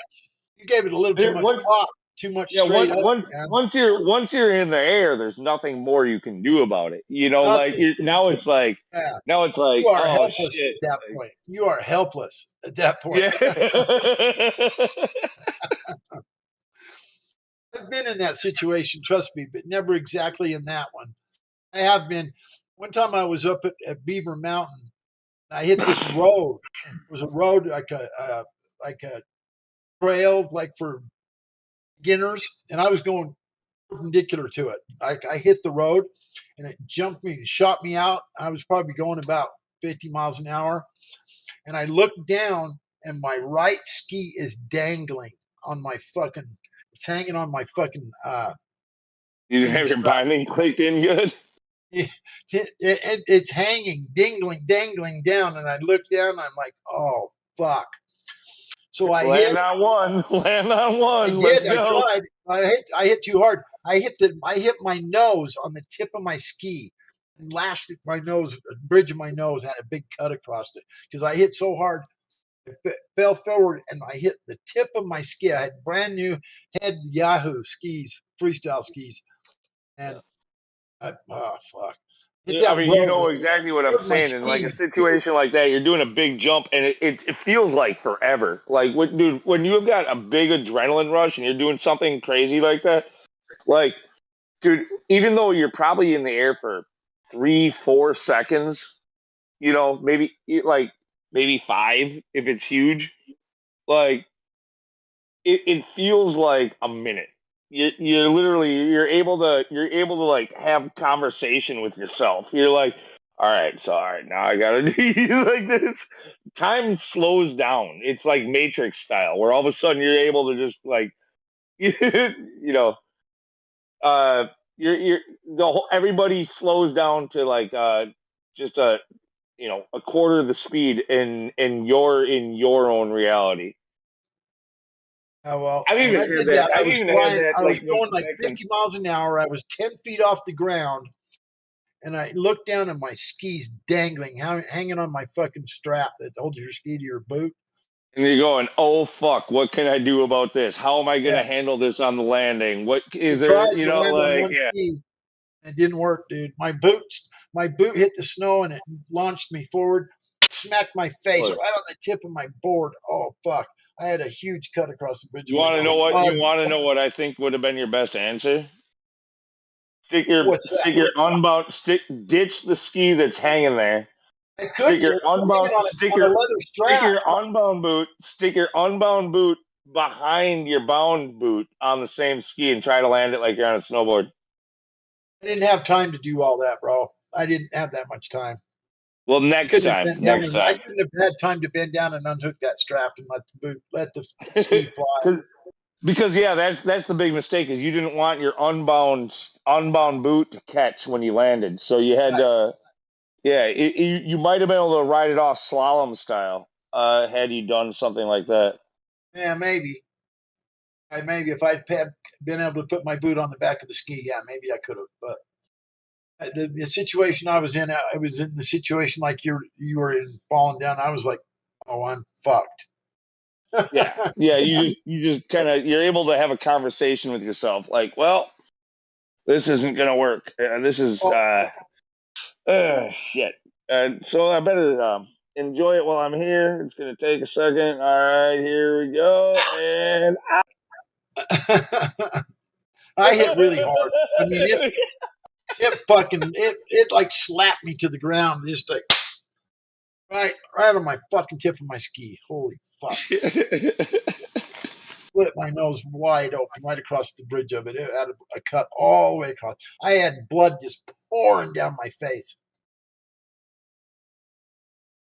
It was Yeah, fucked so up. not only was my left heel shattered into 5 pieces, but my right one was fractured as well. So like, yeah, It was just a single break in the right one, but not shattered into 5 pieces. That was the big one. That was That's the crazy. obvious one. Did they have to pin them together or anything to get it to grow back right? Or So yeah, I was referred to go to an orthopedic surgeon who had to take CT scans, CAT scans, and after getting that, because it was fragmented into so many small pieces, his advice to me was not to do anything to it, to just let it calcify into place because they were such small fragments that yeah, he might be able to pin it together, but there would be, by the time he was done, there would be like as much metal as there is bone in my heel, and that itself would probably cause even more loss of motion and even more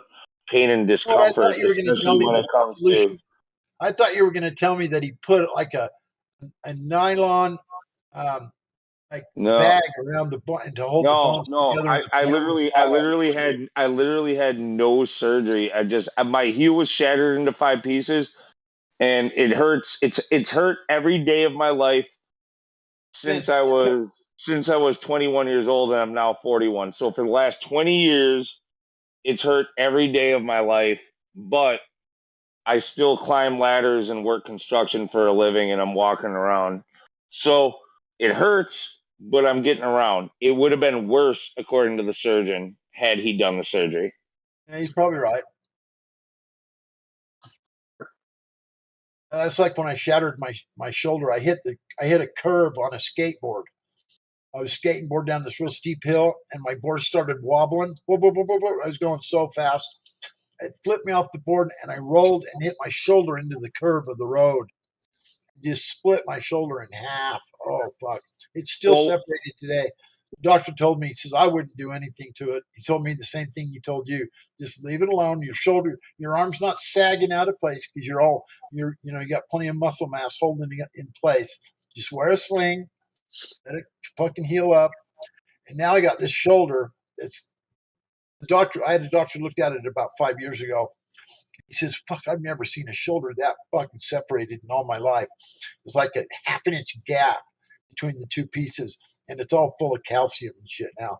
It really doesn't yeah, bother me. yeah, that was the thing. It just I had 5 pieces that would eventually fuse themselves together. They might not be in perfect place and alignment, but they eventually would fuse themselves into place, and that's what I did. And especially one of the reasons why you said that is because I do work construction in a northern cold environment. Oh, those plates If would have they been put miserable. if they would have put metal screws into Oh, there, fuck. That would have been oh ice dude, cold all the time. You would have been miserable, bro. yeah, You don't Hey, want metal in your fucking you guys, foot when Crazy, it's that bro. try cold. not to No try not to injure way. yourselves, man. Fuck. no, you know what? You know what? I don't regret it, and I bet God Rockin' doesn't either. Like, dude, it's not that you should try to injure yourself, but don't don't stop yourself from pushing yourself. Don't don't like don't live in fear of repercussions. Just do Yeah. what When yeah, just do when you what can't walk around when you're 62, man, you'd be like, "Fuck, man, I probably shouldn't have done that stupid shit." yeah, but yeah, but you got a story for the rest of your life and an experience. Like, dude, Yeah. like look, there's Get you a wheelchair, man. I don't think I have one other instance that's similar but without injury, but like the way time slowed down like Matrix style, and like that type of an adrenaline rush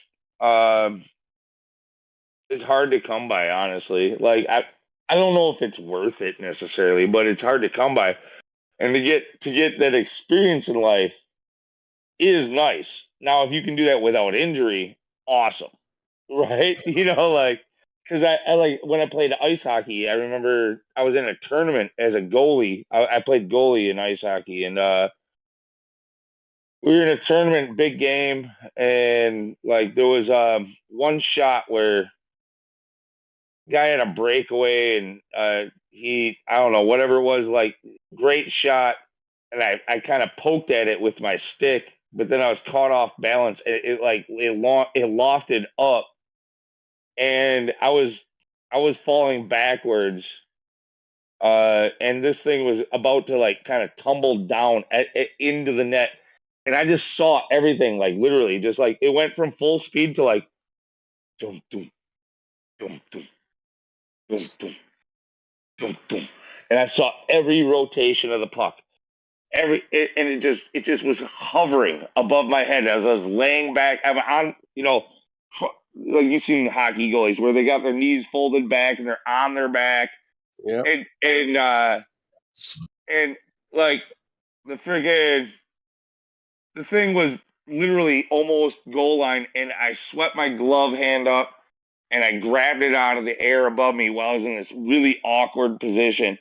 And like, dude, the moment I got it and I saved it, friggin' everything kind of just, and all you hear is like a crowd going like applauding and friggin' like, dude, just like it just all of a sudden you're back in real time, just boom, like a wave. You're just this huge rush, and like I don't know, dude, there's only been a couple times in life where that type of thing has happened, and you see it in movies, you see it represented in such ways.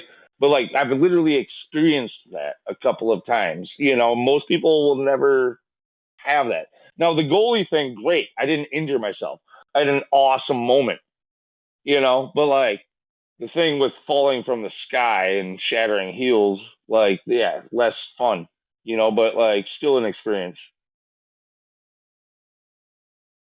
Don't do it again. No, I won't because because I already know my freaking painful heel can't handle it anymore.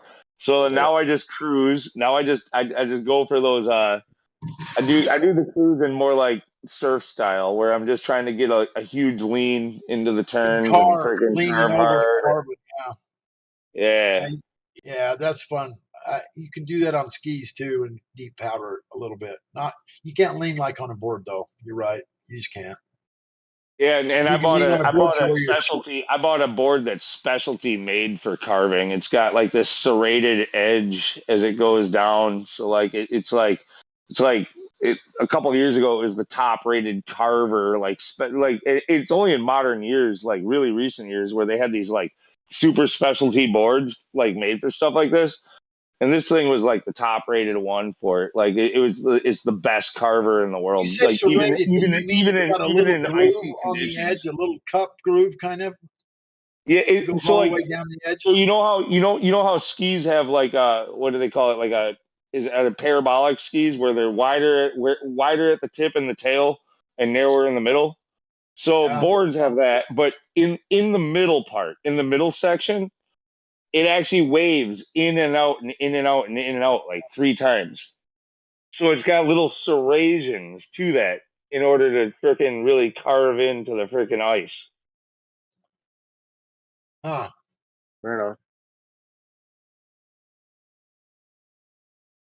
Thought maybe it had like a little groove or something near the edge that kind of a little. Yeah, Cup. no, like it's that middle portion, which is normally smooth, like you'd be wider at the tip and tail, and then it's kind of narrow in the middle. What is your profession?